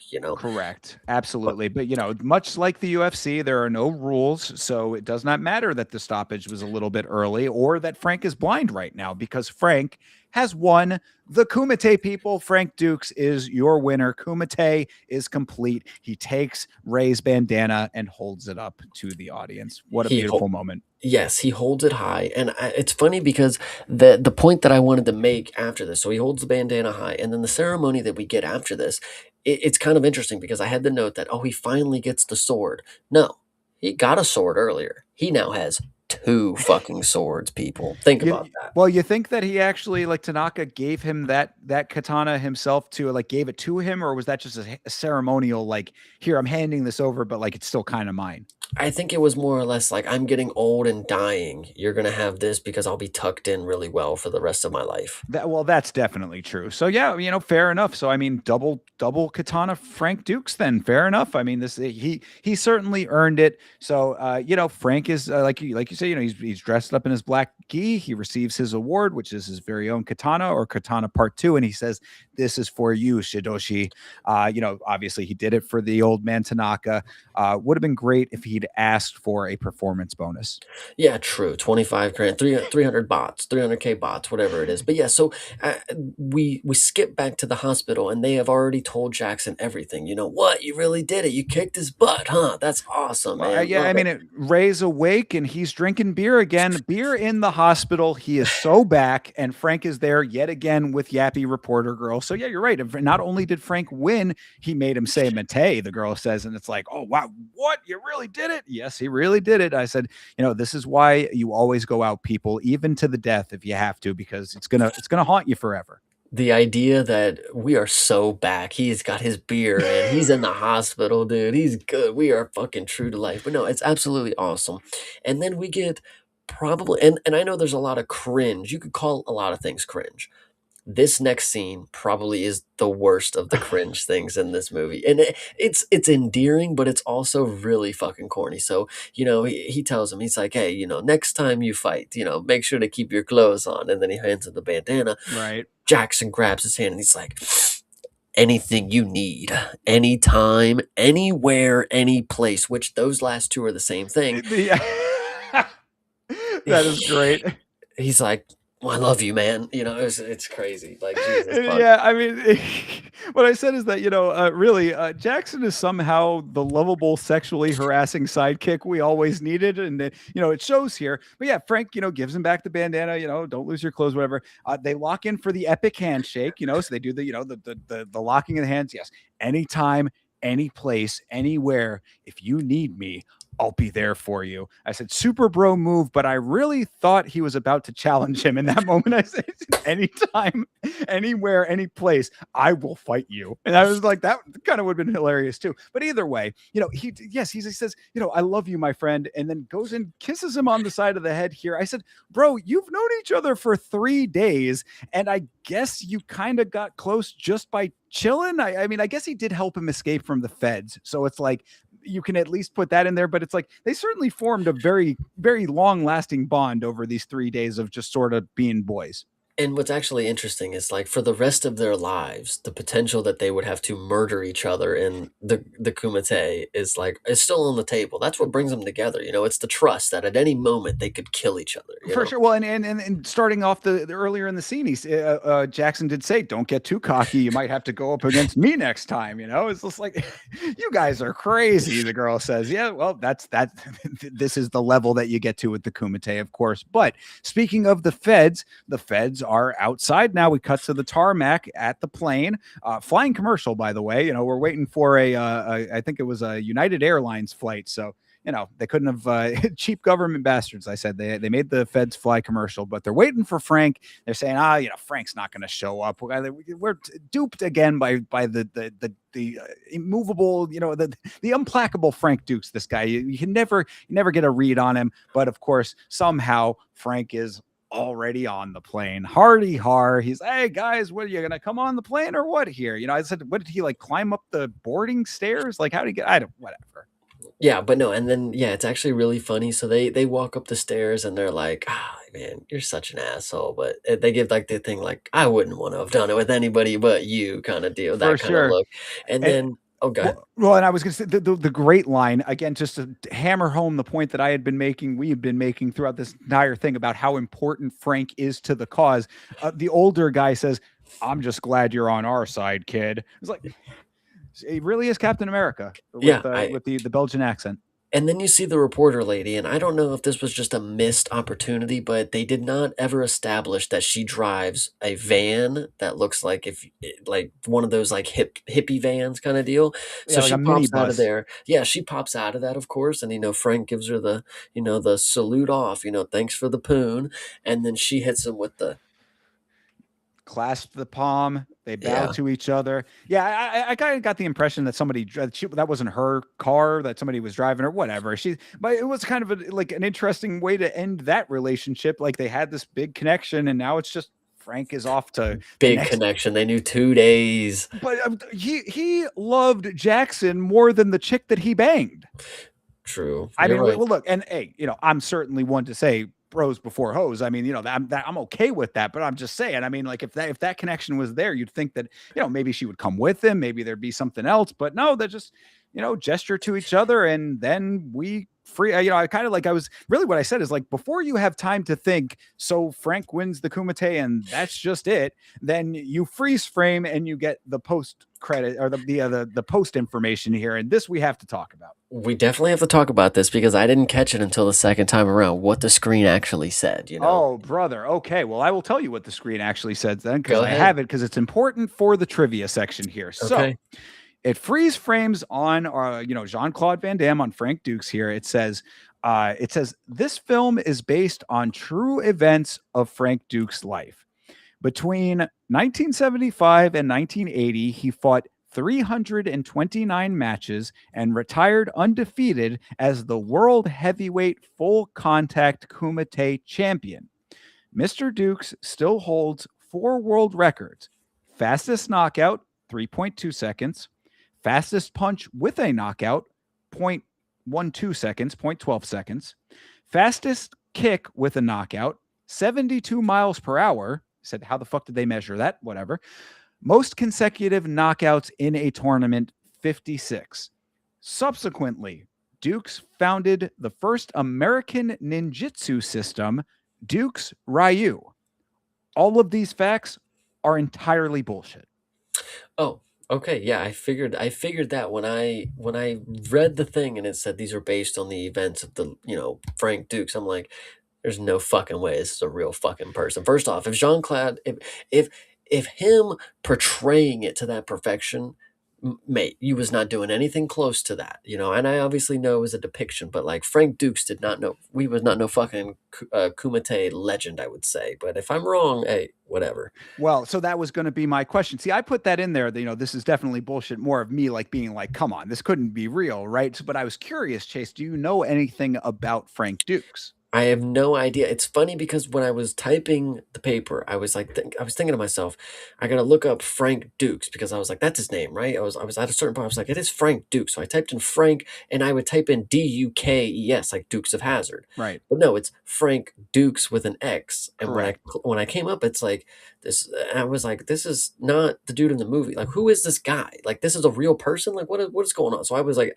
I quickly closed out of it because this is why researching is so hard for me. I was like, it was a real person. I'm looking for the movie. I'm looking for the fucking Jean-Claude, not some old person. Like, Well, all right. Well, see, this is where we have to get into the trivia stuff. So basically, I mean, that concludes the film. That's Bloodsport for you. That is, all it of ends the. abruptly. It ends up, yeah. Well, right. I mean, you got the story is man goes to Kumite, wins Kumite. That's the story. So you don't really, you don't get anything else. There's a lot of unanswered questions. Did the reporter ever write the story? What did Frank do for the military? You got what you needed out of it. That's the end of everything, right? So normally this would be the point in the review where I'd be like, what would you rate the film and all that? I would like to save that until at least a little bit of the trivia. We can kind of bounce back and forth, but I got to at least go to the trivia now because it's very important for this story in general here. So let me read at least these facts and then we can go into our opinions and I'll read the rest after this. Frank Dukes is a notorious liar from this era when fact checking was difficult and the internet did not exist. He is one of these people, much like in the video game world, there are people like Billy Mitchell and Todd Rogers are two very notorious liars in that space, allegedly. Like Derek Moneyberg could be a comparison for this one to an extent, a little bit different with this, but these are people in this capacity where before there was the internet, you kind of could just make up whatever you wanted. And if you told it convincingly enough and got enough people to believe it, it became fact just by the nature of the game. So somewhere between 90% and 100% of this story is entirely fabricated. Shout out to friend of the channel and amazing YouTuber Napoleon Blown Apart. He has a great set of videos on this subject. So Chase, I will link those to you. Put them in the description of the edited version of this video as well if you want to check these out. But it goes into entire detail about Frank Dukes and other notorious liars in the martial arts space, but no one has ever corroborated the Kumite story at all. No one has a unique Kumite story of their own. Frank Dukes is the only person who has ever referenced the Kumite. Basically, it seems like made the Kumite up straight from thin air, potentially lied his way into Hollywood to get this movie made, and is known as a godfather of Bullshido. So sadly, also the same with the Dim Mak, which is also a fictional creation of Frank Dukes. To illustrate this, even the screenwriter of this very film, this is Lettich, I believe was his name. What was his first name? Sheldon Lettich is the screenwriter who is quoted here. He says that essentially corroborating the fabrication here. He said, quote, "I had known Frank Dukes for a number of months before I came up with the idea for Bloodsport. Frank told me a lot of tall tales, most of which turned out to be bullshit. But his stories about participating in this so called Kumite event sounded like a great idea for a movie. There was one guy he introduced me to named Richard Bender, who claimed to have actually been at the Kumite event and swore everything Frank told me was true. A few years later, this guy had a falling out with Frank and confessed to me that everything he told me about the Kumite was a lie. Frank had coached him into what to say. So anyway, go. Yeah, give me your thoughts on that, then, Chase. This is, I mean, I'm not surprised, honestly. I mean, I think it is interesting, that it is all fabricated, a big old con man. But what I will say is maybe it really is just the world's greatest kept secret. Maybe we don't believe him because they genuinely do have a secret underground organization out there. I don't know. I mean, so secret that no other human being ever has talked about it except for Or Frank. or has talked about it. Yeah, I mean, it's a secret for a reason. You can't just go out here spilling all the secrets. Frank Dukes, he obviously is the only person that was able to translate it over to us for us to understand the situation. But the Kumite, I would say China knows what's up. And I want to believe, so I'm okay with it either way. You know what I mean? It's one of those things. Like I said, my thing with it, at least how I feel about that element of the story, with all this being bullshit. I did not need it to be sold to me as a based on a true story thing. You know what I mean? This is a fine story without that. I think it's great. It's awesome. It's cool as fuck. Don't need that element of it. And B, if we got this film out of this bullshit lie, it sucks because he did deceive a lot of people, but at least we still got Bloodsport out of it. I think it's kind of funny. So he just created the word Kumite, like, I guess so. I and guess it's created a meaning for it being a tournament kind of deal. I mean, either that or Kumite has a meaning in either Japanese or Chinese or whatever, and he applied it to this. okay, yeah. So that is pretty interesting. I do like the idea, but hey, he got away with it. You know what? What can you say? Indeed. He, ultimately got found out much later, but for the fact that he got this movie made. And what I also wanted to say is, regardless of the fabrications, Dukes was the fight coordinator on this film. He was involved in the making of this film. When Jean-Claude Van Damme was cast, Dukes announced that Van Damme wasn't nearly in good enough shape. Apparently, he's a bit of an asshole on top of all these fabrications. He put him through a 3-month training program that Van Damme, who is a world champion martial artist himself, called the hardest training of his life. So at least Frank Dukes had some value to this production in that regard. Yeah, I like the idea that he cast somebody to be him, and he's like, "Nah, not good enough, brother. You think I look like that? No, come on. I'm gonna put you through the worst workout you've ever seen in your life." That's why I really would have liked to have seen what he looked like under those circumstances. You know what I mean? Like, 'cause it's interesting in that regard. But anyway, so we'll get to the rest of the trivia in just a moment, Chase. Let's talk about our feelings on this thing. So after talking it all through, I mean, you can put the knowledge of the bullshit aside. As a film, all of these, elements of it that we just talked through. What do you think about Bloodsport? What's your thoughts here?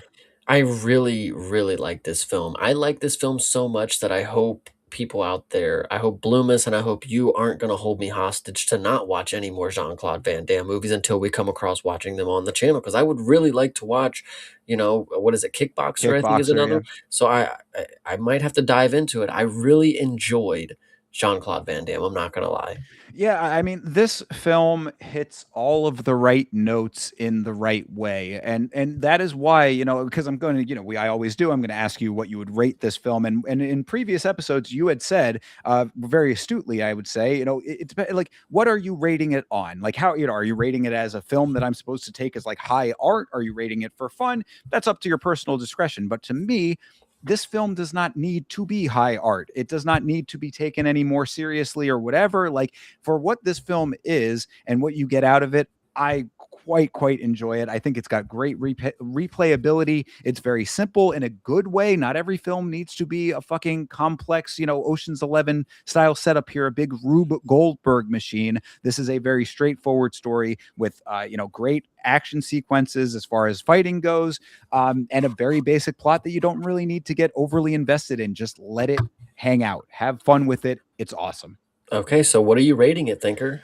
Well, what I would rate this film based on the fact that it is so goofy, but awesome at the same time, I would give this film a solid 7. I think that a 7 is exactly what 7 is what I give good films. You know what I mean? Like your film has to have other elements that like either set it apart to be higher than a 7 or make it worse than a 7. This to me, 7 is I could rewatch this film at any time, put it on in the background, key into it whenever I want, laugh at a few moments, enjoy a few fights.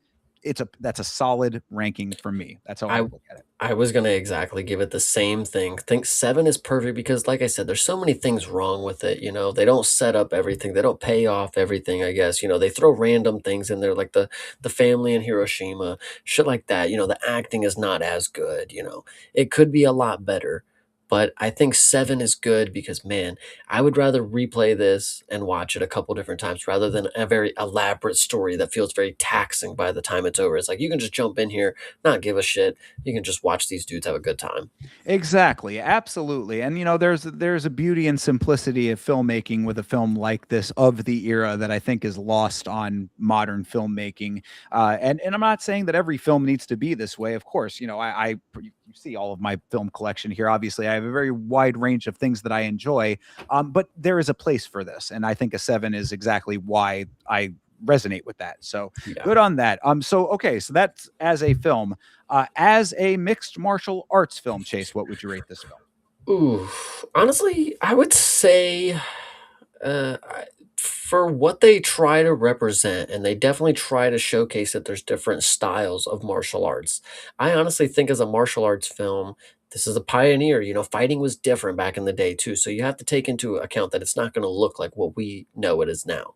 I think as a martial arts film, I think there's a very good reason that this is a classic, and that hopefully with what we're doing, it's going to give more light on it because bring it back, guys. This is a good movie. This is fun. We need more stuff like this, I would say. Well, I mean, you might want to careful what you wish for when I get back into the trivia. But what's your rating? What's your number?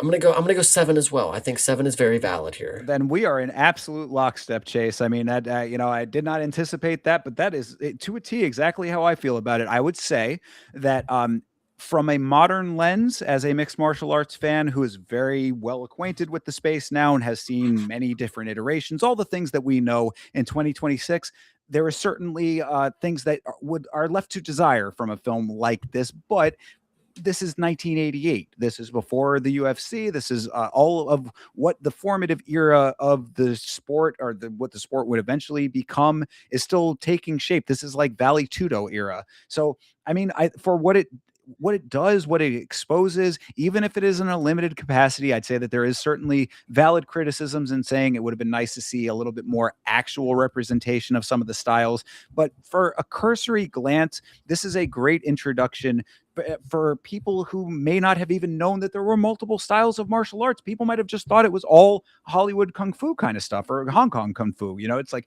that you just see karate. It's all just karate. Everything's karate.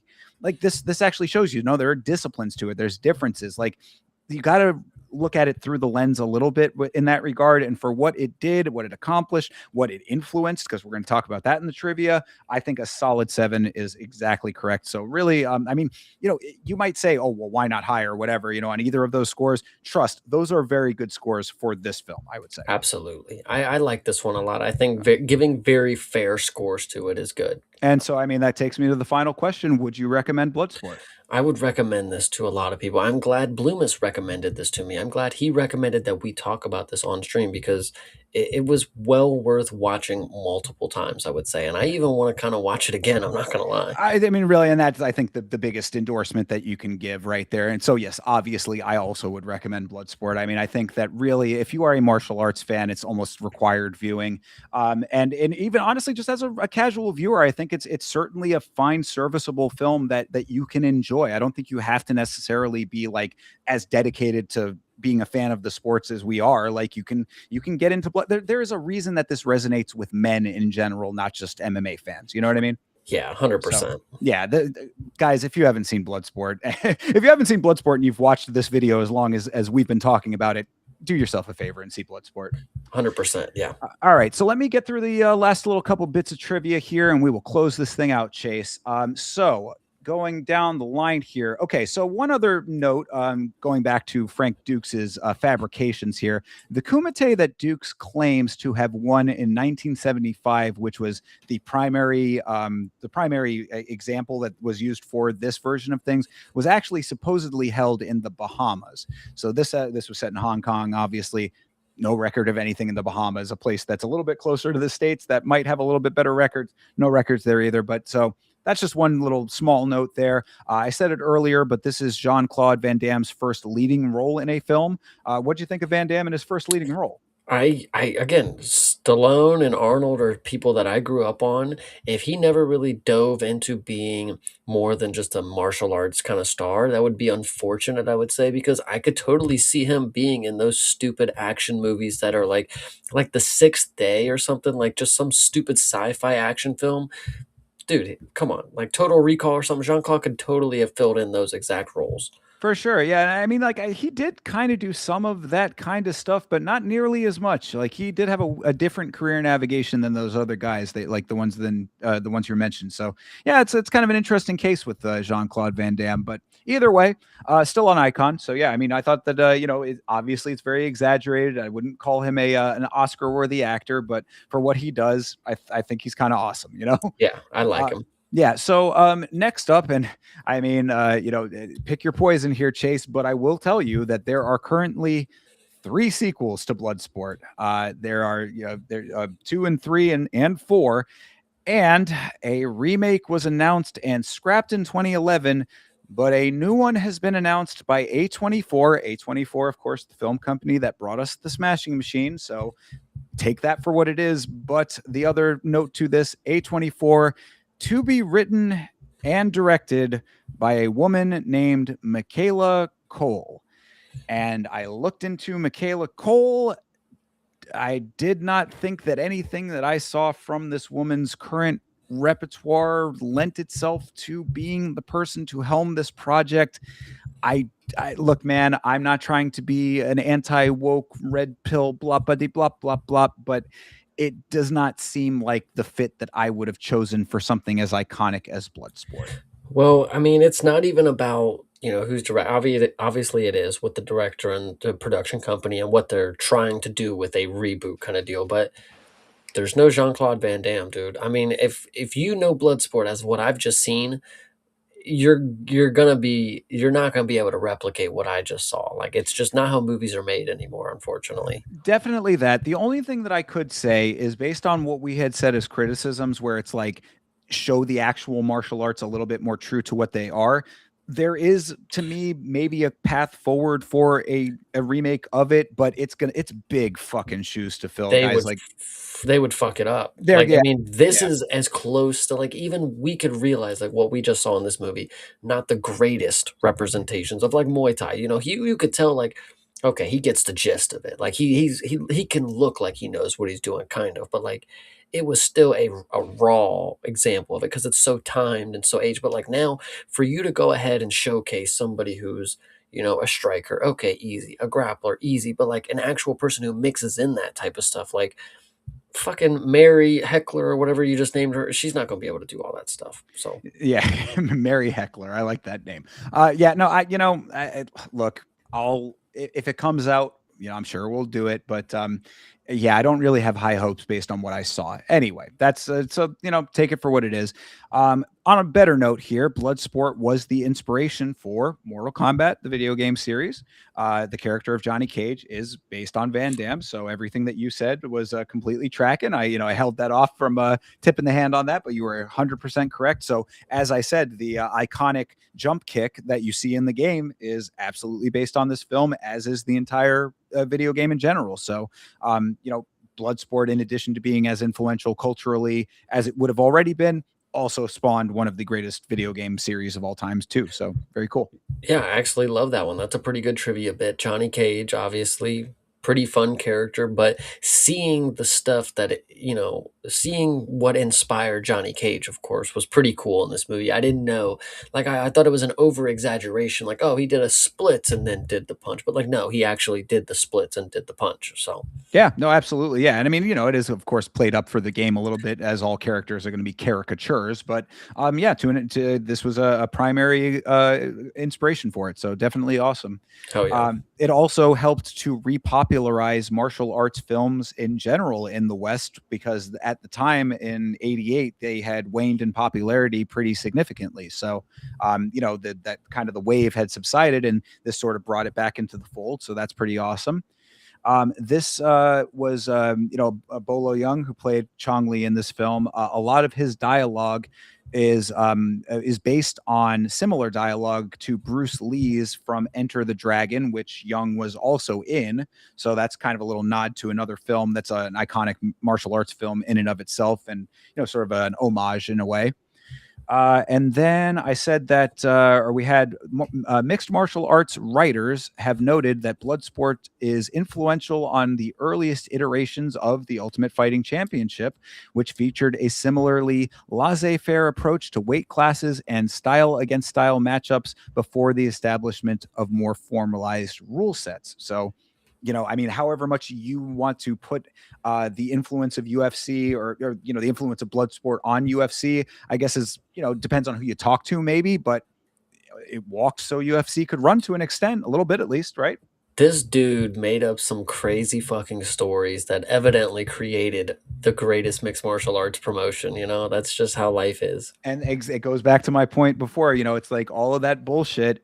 For all of it being complete bullshit, if this is what we got out of it, then look, lie away, brother. I hate to say it. I'm not a big fan of lying like that, but lying for the greater good, I guess. It's unfortunate because like I get it, if he would have came out and said he's some up and coming writer and he's got this crazy story that you guys gotta read, nobody would have gave a shit. But for him to tell a story like, oh yeah, I was this crazy mixed martial artist, we gotta make a movie about me, eh, I get it, man. The struggle's hard. You gotta sell an idea. Indeed. And some of the greatest fabricators did just that, just like Frank Duke. So he's one of them. This film was also inspirational to mixed martial artists. Particularly Mirko Krokop said that he was inspired by Van Damme's performance in this film, and it inspired him to start training in his parents' garage, picking up his father's boxing equipment and lifting weights. So this film made us Mirko Krokop. Yeah, you don't think he picked up big old bags of sand and threw them at his like friends or something, because he would probably be the giant guy in this story. True. Yes, absolutely. I mean, there's got to be footage out there of Mirko Krokop breaking blocks of ice with his elbows. What I would say is I would love to know like who are the characters based about, like who obviously because like there has to be some crazy Muay Thai guy that like, oh yeah, like we know of that style because of this guy kind of deal. So who's the giant guy that lives in the mountains that they based that guy on, that I'm just curious. It's a good point. Well, I don't know the answer to that one, but what I do know is Paulo Tocha, who played Paco in this film, is a real life Muay Thai champion. So there you go, a little bit there. His character shorts bear the words Sor Thun Kul. They're printed in Thai on there. This is the name of the gym that Tocha trained at as a legitimate kickboxing competitor.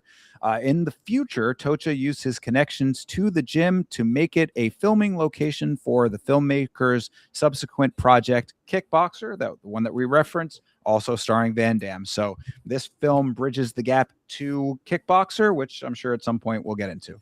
No, that's awesome. Yeah, that's pretty cool. Love it. Yeah. And then the last thing that I had is Jean-Claude Van Damme said that this film helped give martial arts a genre boost, but also foretold things like the Ultimate Fighting Championship and the idea of pitting different styles against each other. So even Jean-Claude Van Damme recognizes what this film did for mixed martial arts. So for that, we say thank you, Jean-Claude. We say thank you to everyone who worked on this film. Thank you for Bloodsport. It really is as advertised, as important and culturally relevant as it is. It is holds a very special place in the hearts of mixed martial arts fans and the sport itself. So I am very grateful for this film. No, me too. I mean, now that I've actually seen it, I can understand what the craze would be. I can understand how people would see something like this and feel inspired, kind of deal, because it is a pretty fun story. It's really straight to the point. You get a lot of information. And like I said, rewatchability is key when it comes to a movie like this. If you could just turn it on again, you could always just turn it on in the background. I mean, it's a win, you know? Absolutely. It certainly is a win. And, I mean, I guess with that, that takes us to the end of another 4-hour review of MMA on film here for Bloodsport. Guys, if you enjoyed what we talked about here, if you enjoy MMA on film, please make sure that you like, comment, subscribe, do all of the YouTube stuff. Let us know what you would like us to review next on the series. If, it's something that we will put on the list, maybe we get to it first, maybe we get to it later, but we will get to it. So let us know what you want us to do here. I'm losing my voice, so I guess we should close this thing out. Chase, final words? Love Bloodsport. Can't wait to do your next recommendation. So make sure you put down in the comments what movies we are doing next, and or TV shows or docuseries or documentaries and or any other things that you would love to think about. So make sure you guys are just staying active and keep supporting us, of course. Absolutely. Most definitely. Yamashow.com for all of your merch needs as well. We will see you in the next episode. Thank you so much for watching MMA on Film. All right. And now the actual ending. Guys, if you are in the chat still, shout out to you. For these MMA on film, I don't even bring the chat up, so I don't see what's going on in the chat often. But if you guys were here for any of this, thank you very much for hanging with us. I saw the numbers were pretty consistent for most of this, so you guys rule. Thank you for being here for this. We really appreciate it, man. I mean, obviously, Chase and I are talkers. We love to talk, but you guys make it so that we have we know that people are listening, and that really means a lot. Absolutely. So appreciate you guys one more time. Bleeding Edge, Hydra, Jeremy, James. Saw a couple of you guys. Appreciate you guys for Yeah, stopping by. Sanjay, TJF, I absolutely. saw you as well. Yeah, Nate Bolin was here too. Yeah, you guys are awesome. Thank you guys so much for that. We will be back. I think based on the fact that I think I've been on stream for 5 days straight now, I'm probably going to take tomorrow off. But we'll be back with something coming up. Chase has got the Street Word show and maybe doing some card breaks and stuff like that coming up. And I'm sure I'll definitely be here for Karate Combat and of course UFC coming up. So we got plenty as always coming up. This is going to take me a little bit of time to get the edit of this out, so give me some time for that. But live streams, all the other stuff that you always like will be live, and of course last week's fights on Monday nights. So until then, any last words, Chase? You good? No, I'm good. I think we've said our piece, about 4 hours of peace. Exactly. So guys, thank you so much for hanging out with us. We really appreciate you. Have a great rest of your night, a great rest of your week, and as always, fight on.